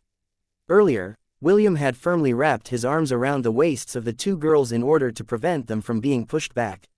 Although the auras of the warriors were strong, it couldn't compare to the aura his grandfather had unleashed when William sparred with him back in Launt. James's battle aura was so strong that it had blown William far away when he experienced it for the first time. Compared to that, the show of power from the northern warriors was like a gentle breeze that only ruffled William's cloak. Caudale, who had secretly observed William, frowned when he saw that the boy seemed unaffected. Even the great chief, who had given William a sidelong glance, gave the red-headed boy a rare nod of admiration. After the warriors had finished their greeting, Great Chief Evander began his speech. "Today is the day when the second warrior of our tribe will choose his bride candidates," Evander announced. "This is a blessed day and I look forward to meeting my future daughters-in-law. May the feast that we have prepared satisfy all of you and may the great northern tribes forever be victorious." The warriors roared in agreement to their great chief's words. They raised their weapons up high and cheered for the second warrior's bride selection event. A man who was almost 2 meters tall walked behind Great Chief Evander. He was not wearing any upper clothes and his body was like that of a bodybuilder back on Earth. His amazing physical prowess and sharp features made him strikingly handsome. According to William's estimate, he was at least in his late 20s. The half-elf watched as the second warrior of the tribe, Connell Zeke, raised the spear in his hand and shouted a war cry. The warriors replied with, "Ahu, Ahu, Ahu." That reminded William of a documentary about the Spartans of ancient Greece. My brothers and sisters, today is a very special day for me, Connell shouted. I emerged from the trial of fate only a month ago and finally realized that it is now the time for our tribe to rise up and look for greener pastures. I, the second warrior of the will lead this charge for the sake of our tribe. However, as many of you know, it is our custom to leave behind our descendants if we are to fall in battle. Because of this, I finally decided to marry and ensure that my bloodline will still flourish even if I am to fall in battle. Ahu, ahu, ahu. It was the tribe's custom that the man should leave behind his descendants before going to war. Since the second warrior had no offspring, the great chief decided to call out all the tribes for a bride selection ceremony. Sir Jerkins was having a hard time keeping the calm expression on his face because the second warrior's declaration had brought his worst fears to life. The North had the intention of going to war, but it was not to aid the Helen Kingdom. It was to conquer them from the back. The ambassador and William shared a knowing glance. Both of them knew that their trip had been in vain and that they had to inform the king that they would be fighting on 3 fronts. The tribes of the north, the Aenarion dynasty to the east, and the Zelan dynasty to the south. Their ally, the kingdom of Frisia, was in the far east. Although they had already sent a messenger to their king to ask for aid during the war, the additional enmity of the northern tribe made their already perilous situation more unstable. Connell glanced in William's direction and gave him the smile of a second-rate antagonist. To the half-elf's surprise, Connell ignored the 2 beauties by his side. The second warrior simply made the cutting the neck gesture before stepping down from the elevated platform. Well, at least he's a little different from those antagonists that lust after beautiful young women, William thought. He then glanced at the foreign guests at his right side. We cannot avoid having conflicts with these guys. The only problem is whether we can leave this place in one piece or not. If William was alone, he could definitely slip away without any problems. Unfortunately, he had his squad with him and there was no way in hell that he would leave them here at the mercy of their enemies. Chapter 246. The wind may blow, but the ice will never melt. Rowdy laughter and jest filled the air as the warriors of the tribe ate, drank, and laughed like this was their last day before going to the battlefield. William's group was allocated a table not far from the great chiefs, but far enough to tell them that they were not their priority. On the great chief's left and right sides, were tables of the representatives from the 2 dynasties Aenarion and Zelan. On the Aenarion side, there were 4 people that shared the table, with 6 guards standing behind their backs. On the Zelan side, there were 5 people, with the same number of guards standing behind them. The guy wearing a red robe is the second prince of the Aenarion dynasty, xianxia, Sir Jerkins informed William, who was seated opposite him. The one seated beside him is his half-sister, the second princess, Valeria xianxia. I don't know who the 2 men who are seated beside them are, but I'm guessing that they are their protectors. William nodded his head in agreement. The second prince and princess both had silky light brown hair and were blessed with good looks. If they were brought back to Earth, both of them would be great endorsers of high-end fashion clothes for the rich and famous. Let's not mix with them. Those 2 are mithril rank fighters. How about the other side? Jerkins glanced at the other table and began to introduce them as well. The man wearing black clothes is the crown prince of the Zelan dynasty. Jerkins had a rare tinge of admiration in his voice as he introduced the devilish-looking man to William. His name is Prince Alaric Sol Zelan. I can't believe that an important person like him actually came here to the Carinter Mountains. As the crown prince of a dynasty, Prince Alaric held great power and influence in their domain. For him to come to this place meant that it was of the utmost importance to their dynasty. The beautiful lady seated beside him is the third princess, Princess Aila Sol Zelan. Although she's only 16 years old this year, she has many suitors in the Zelan dynasty, but the king hasn't found any of them worthy of his daughter. Perhaps she's here to become a bride. William observed the devilish-looking prince and angelic-looking princess from their table. Both of them had light purple hair and eyes that made them stand out from the gathering. William was envious of their creamy white skin because it was a shade lighter than his. After a short observation, he noticed that even though Princess Aila was smiling, her smile never reached her eyes.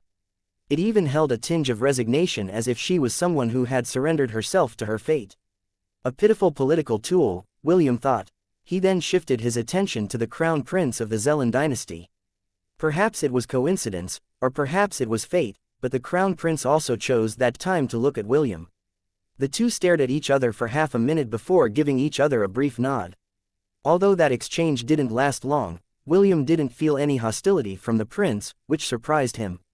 It was very different from the vibe of the second prince of the Aenarion's dynasty, who blatantly showed his disdain for William's group whenever his eyes glanced in their direction. Unlike the second warrior of the tribe, Connell, Azil xianxia looked at Wendy and Amelia in a lecherous manner. Azil felt excited at the possibility of having his way with the two beauties, while the representatives of the Helen Kingdom watched helplessly as he ravaged the girls in front of them. Yep, this one is the true cannon fodder in this gathering, William mused internally. I wonder if I'll get some god points if I beat him up. Inside the Temple of 10,000 Gods, Lily, I donate 250 god points. Issei, 250 for me as well. David, 250. Gavin, okay, 250 for me as well. After the feast ended, Connell stood up and respectfully bowed to Princess Azil. He then extended his hand in a gesture and waited for the beautiful young lady to place her hands over his. Princess Aila smiled and held Connell's hand. The second warrior held her small hand firmly, and gently pulled her close to him. This rare act of gentleness from the second warrior earned him cheers and teasing remarks from the warriors that were seated around the Great Hall.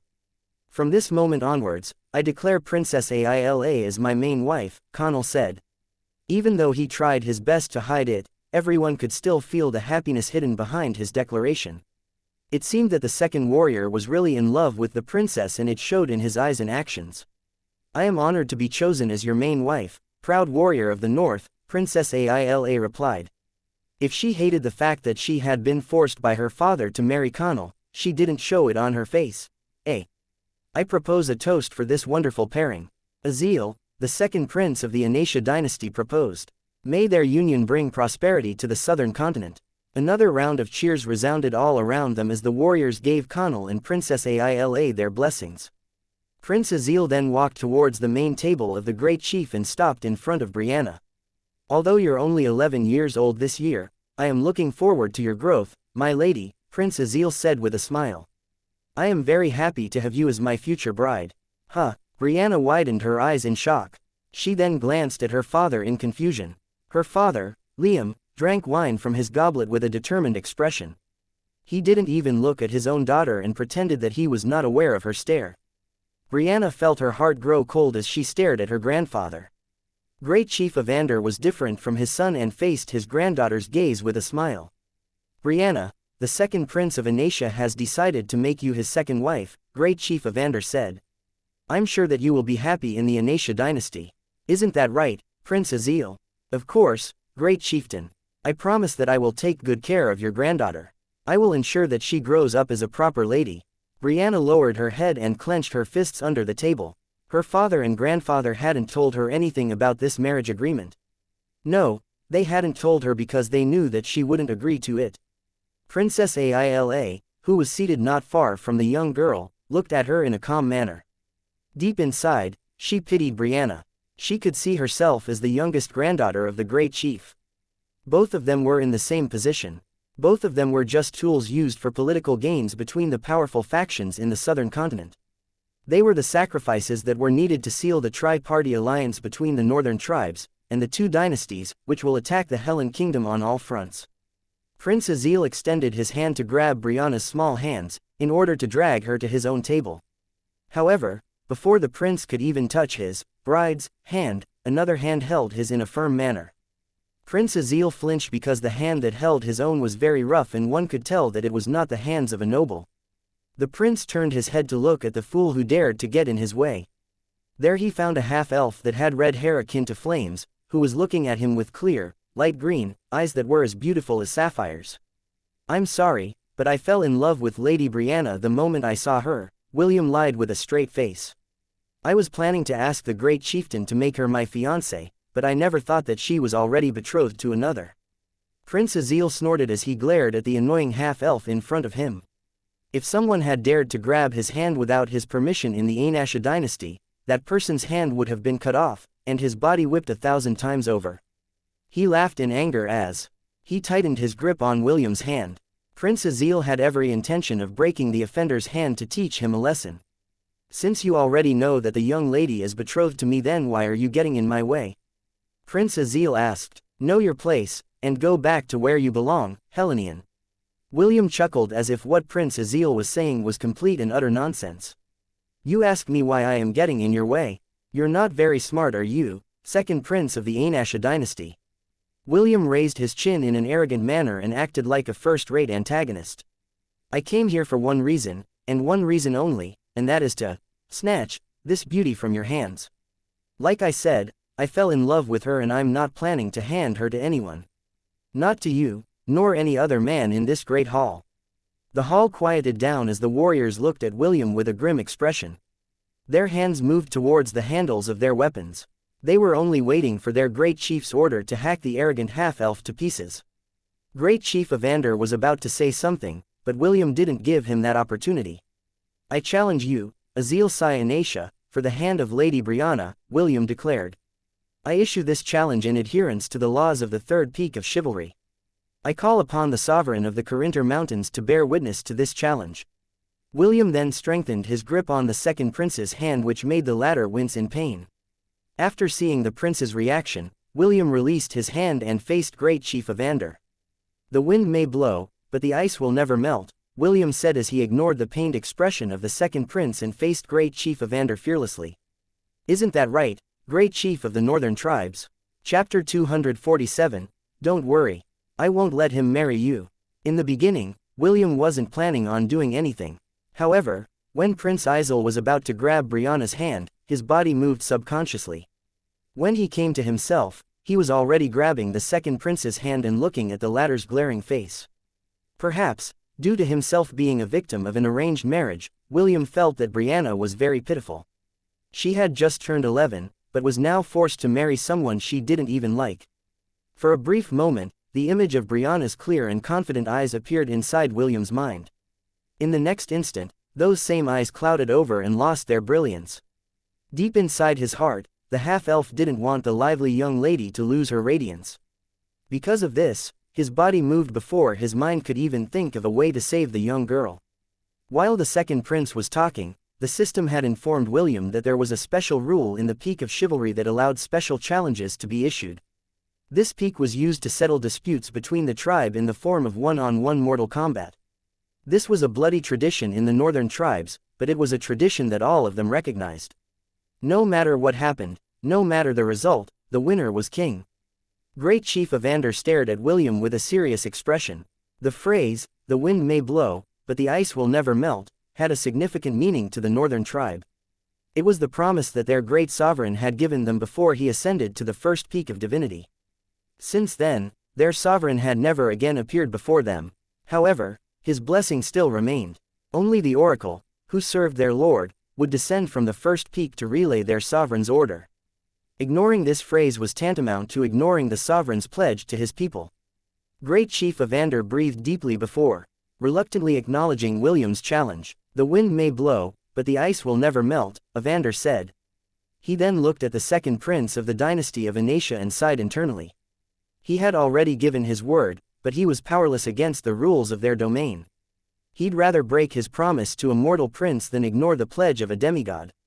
According to the laws of our tribe, within the Peak of Chivalry, challenges can be issued if there is a conflict of interest, Great Chief Evander stated with a serious expression. Since the representative from the Hellen Kingdom also wishes to marry my granddaughter, then a fair duel is needed. This is the law of our people. Great Chief, need I remind you that Prince Azil wasn't able to finish his sentence because Great Chief Evander had thrown an onyx medallion in his direction. I've returned the token that you have given me. Great Chief Evander stood straight and released his imposing aura. If you wish to be betrothed to my granddaughter, you will have to fight for her hand in marriage. If not, then she will become this boy's bride.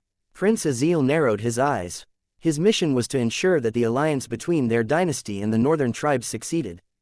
This was why his father had entrusted the medallion in his hand as a bargaining chip for Brianna's hand in marriage. The second prince knew that he couldn't back down from this duel, because he would be ridiculed by his brothers if he returned as a failure. Prince Azil wasn't afraid of fighting William in a duel because he was a warrior. The Aenarion dynasty was a dynasty that was ruled by military strength. All the weaklings were weeded out, and this also included the members of the royal family. The prince had fought several duels before he was recognized by his father. It was also why he was the one chosen for this extremely important mission. If he succeeded, then he would be showered with praises. If he failed, to think that a half-elf slave would dare to challenge this prince. How the mighty Helen kingdom has fallen, Prince Azil said with contempt. Tell me, slave, who are you and what is your standing in your kingdom? William shifted his head to the side to look at the glaring prince who was so close to having one of his blood vessels ruptured. William Von Ainsworth, William said with a smile. I am the commander of the Second Knight Order of the Helen Kingdom. William then gazed at Great Chief Evander as he continued his speech. I am the commander of the Angorian War Sovereign. Nice to meet all of you. Great Chief Evander's, Liam's, and Connell's eyes widened in surprise.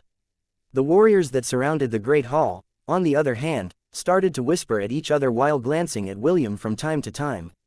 A slave commander, Prince Azil chuckled. This is the most ridiculous thing that I have ever heard in my life.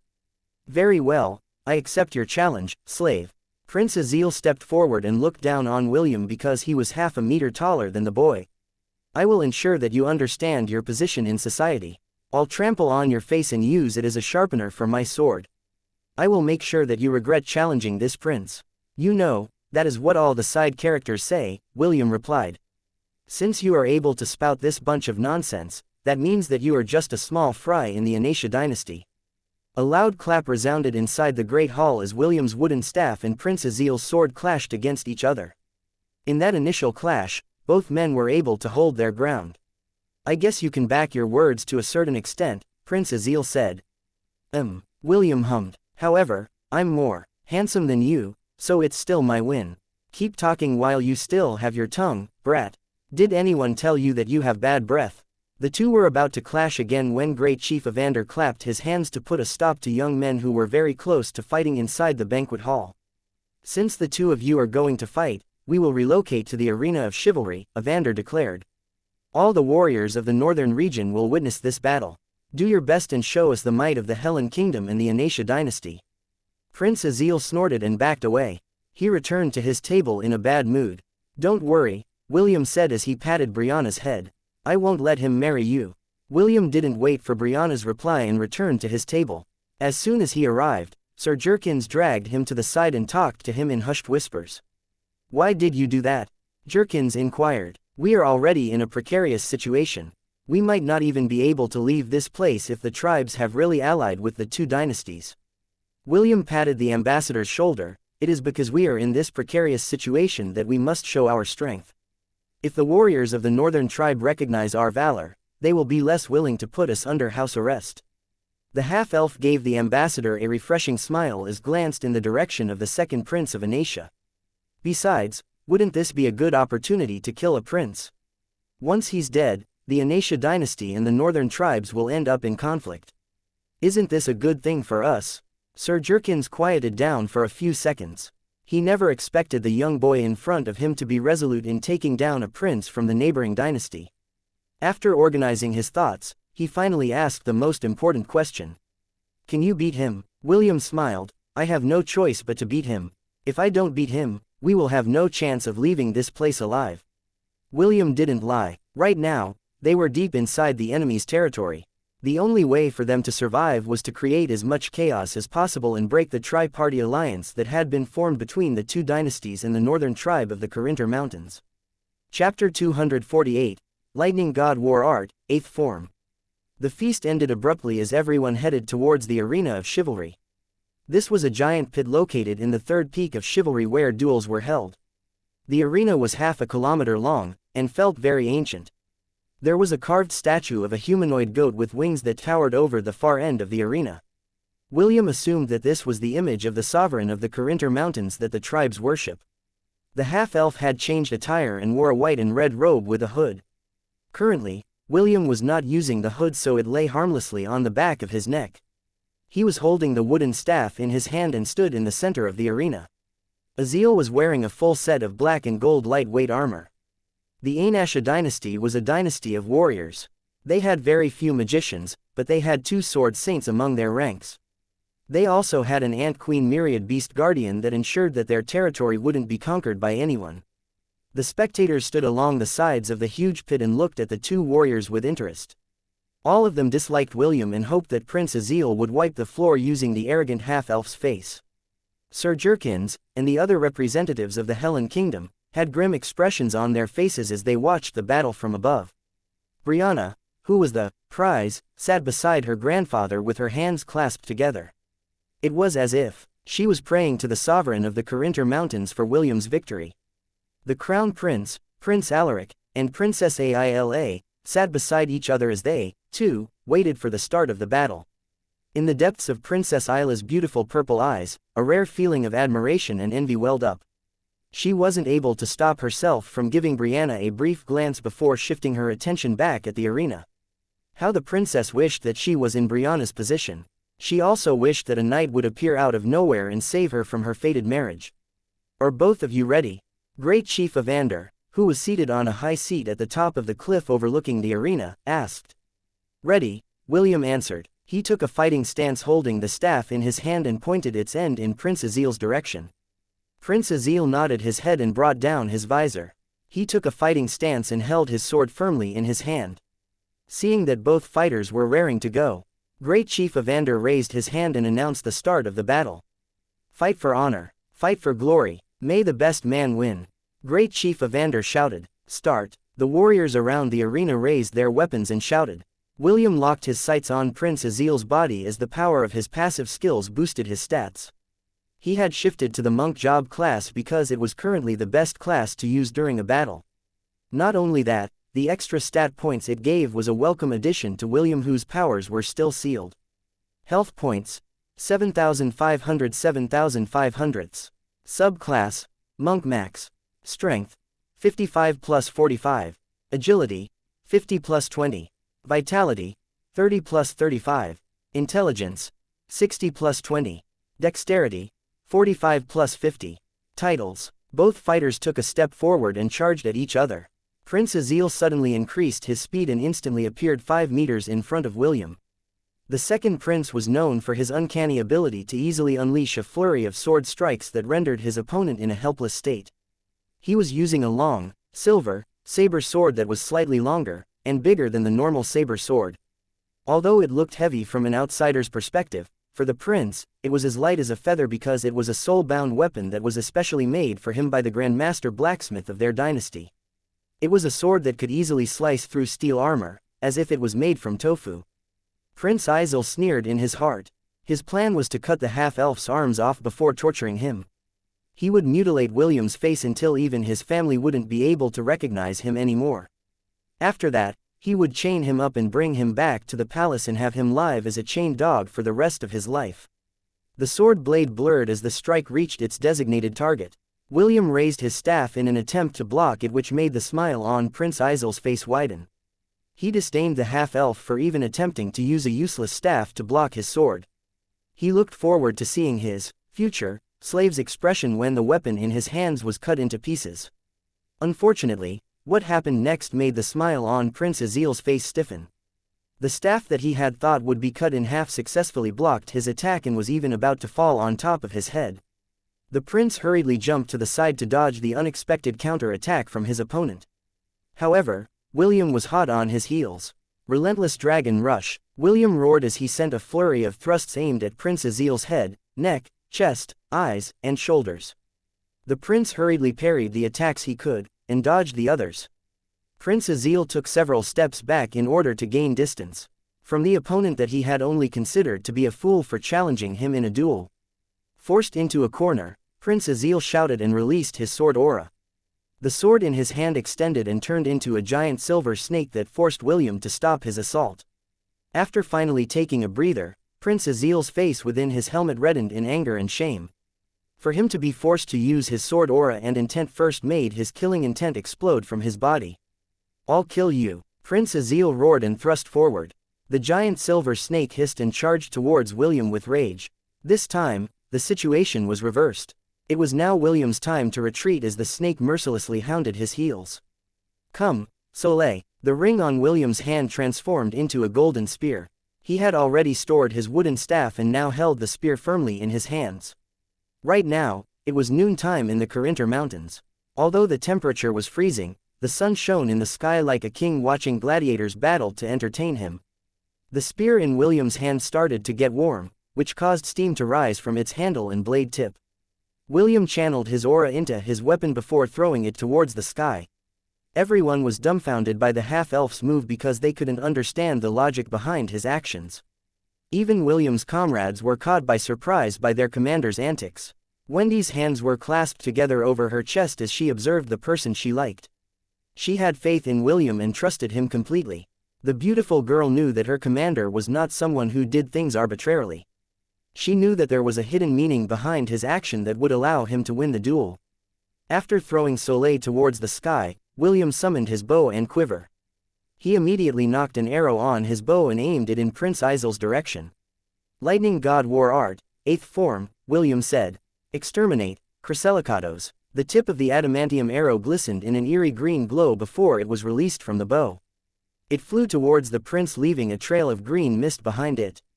Halfway through its journey, the arrow multiplied into over 100 replicas. Prince Azil immediately made a blocking gesture which made the giant silver snake stand in front of him. A few seconds later, a pained shriek resounded in the arena as the adamantium arrows embedded themselves into the silver snake's body.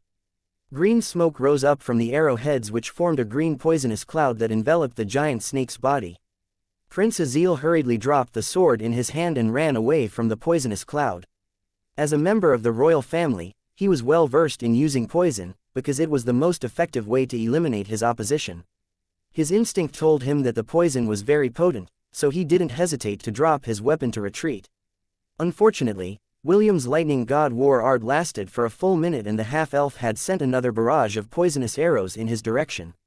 Out of desperation, Prince Azil raised the onyx medallion, that he had given Great Chief Evander before, in order to save his life. "Heed my call and come to my aid," Prince Azil shouted. "Come forth, blood-eyed torment ant soldiers." The onyx medallion shone and 3 2-meter-tall ant-type beasts emerged in front of Prince Azil. The rain of arrows fell upon them, and the ants gave out pained cries as they were hit by the holy arrows that were coated in powerful poison. The ants fell on the ground twitching, but Prince Azil paid them no mind. He summoned 6 more blood-eyed torment ants and ordered them to attack William. Once again, these ants died in William's hands, but Prince Azil kept on summoning more. It was as if the medallion's ability to summon was unending. Great Chief Evander looked at the onyx medallion in regret. If only William hadn't interfered with his plans, the medallion would have been his. The blood-eyed torment ant soldiers were only grade D beasts, but they were numerous. After summoning over 100 beasts, the effect of William's lightning god war art expired and he no longer shot any more arrows at his enemy. Seeing that the half-elf had run out of steam, Prince Azil laughed and raised the medallion once again. "Show him no mercy. I summon you, Grim Nightmare Ant Commander." A 4-meter-tall silver ant with green eyes materialized in front of Prince Azil. The Grim Nightmare Ant Commander's bloody red mandibles opened wide to let out an ear-piercing shriek. It was its war cry and acknowledgement to its master's command to kill the enemy in front of it. William narrowed his eyes as his appraisal skill identified the latest goon that the prince had summoned to end his life. Grim Nightmare Ant Commander. Colony Commander. Cannot be added to the herd. Chapter 249, Duel's End. William wasn't able to read the rest of the information of the centennial beast in front of him because it gave him no time to do so. After screeching, the centennial ant fired an acid spray in William's direction.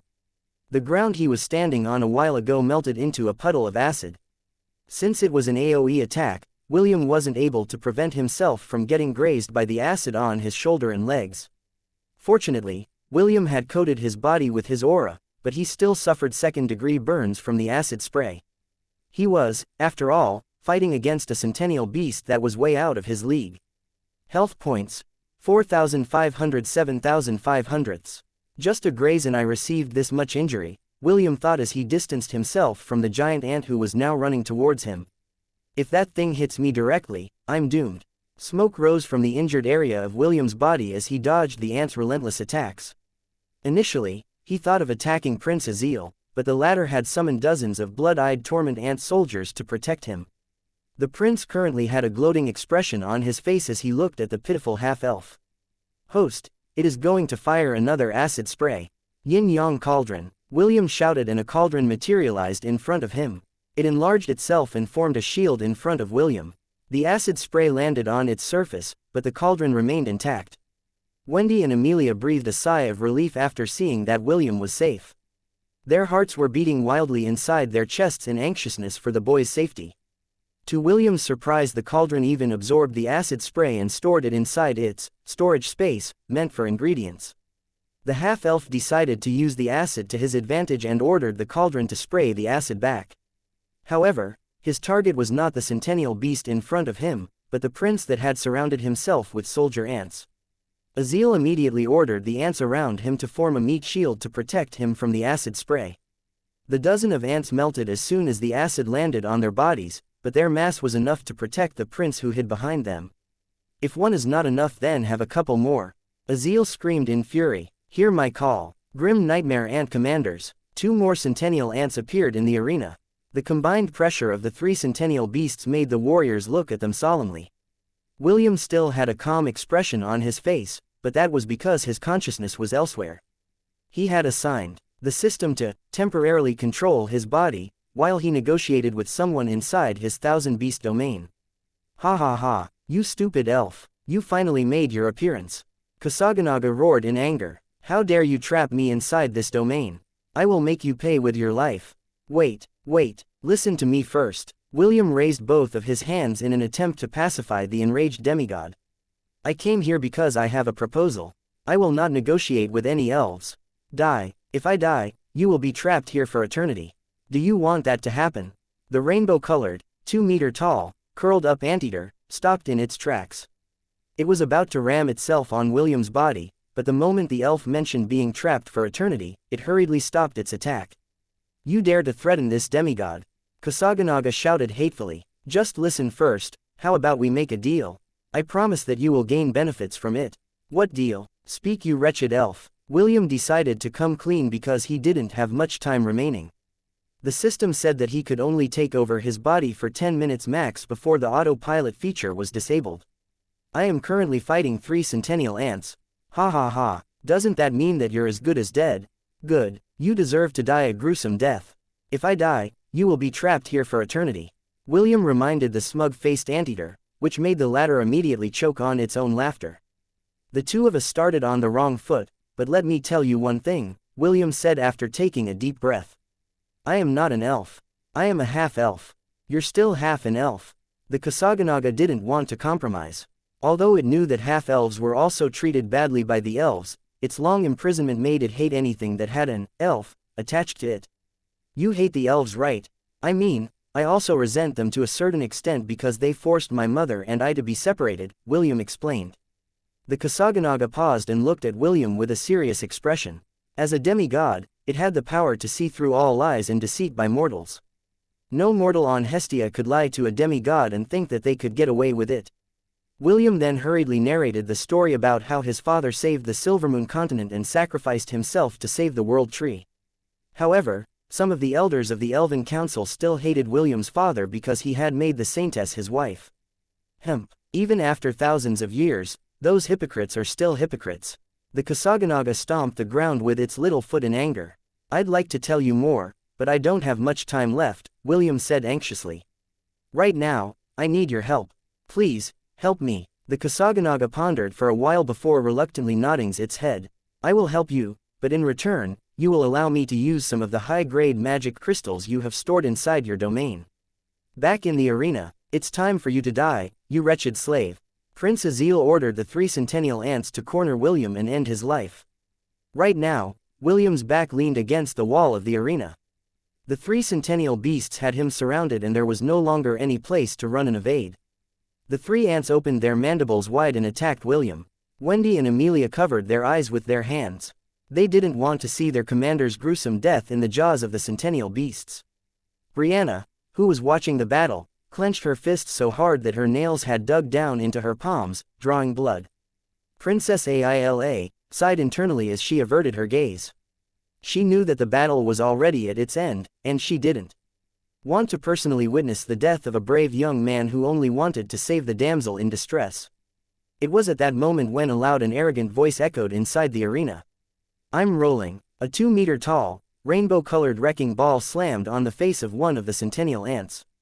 After hitting its target, it bounced towards the other ant and hit its head as well. Naturally, it didn't end there and it hit the head of the remaining ant that had a look of surprise on its face. Although the Kasaganaga was only a Class C beast, it was still a demigod and the bane of all ants. Its attacks, no matter how weak it was, would always give the maximum damage towards all kinds of ants which were its food. The 3 centennial ants collapsed on the ground, shrieking in pain. The rainbow-colored anteater uncurled itself and a long, elongated tongue extended from its snout. The tongue wrapped around the body of one of the ants and pulled it towards the anteater. The centennial ant struggled helplessly, but it was of no use. Faced with the bane of its existence, all of its attempts to break free were futile. Nom nom. The ant was devoured by the smaller anteater as if it was nothing. It was akin to a goldfish eating a baby shark, but the irony was, there was still room to spare in its stomach. The stomach of the Kasaganaga was similar to a small black hole. Any ant-type creatures would be instantly absorbed within that black hole and they would be digested gradually over time.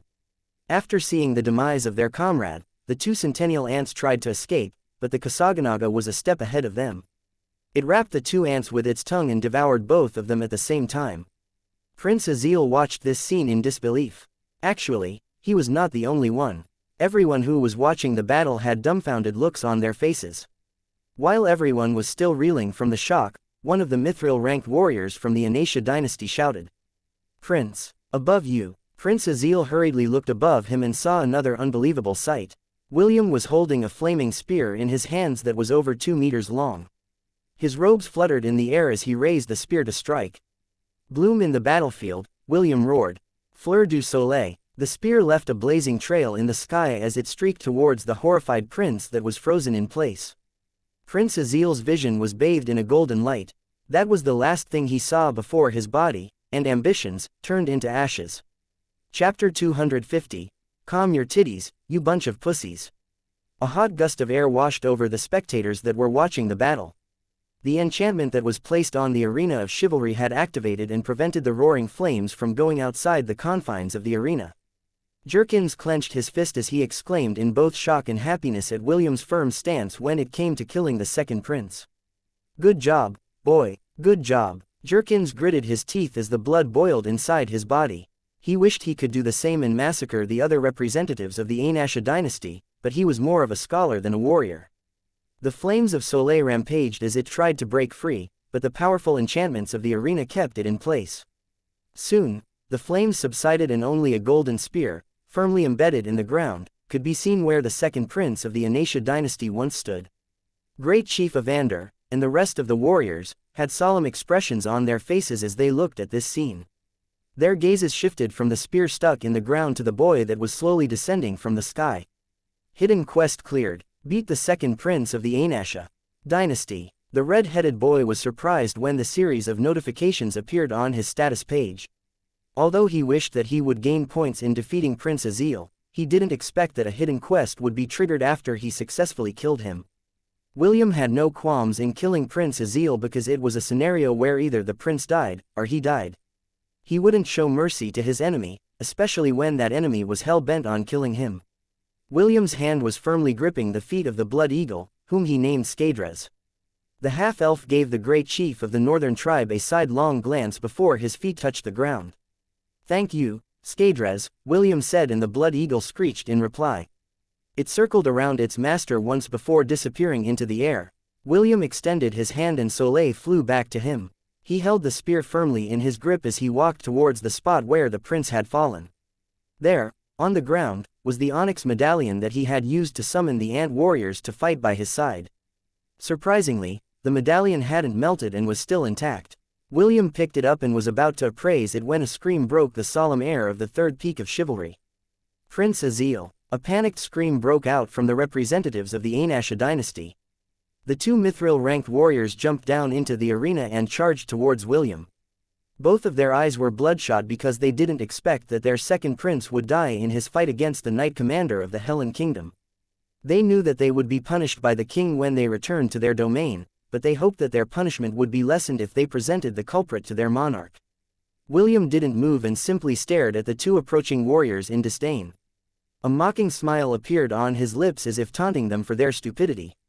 The two warriors became more enraged and unsheathed their weapons when they were only 20 meters away from their target. They planned to cut off the boy's legs in order to prevent him from running away, so they could drag him back to their homeland and torture him for life. The two warriors brandished their weapons at the same time. However, something unexpected happened. When their weapons were merely a foot away from William's body, both warriors stopped in their tracks. Their expressions and gazes didn't change, but they had stopped completely. It was as if both of them were frozen in time, unable to deliver that disabling blow that would cripple the half-elf, whose mocking smile widened even more. "The wind may blow, but the ice will never melt," William said softly. "Mortals who disobey this law will only have one ending." As if waiting for those very words to finish, both warriors turned into ice sculptures, to the surprise of all the foreign guests who thought that William would die under the two warriors' hands. Only the northern tribe didn't bat an eye and remained indifferent to the fate of the two warriors that had dared to break one of their sacred laws. William casually brandished Soleil and shattered the two ice sculptures. The arena of chivalry only allowed duels that both parties had agreed upon. Those who broke this rule would turn into ice sculptures, and their fate would be at the mercy of the person whom they wished to harm. Since William already knew the rules of the arena by heart, he acted firmly and destroyed the ice sculptures. He had no intention of negotiating with the representatives of the Aenarion dynasty because both had already shown open hostility to each other. The second princess, Valeria xianxia, looked on in horror as William made a cutting the neck gesture in her direction. The remaining guards hurriedly stood in front of the princess and unsheathed their weapons. It was their way of protecting the last VIP of their dynasty within the Carinthar Mountains. William ignored the soldiers as his eyes shifted towards the great chieftain's location. Half of his mission had been completed, and it was time to finish the rest while he still had the strength to stand. He ignored the pain that was coming from the acid burns on his body as his eyes locked on his target. William raised the spear in his hand and pointed it at the second warrior of the tribe, Conal Zeke. "When I saw Princess Aila, I fell in love with her at first sight," William said in a righteous tone. "Although I am younger than her by 2 years, I'm sure that she'll be more beautiful when I come of age. I've always wanted to marry a princess, so this is an opportunity that I can't afford to miss." Princess Aila and the other people that were present on the third peak couldn't stop their lips from twitching. Just an hour ago, William declared that he fell in love at first sight when he saw Brianna. Now, he was saying the same thing. All of them wanted to spit on him and ask, "Just how many times do you plan to fall in love at first sight?" Wendy, Amelia, and the rest of the members of William's Night Order covered their faces as they looked away in embarrassment. For a brief moment, they wanted to pretend that they didn't know the shameless half-elf who had a smug expression on his face at this time. Even Jerkin's usually calm facade broke apart and was forced to cover his mouth to prevent himself from laughing out loud. "Commander William, why don't you stop here?" Great Chief Evander was forced to acknowledge William as one of the knight commanders of the Helen Kingdom after he had shown his mettle against Prince Azil and the Centennial Ants. Although he didn't know the origin of that rainbow-colored anteater that appeared earlier, a beast that could single-handedly defeat and devour 3 Centennial Ants was no laughing matter. "Today is the day that my son will choose his brides," Evander continued. "Since he has already chosen the princess as his main wife, it would be disrespectful for the guest to snatch her away, no?" William smiled when he heard Evander's condescending words. Frankly, he felt like scum right now. But he'd rather be a scum than a dead scum. As long as they were on the third peak of chivalry, William could use the rules to his advantage. However, once they left this place, the advantage he had would disappear like the fleeting wind. "So, you are saying that the second warrior of the tribe refuses to accept my challenge?" William nodded his head. "All right, I will accept your suggestion, but he has to change his title to the second coward of the tribe. I am very excited to share with my kingdom that the warriors of the Carinthar Mountains are just a bunch of pussies." William laughed out loud. It was a laughter filled with ridicule and contempt that irritated the ears of everyone that heard it, excluding the representatives of the Helen Kingdom. The great chief and the rest of the warriors glared at William hatefully, but the target of William's ridicule sat calmly on his seat as if he didn't hear the half-elf's mocking words. The second warrior calmly sipped his tea and let the mocking laughter wash over him like a passing breeze. He was not afraid to fight William, because as long as he was in his domain, he would be able to use the power of his bloodline to its limit. The reason he was not saying and doing anything was because he was waiting for his father's decision. The great chief was his father and his words were law. Great Chief Evander had already told him subtly to remain seated and not say or do anything reckless. As the second warrior, he wouldn't allow himself to be enraged by mere taunts. However, Connell didn't expect that William would also mock the warriors of the northern tribe. What he did went past the northern tribe's bottom line. All the warriors roared in anger and brandished their weapons. If not for the laws of the third peak, they would have already swarmed the hateful half-elf and torn him to shreds. What's wrong? Are you guys angry? William laughed. Calm your titties, you bunch of pussies. Come, this sir is here. All of you can fight me at the same time. I'm not afraid of pussies.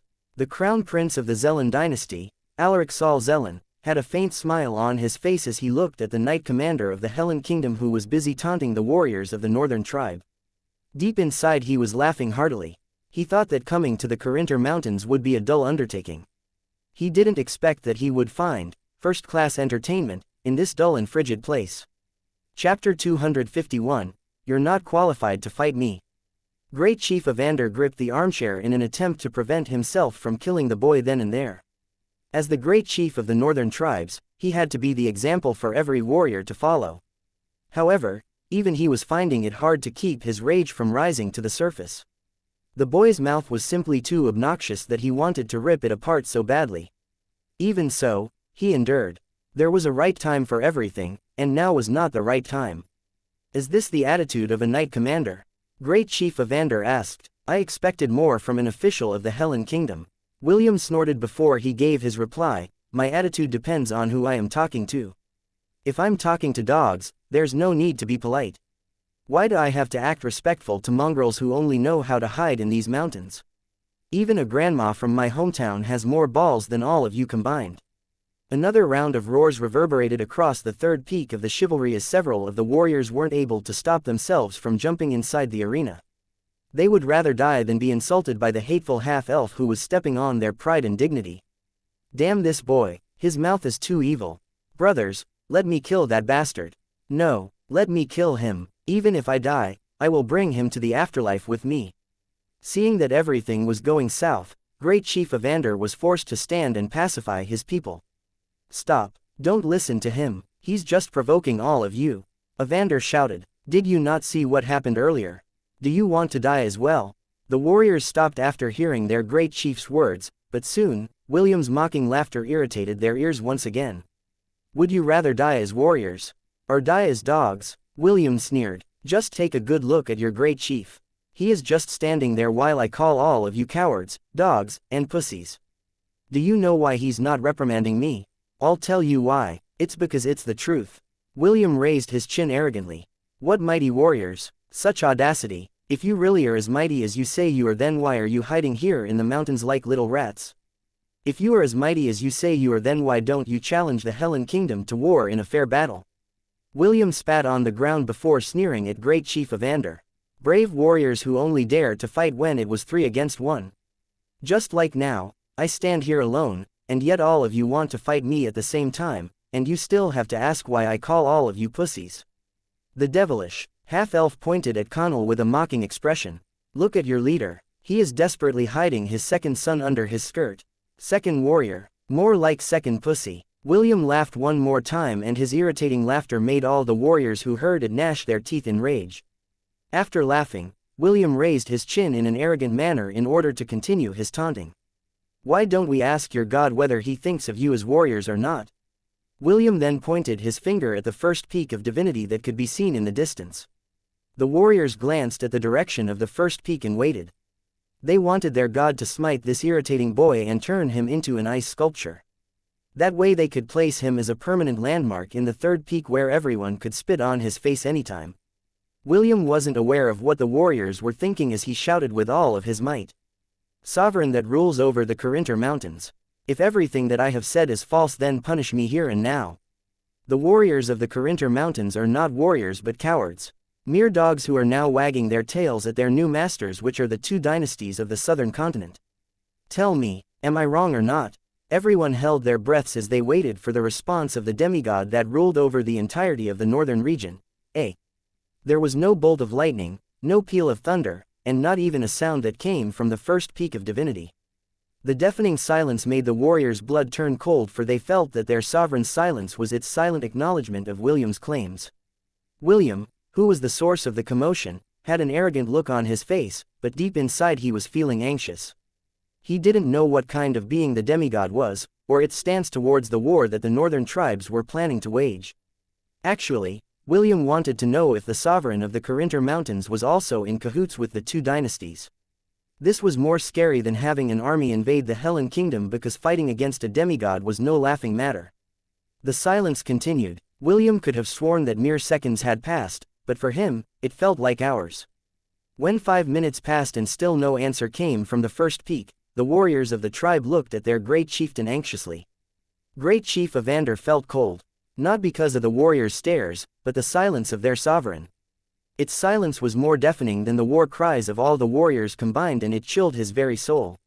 "See," William said softly, "even your god agrees with me. You are not warriors. All of you are just cowards who only know how to fight when it is advantageous to you." William was about to say more when a shout reverberated in the air. "Shut up, shut your mouth." Connell's bloodshot eyes stared at William as he rose from his seat. "You want to steal my bride? Fine, let's fight. If you win you can have the princess, if I win you will take your words back." William chuckled. However, this chuckle seemed more deafening than his laughter earlier. He no longer needed to fight Connell because he had already achieved his goal. Now that the tribe thought that their god agreed with William's claims, their will to fight had also disappeared. Connell also knew that, if this continued, his family would no longer remain as the ruling family of the northern tribe. The reason Evander was called the Great Chief was because all the tribes acknowledged him. If this acknowledgement disappeared, then a new chief would take his place. There were many who had wanted to replace Great Chief Evander for a long time, but they hadn't found a good reason to do so. Now, William presented them with an opportunity that they could use to finally end the Great Chief's reign over all the tribes in the Carinthar Mountain once and for all.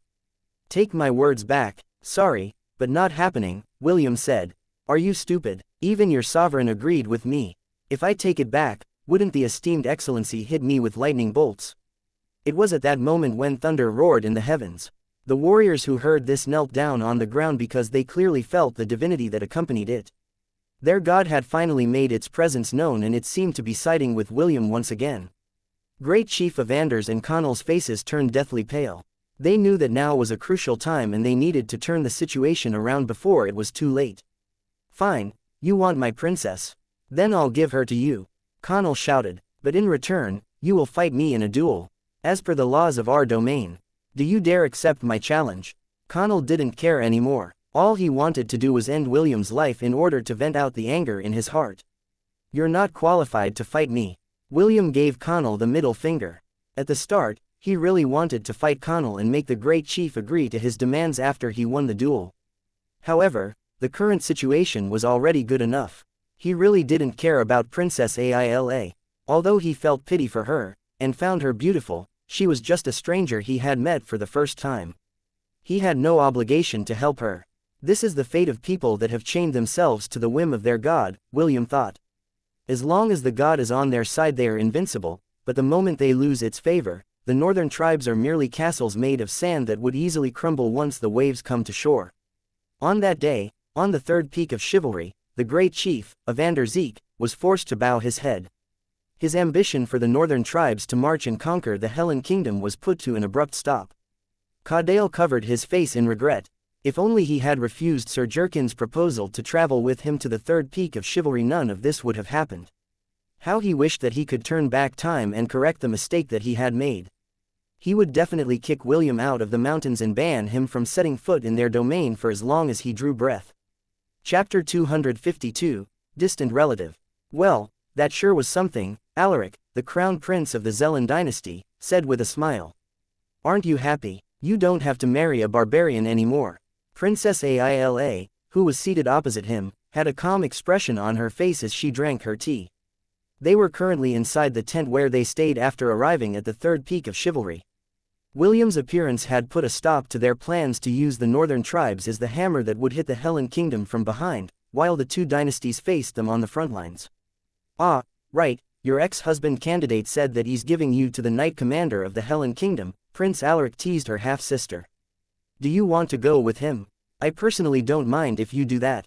Princess Aila placed the teacup on the table before looking at her elder brother. Surely you jest, big brother. Our father is going to attack the Helen Kingdom soon, why should I stay behind enemy lines? If you go back, you will definitely suffer. You also understand that, don't you? Prince Alaric propped his chin up using his fist and smiled at his little sister. Since your purpose for coming here was in vain, father might get angry and marry you off to the son of the Minister of War. That you hate so much. Princess Aila's hands trembled as she thought about marrying the most notorious womanizer in their dynasty. That man was 3 years older than her and had the body size of a pig. The only reason why he was able to have his way was due to his father's influence. The second princess would rather die than marry the bastard pig that had ruined the lives of countless women in the Zelen dynasty. Princess Aila looked at her big brother and saw that the smile had disappeared from his face and was now replaced by a serious expression. Aila, I cannot guarantee that I will be able to protect you if we return to the palace, Prince Alaric said. Someone is whispering in father's ears and is urging him to go to war. Right now, the Zelen dynasty is not a safe place for you to stay. So you're telling me that the most dangerous place is the safest place, big brother?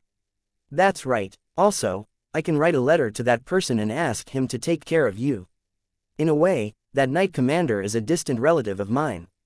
Distant relative? Princess Aila asked in confusion. What do you mean? The smile on Prince Alaric's face returned as he thought of the uncanny work of fate that brought him to the Corinter Mountains and personally saw a distant cousin of his that was staying in the Helen Kingdom. My grandmother and the knight commander's grandmother were twins. Lord Ainsworth fell in love with her when she went to the Helen Kingdom to meet the previous king for a missionary mission. Alaric shared his story. Back then, Lady Urza was the foreign ambassador for our dynasty. The two of them hit it off pretty quickly and became lovers for a few years before finally deciding to settle down and marry.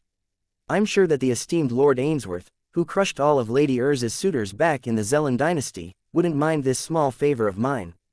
Princess Aila's eyes widened in surprise when she discovered this unbelievable backstory. Who would have thought that the current crown prince of a dynasty, and the knight commander of the Helen Kingdom were distant relatives? Big brother, please, be honest with me, Princess Aila pleaded. Is there really no chance of turning the situation around?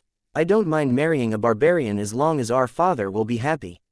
After all, this is for the sake of our homeland. Prince Alaric shook his head. Nothing will change even if you marry Connell. The Zeke family is in a precarious situation right now. Great Chief Evander might lose his position and, even if he remains as the Great Chief, the Northern Tribe's expedition towards the south is over. I don't see any value in marrying you off to a faction that can only stand on the sidelines while we wage war on the front lines. Also, I am not too keen on this war. I feel like we are merely puppets being played by a puppeteer from behind. This leaves a very bad aftertaste in my mouth. Prince Alaric had already discovered that there was an organization inside their domain that had been pushing for this war to happen. At first, they were only whispering in the ears of the Minister of War. Now, they were the advisors of the king. He found all of this very fishy and he didn't like it one bit. The Crown Prince extended his hand and held Princess Aila's trembling hand in a firm grip. Hide in the Helen Kingdom for the time being. At least, that way, you will not be immediately married to that pig. Once we win the war, I will come and find you. And if we lose? Princess Aila inquired. She was loyal to her homeland, but after seeing William's performance, she was having second guesses whether they would succeed in the upcoming war. If we lose then we lose, Prince Alaric said casually. To be honest, I hope that we will lose this war.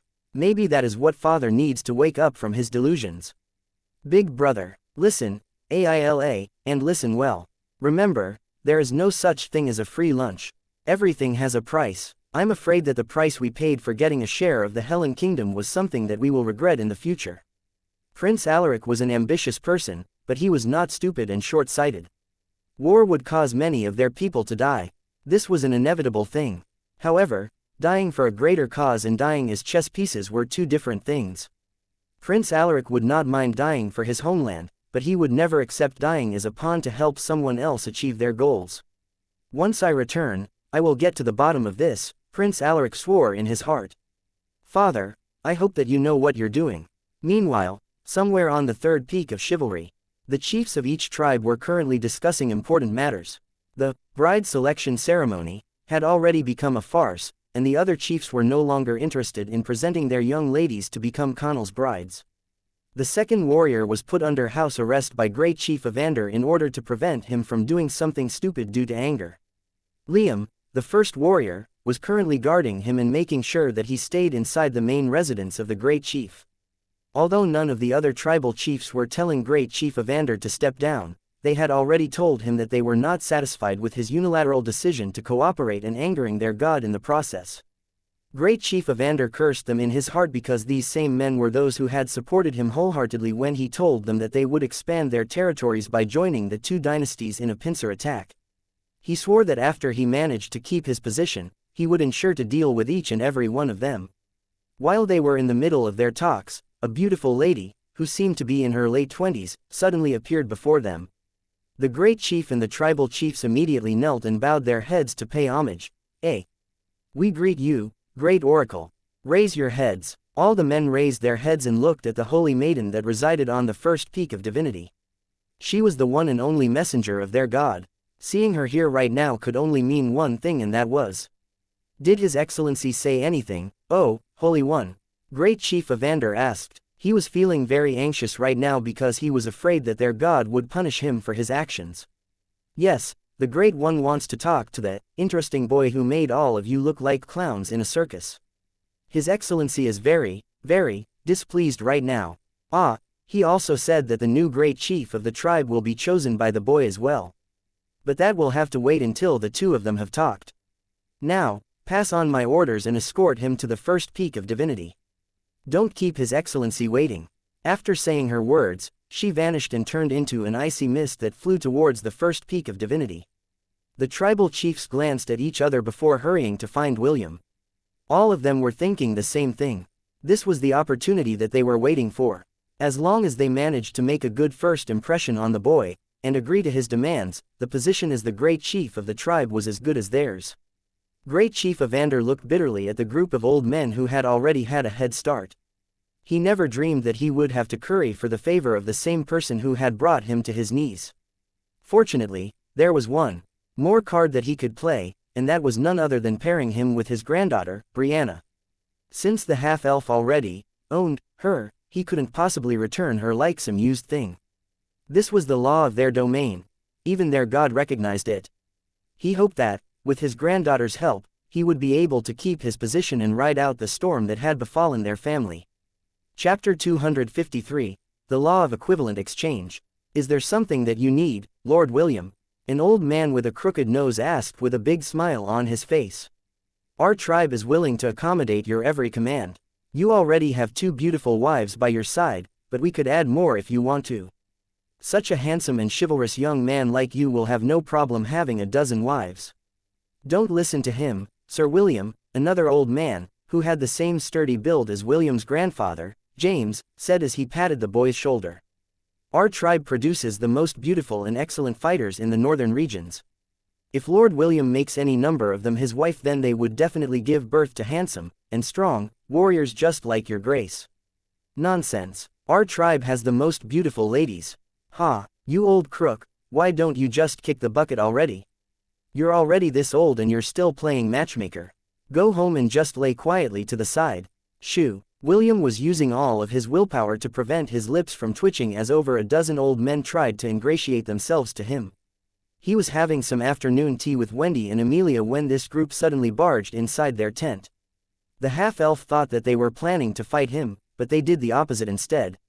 The old men started to bribe him with beautiful wives and kept on calling him handsome, strong, chivalrous, manly, and many other positive things that made even the thick-skinned half-elf blush in embarrassment. Everyone, please calm down. William raised his hand in order to put a stop to the old men's bickering. Can one of you, please, tell me the reason for your visit? The old man with a crooked nose smiled and nodded his head, as expected of the handsome knight commander. You truly know how to cut to the chase. This old one's name is Alden. I am the tribal chief of the Cato tribe. The reason why we are here is because the Great Oracle has invited you to go to the first peak of divinity to have a meeting with the Great One. Cato bowed his head respectfully after referring to their god. We of the Cato tribe are willing to escort Lord William to the first peak of divinity and brave the dangers together. Even if we face a mountain of fire and a sea of knives, our tribe will remain by your side until the bitter end. Shameless. You old fart. How dare you promote your tribe in front of Lord William? Oi, aren't you afraid that if you force yourself to look good, your crooked nose will straighten? Alden, why don't you just sit down? Lord William, the Bowman tribe is willing to become your sword and spear to overcome the challenges together. The old men started to bicker with each other and spittle flew in the air. William frowned because this sudden change in the tribe's stance caught him by surprise. A few hours ago all of them were glaring at him, now, all of them were acting as if he was their best friend. All of you stop talking. A commanding tone immediately silenced the rowdy crowd who was so close in having a brawl. Great Chief Evander stepped forward and his intimidating presence made the other tribal chiefs unconsciously take a step back. Although his position was being challenged at the moment, that didn't change the fact that he was still the recognized great chieftain of the allied tribes.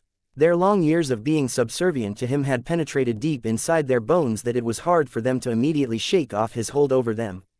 Seeing that his deterrence still had some effect, Evander made his way towards William and passed the exact words that the great oracle had given him.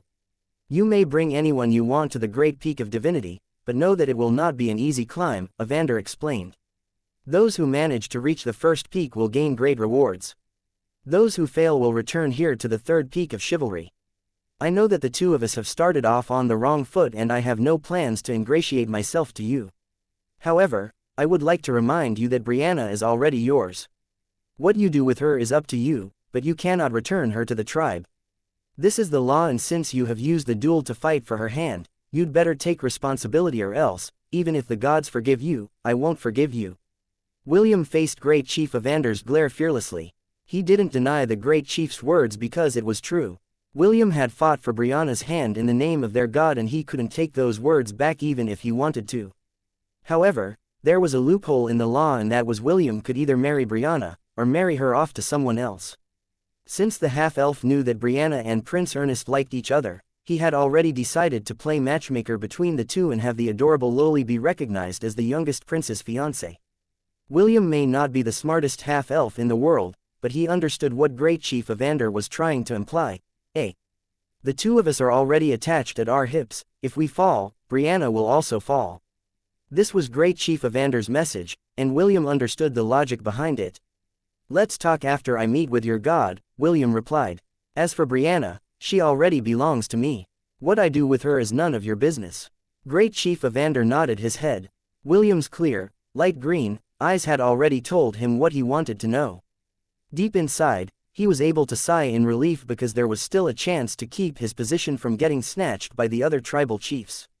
By the way, what happens if I don't go to the first peak? William inquired. Great Chief Evander and the rest of the tribal chiefs looked at William as if he was the most stupid person they had seen in their life. No one in the Carinthar Mountains would dare disobey the decree that the Great One had passed down. But, the half-elf even dared to question what would happen if he didn't go. Wasn't this a very stupid thing to ask? I don't know what will happen if you don't go to the first peak, Great Chief Evander admitted. However, what I do know is that no one has defied the orders of our sovereign since the tribes made the Carinthar Mountains their home. Great Chief Evander smiled evilly at William. I'm also very curious, Knight Commander. I want to know what would happen to you if you dared to defy our god's decree. It was at that moment when all of them heard the consecutive roars of thunder across the mountain. It was like a loud laughter, but to William's half-elven ears, it sounded very ominous. Since his question had already been answered, there was no choice but to go to the first peak and meet the god of the Carinthar Mountains. William and his knight order made their journey towards the peak of divinity under the watchful eyes of the warriors of the northern tribe. Since none of them were invited, they couldn't accompany William on his journey. The greatest glory in their lifetime was to have the opportunity to meet their god at least once in their life. They envied William because it was very clear that their sovereign looked at him kindly. The moment William's party reached the second peak of enlightenment, a powerful blizzard reigned over them. Visibility was almost zero and they could only see a foot in front of their faces. Suddenly, a strong gust of wind blew over them which scattered their formation. William reached out to hold Wendy's hand, but he was already too late. Wendy and the rest of his knight order were blown away by the wind and were nowhere to be found. Wendy, answer me, William shouted as he tried to look for his comrades. Amelia, Ian, Bruno, Brutus, where are you guys? William shouted over and over again, but only the howling of the wind answered him back. On the first peak of divinity, Ella stood straight and looked down over her beloved. She then glanced at the humanoid goat that was kneeling beside her. Don't give him and his friends any special treatment, Ella ordered. William is not a vase that will easily break. The humanoid goat that was over 3 meters tall bowed its head in a respectful manner. The wings behind its back unfurled as it stood up. The sovereign of the mountains then glanced at the boy that was stranded inside the blizzard. He felt envious of him, but held no malice for the boy. Since he was the one chosen by their goddess, then it was only natural that he recognized him as well. As you wish, Lady Amalia, the demigod replied. It then clenched its fist and allowed the Peak of Enlightenment to activate. The Peak of Enlightenment was a trial for the warriors of the northern tribe. If they successfully cleared it, they would be able to gain great rewards. Of course, if they didn't succeed, then they would have to pay a price as well. After all, the Peak of Enlightenment followed one law and one law only, and that was the law of equivalent exchange. Chapter 254. My Name is Will Part 1. FCK. William cursed as he found himself falling in what seemed to be a bottomless pit. Just a few minutes ago, he and his comrades were traversing the path to the Peak of Enlightenment when a blizzard suddenly appeared out of nowhere. Then a gust of wind blew everyone away from each other. William was about to look for his friends when the ground under his feet opened up and sucked him in, which brought him to his current predicament. The boy did everything in his power to stop his fall, but it was all in vain. He couldn't communicate with his system and none of the artifacts in his possession was working. After struggling on what felt like hours, the boy finally gave up and ceased all activities. Just when he thought that he would keep on free falling for all eternity, a light appeared below him and then, he fell face first on solid ground. Pay. William spat the grass and dirt from his mouth as he hurriedly propped himself off the ground. He scanned his surroundings to see if there was any danger around him. The sun was about to set, leaving the sky with an orange glow. William frowned when he realized that he seemed to be in a flower field in the middle of nowhere. He was about to look behind him when he heard an sound coming from his back. William turned his head to look at the owner of the voice. His body stiffened when his gaze landed on a lady who seemed to be in her late teens. She had long black hair and her eyes were the same pair of eyes that made his heart skip a beat a lifetime ago. The young lady, who was as beautiful as a painting, looked back at the boy that had suddenly appeared out of nowhere in shock. She had come here to admire the sunset, like she usually did every day, and had never experienced something like this before. However, for some reason, the heart inside her chest started to beat wildly.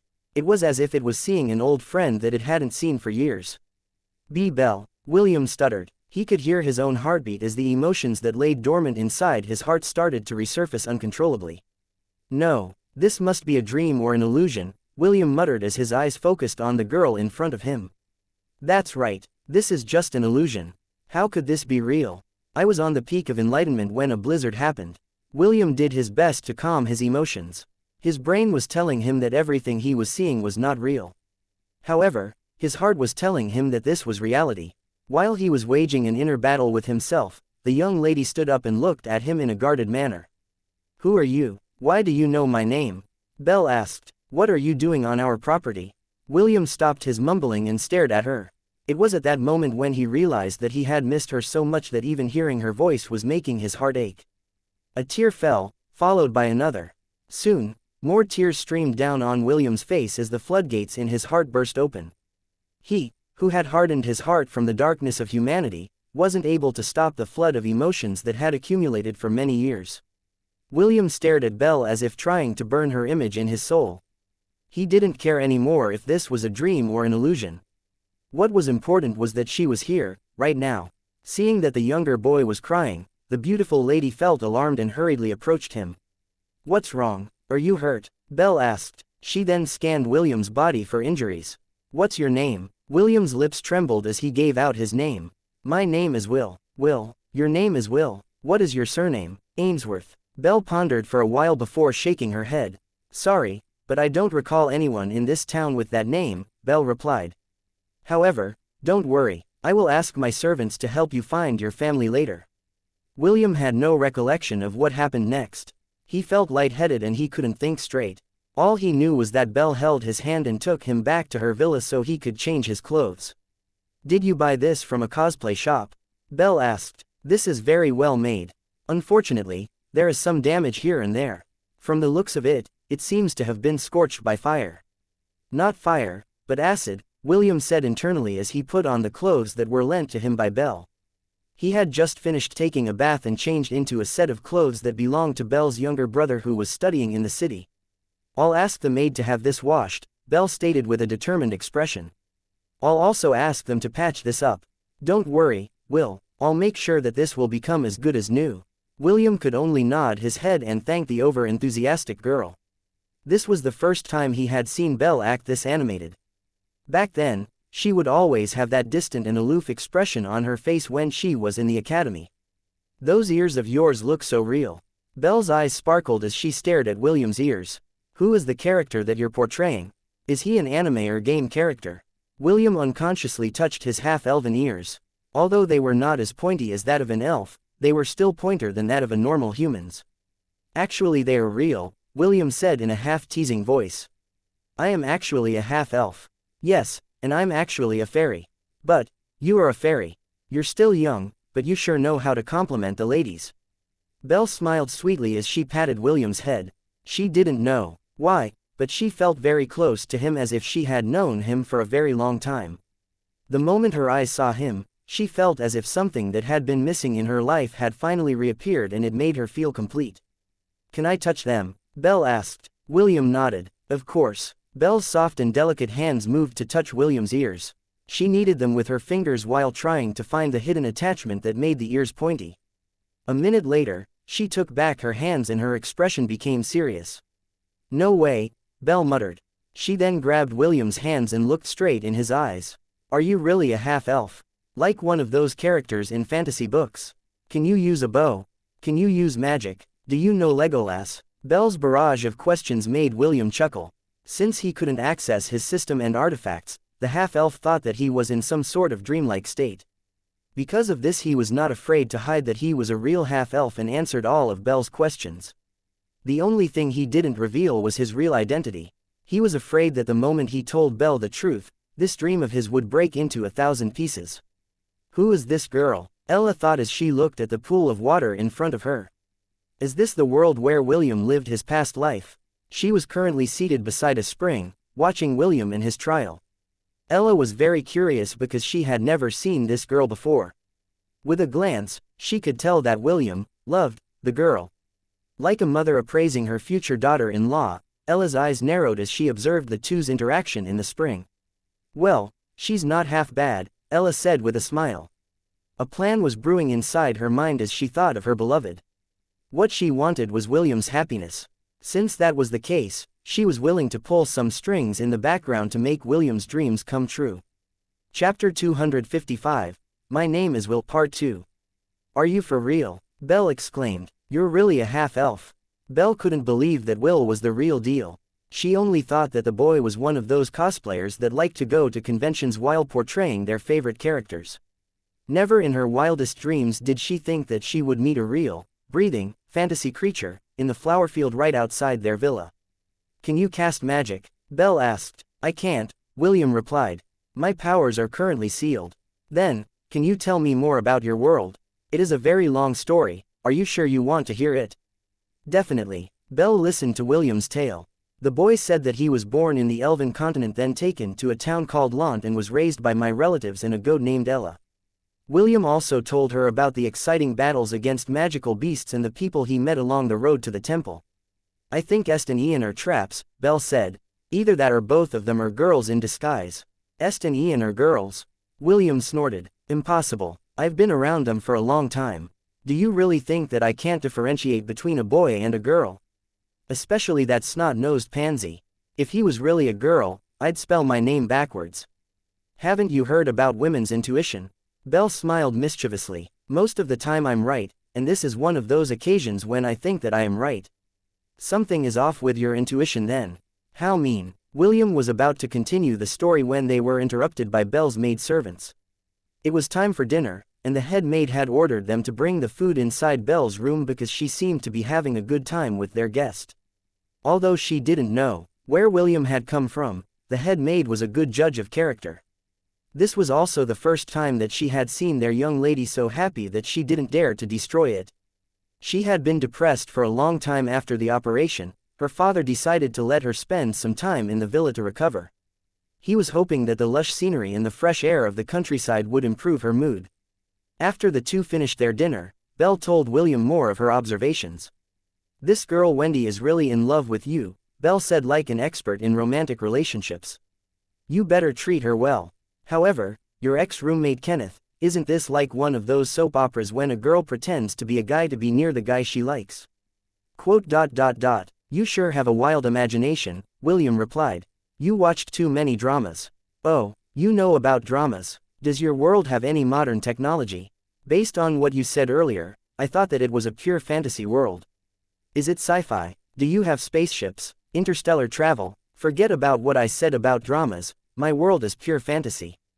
The half-elf scratched his cheek as if reprimanding himself for saying something unnecessary. Belle just smiled and didn't pry any further. She felt that Will was hiding a few things from her, but it didn't matter. She was not the kind of lady who would force people to tell her their secrets. "Still, you should pay extra attention to Est and Ian," Belle insisted. "As for Kenneth, he's still 50-50. He could be a trap or a real girl in disguise." "Okay," William replied half-heartedly. Belle knew that the boy was only agreeing on the surface, but he had no intention to find out whether her conjectures were true or not. "You know, something is bothering me." Belle leaned her back on the chair she was sitting on. "And that is?" William asked. "You have many bride candidates around you. Let's not talk about the unconfirmed Est, Ian, and Kenneth. Rebecca, Wendy, Amelia, and even that little girl Brianna. But, are you planning to become a harem protagonist?" Belle's gaze locked on at William. For a brief moment, William thought that the girl was looking at him like he was some kind of scum. "You know, harem protagonists are the worst," Belle added without mercy. "How can they have so many girls? Isn't that being unfaithful? Nay, tell me, are you planning to have a harem?" The half-elf coughed lightly as his eyes wandered around the room. Clearly, he didn't want to answer this touchy subject. "Will, I know that polygamy is not banned in your world. However, you must promise me that you will not go after girls willy-nilly and not care about their feelings at all," Belle said with a serious expression. "If you do that, I will cross between worlds and pull on your ears until they detach. Do I make myself clear?" "Yes." William lowered his head. His dejected expression made Bella's expression soften. She didn't want to admit it, but she felt a little irritated when the handsome boy mentioned the names of the girls around him. "Why am I feeling this way?" Belle thought. "Is it because Will is the only boy I have interacted with aside from William? Their names are very similar as well." When Belle thought of the sickly boy that would often steal glances of her while she was in the archery club, she wasn't able to stop herself from feeling sad. William noticed the sudden change in her mood and thought that it was due to him being a harem protagonist. He immediately stood up and held her hand and looked into her eyes. "Belle, I am not someone who takes relationships lightly. Please, believe me," William said with a serious expression on his face.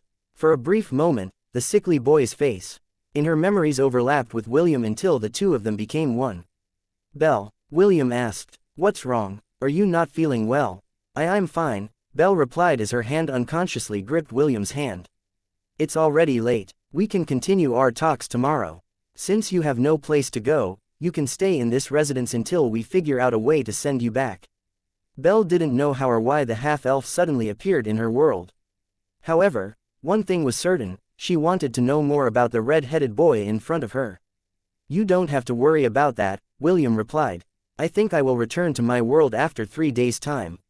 3 days? Belle asked in surprise. "How do you know that you will return in 3 days?" "I just know. Call it a half-elf's intuition. That thing actually exists." "Yes," William replied as he looked at the ticking counter that had suddenly appeared on his status screen. 71, 57, 06. The timer had suddenly appeared after Belle's change in expression. William didn't know what triggered the timer, but he felt half happy and sad at the sudden development. Happy because he knew that after the timer ended, he would be sent back to Hestia. Sad, because it will also mark the end for his brief encounter with the girl that he had loved a lifetime ago. Chapter 256, The Ending of a Fairy Tale, Part 1. The next day, William and Belle spent the day walking around the countryside. Before they left the house, Belle made William wear an eye patch and a pirate hat that she had unearthed from the attic. To top it off, she even found her little brother's pirate costume that he once used during a school play. She intended to hide William's identity by making him cosplay. Naturally, Belle also decided to join him and asked the maids to remodel a set of her clothes to resemble a pirate costume. William found this quite interesting and agreed to Belle's proposal. With his disguise, the two was able to spend the day walking hand in hand around town. William noticed that stalls were being built along the way leading towards the temple of the town. There were also decorations being hung around the main plaza which gave off a very festive vibe in the air. Is there some sort of festival going on? William asked as they passed through the stalls that were being arranged side by side. Have you heard of the Star Festival? Belle asked. In our world, there is a story about a shepherd who tended goats and a celestial maiden that weaves beautiful dresses. The two fell in love with each other, and the gods bestowed upon them their blessings. However, their story didn't end with a happily ever after. Due to their intense love for each other, both of them neglected their duties. The celestial maiden stopped weaving, and the shepherd stopped tending his herd. The gods became angry and separated the two of them from each other. William continued walking, but the hand that held Belle's tightened. Of course, he knew about the story of the star-crossed lovers. After the two were separated, the gods took pity on both of them and allowed them to meet once a year. Every year, on that same day, the two would spend a day in each other's embrace. When the day was over, the two of them would once again be separated for another year until the fated day when they would be reunited again. Back then, William didn't think much about this tradition because he couldn't relate to it. Now, it all sounded like it was a tailor-made festival just for him. Do you know how to weave clothes? William asked as he looked up at the taller girl walking beside him. No, I'm not good with needles, Belle replied. But I am good at archery. Why don't we have an archery match tomorrow? You said you're also proficient with the bow, right? Sure, I'll give you a handicap. Just because you are a half-elf you think you can beat me in archery. Remember, William, I am 5 years older than you. ... You forget that I'm a half-elf. What makes you think that you're older than me? How can you be older than me? Belle patted William's head. Look at you, you're so small. William wanted to retort, but Belle's soft hand, that was patting his head, felt so comfortable that he decided that it was not worth it.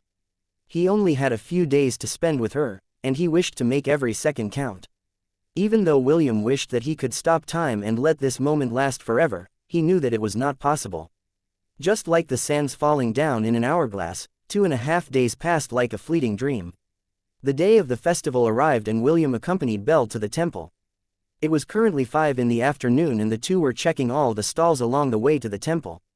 William felt his heart aching with every minute that passed.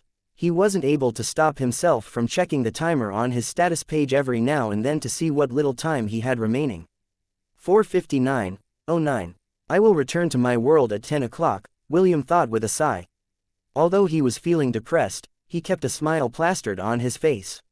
Oh, what a cute couple, a charming voice called out to William and Belle as they walked past a stall. Young man, why don't you buy your girlfriend an accessory to commemorate this special occasion? William and Belle glanced at each other before walking towards the stall of the lady who was wearing a veil on her face. For some reason, the lady's stall reminded William of the stalls found in the Temple of 10,000 Gods.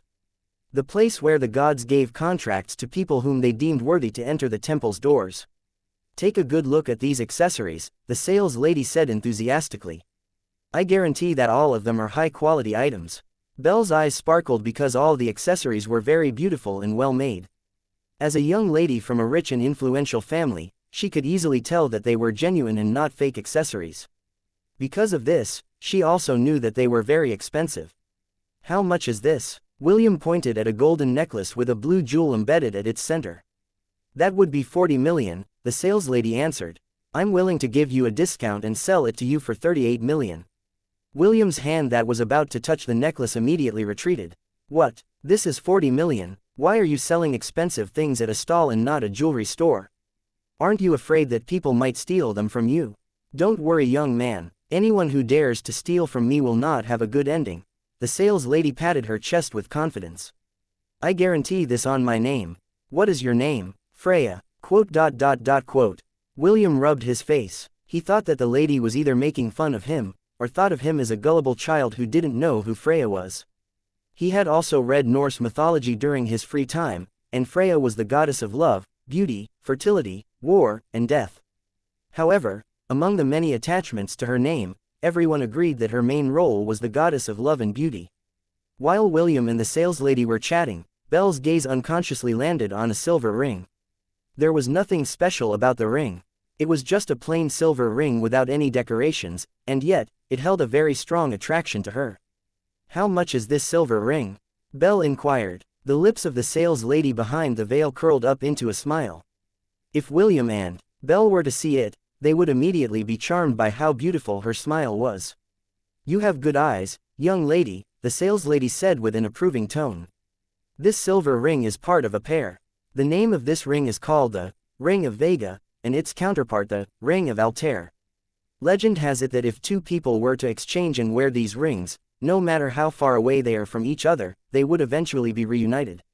Just like the legend of the star-crossed lovers."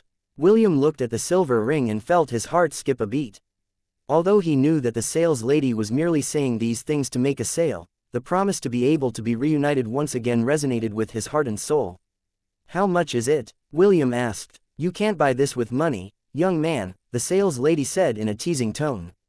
"Then how?" William inquired. "Since it is in this stall, it means that you intend to sell it, right?" The saleslady nodded and picked up the silver ring. "Young man, the price of this ring is a promise," the saleslady said. "I will sell it to you if you promise me one thing."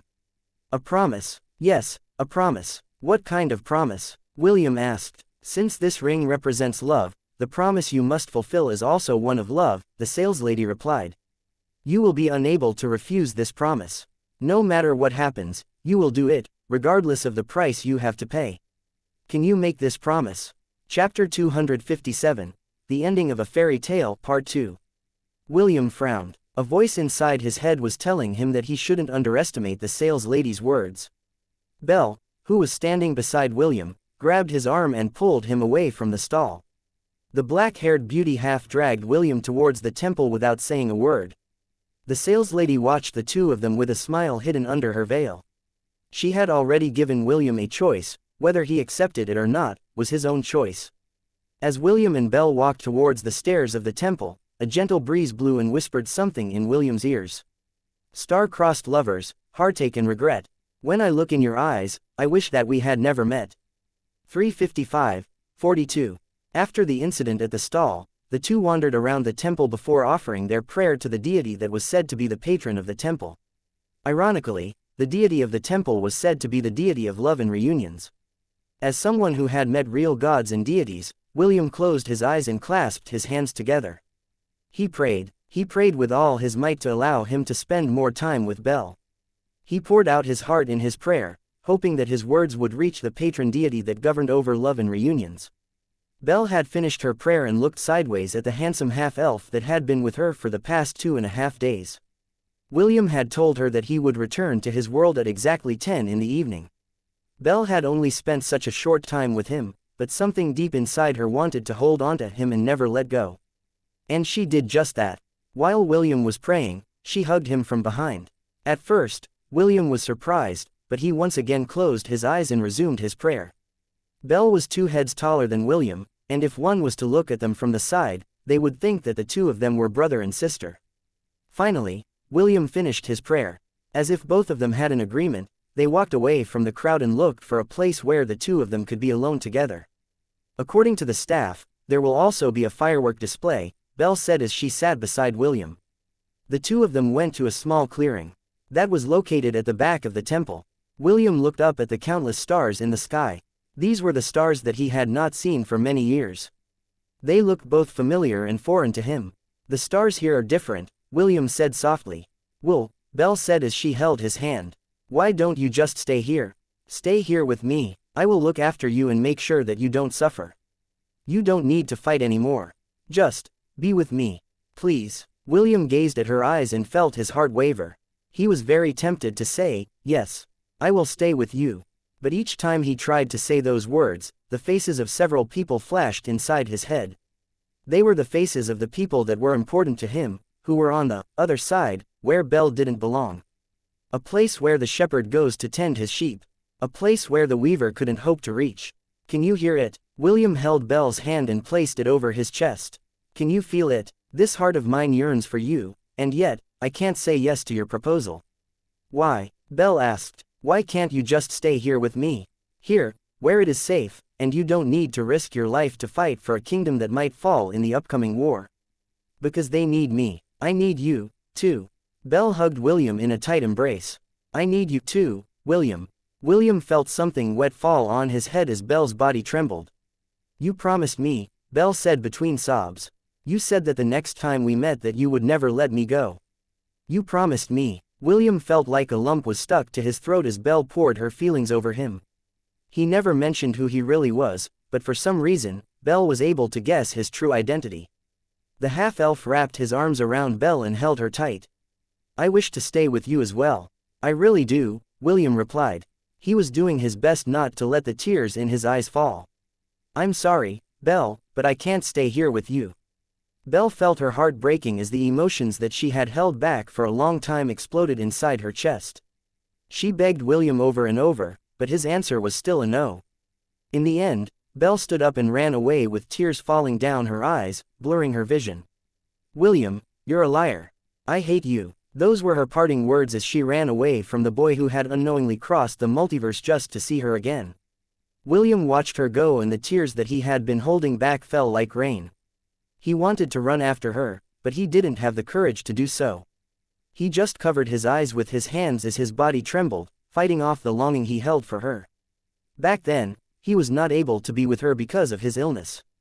Now, he was unable to stay with her because he had a duty to fulfill. 059. Do you wish to remain in this world? William opened his eyes as he stared at the string of words that appeared on his status page. He was sure that when the timer reset, he would be sent back to his world. However, this time, a new option appeared. I can stay. William was half in doubt when he saw the system message blinking in front of him. For a moment he thought he was imagining things, but after wiping the tears from his eyes, he realized that what he was seeing was real. He didn't make a decision right away. Instead he walked back to the temple shrine, then down the stairs, until he reached the stall where the accessories were being sold. Looks like you've broken up with your girlfriend, the saleslady teased the boy who hadn't even bothered to wipe the tear stains from his face. You said that you will sell me the ring for a promise, right? William asked. The saleslady nodded. As this ring represents the promise of love, I shall make a request as one who also loves. I wish to save the one I love. If you promise me that in the future you will help me save him, I will give you the ring. He resides in your world, so if you choose to take this ring, you will have to return to your world. The choice is yours to make. Do you want me to write a contract or make an oath? William inquired. I will do it. There's no need for that, the lady chuckled in an almost musical tone. I believe that you are someone who will not take back your word. The saleslady took the silver ring from her collection and gave it to William. Here you go, the saleslady said. The ring of Vega is yours. No need to thank me, after all, it is not free. The saleslady patted the boy's head. Go, every second counts. William nodded his head and left the temple grounds. He ran with all of his might towards Belle's villa. He wanted to see her, to hold her, and tell her how much he loved her with the little time he had left. Chapter 258, The Ending of a Fairy Tale Part 3. When William's back disappeared from view, the saleslady giggled as she leaned back on her chair. Looks like I won the bet, so what will you do, young lady? The saleslady asked. Belle walked out from behind the stall and looked in the direction where William ran. She bit her lip as she thought of the last words that she had said to him a while ago.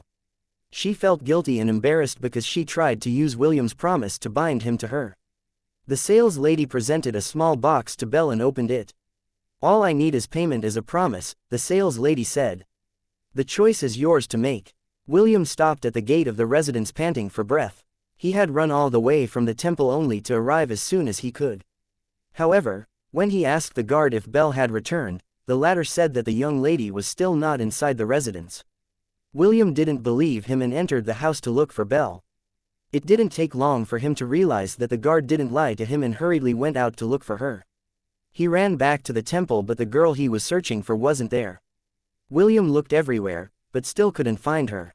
In the end, William walked dejectedly to the place where they first met. 014:25.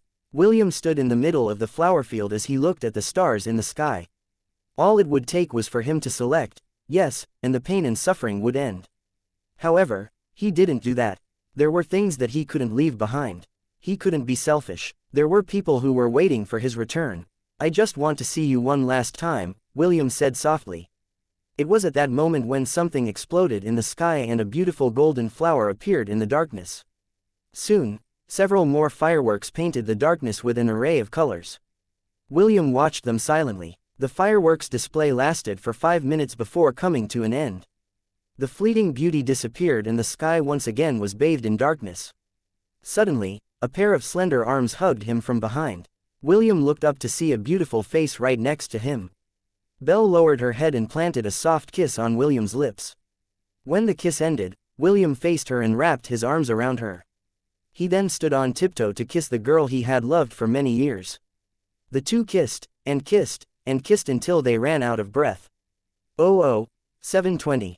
I'm sorry, I shouldn't have said those words to you, Belle said.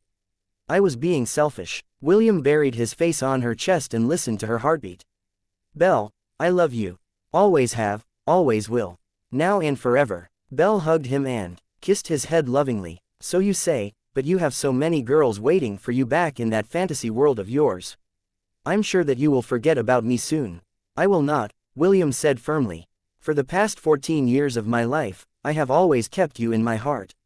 Belle felt something warm spread on her chest when she heard that William had always kept her in his heart, even though he was living a new life in another world.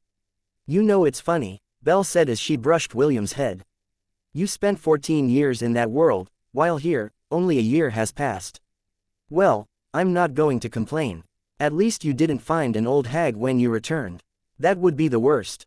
William reluctantly pulled back from Belle's warmth and softness and looked straight into her eyes. He then took out a ring from his pocket and gently placed it on her ring finger. Belle, for me, you are the beginning of a letter, the contents of a poem, the ending of a fairy tale, William said after he finished putting the ring on Belle's finger. I don't know what the future holds, but I will do my best to find you. Once again, William rose on tiptoe to kiss the woman he loved. He couldn't get enough of kissing her and wished that he had more time. If he could only pause the annoying timer on his status page, he would have paid 1 million God points to do it. After their short, love-filled kiss ended, Belle took out a ring from her own pocket and placed it on William's ring finger. William's eyes widened in shock as he looked at the ring on his finger. He then looked at Belle anxiously because he understood the meaning of her gesture. Don't worry, it's not as bad as you think. Belle ruffled William's hair. Do your best to find me, because if you can't do that, I will have no choice but to find you. 003:48. Let us make some ground rules before you return to your world, Belle said with a serious expression. If you marry dozens of wives, I will castrate you. Okay, William replied. I didn't intend to have dozens of wives in the first place. You can marry 9 people. Whether they are wives or concubines, I don't care. However, you are not allowed to have more than 9. Belle stated. If you surpass that number, you'd better not show yourself to me, or I'll make sure to fight you to the death. Do I make myself clear? Yes, ma'am, William nodded his head like a henpecked husband. But, why does the number amount to 9? Because it is that. Never mind. Just make sure that you don't surpass that number, or I will hate you for life. Okay, I promise. 153. You don't have much time left, Belle cupped William's face. Let's not waste it. William agreed with her wholeheartedly as he raised his head. Their lips once again pressed against each other as they savored their last kiss together. 036. 015. 008. 003. 000. I love you, Belle. I love you too, Will. See you later. See you soon. Also, that girl, Wendy. Treat her well. William's body glowed and slowly turned into particles of light. The light flew towards the sky and bathed Belle with its golden light. When the light finally receded, Belle knelt on the ground and covered her face with her hands. Her pained sobs echoed in the quiet night, for her star-crossed lover was no longer in her sight. Chapter 259.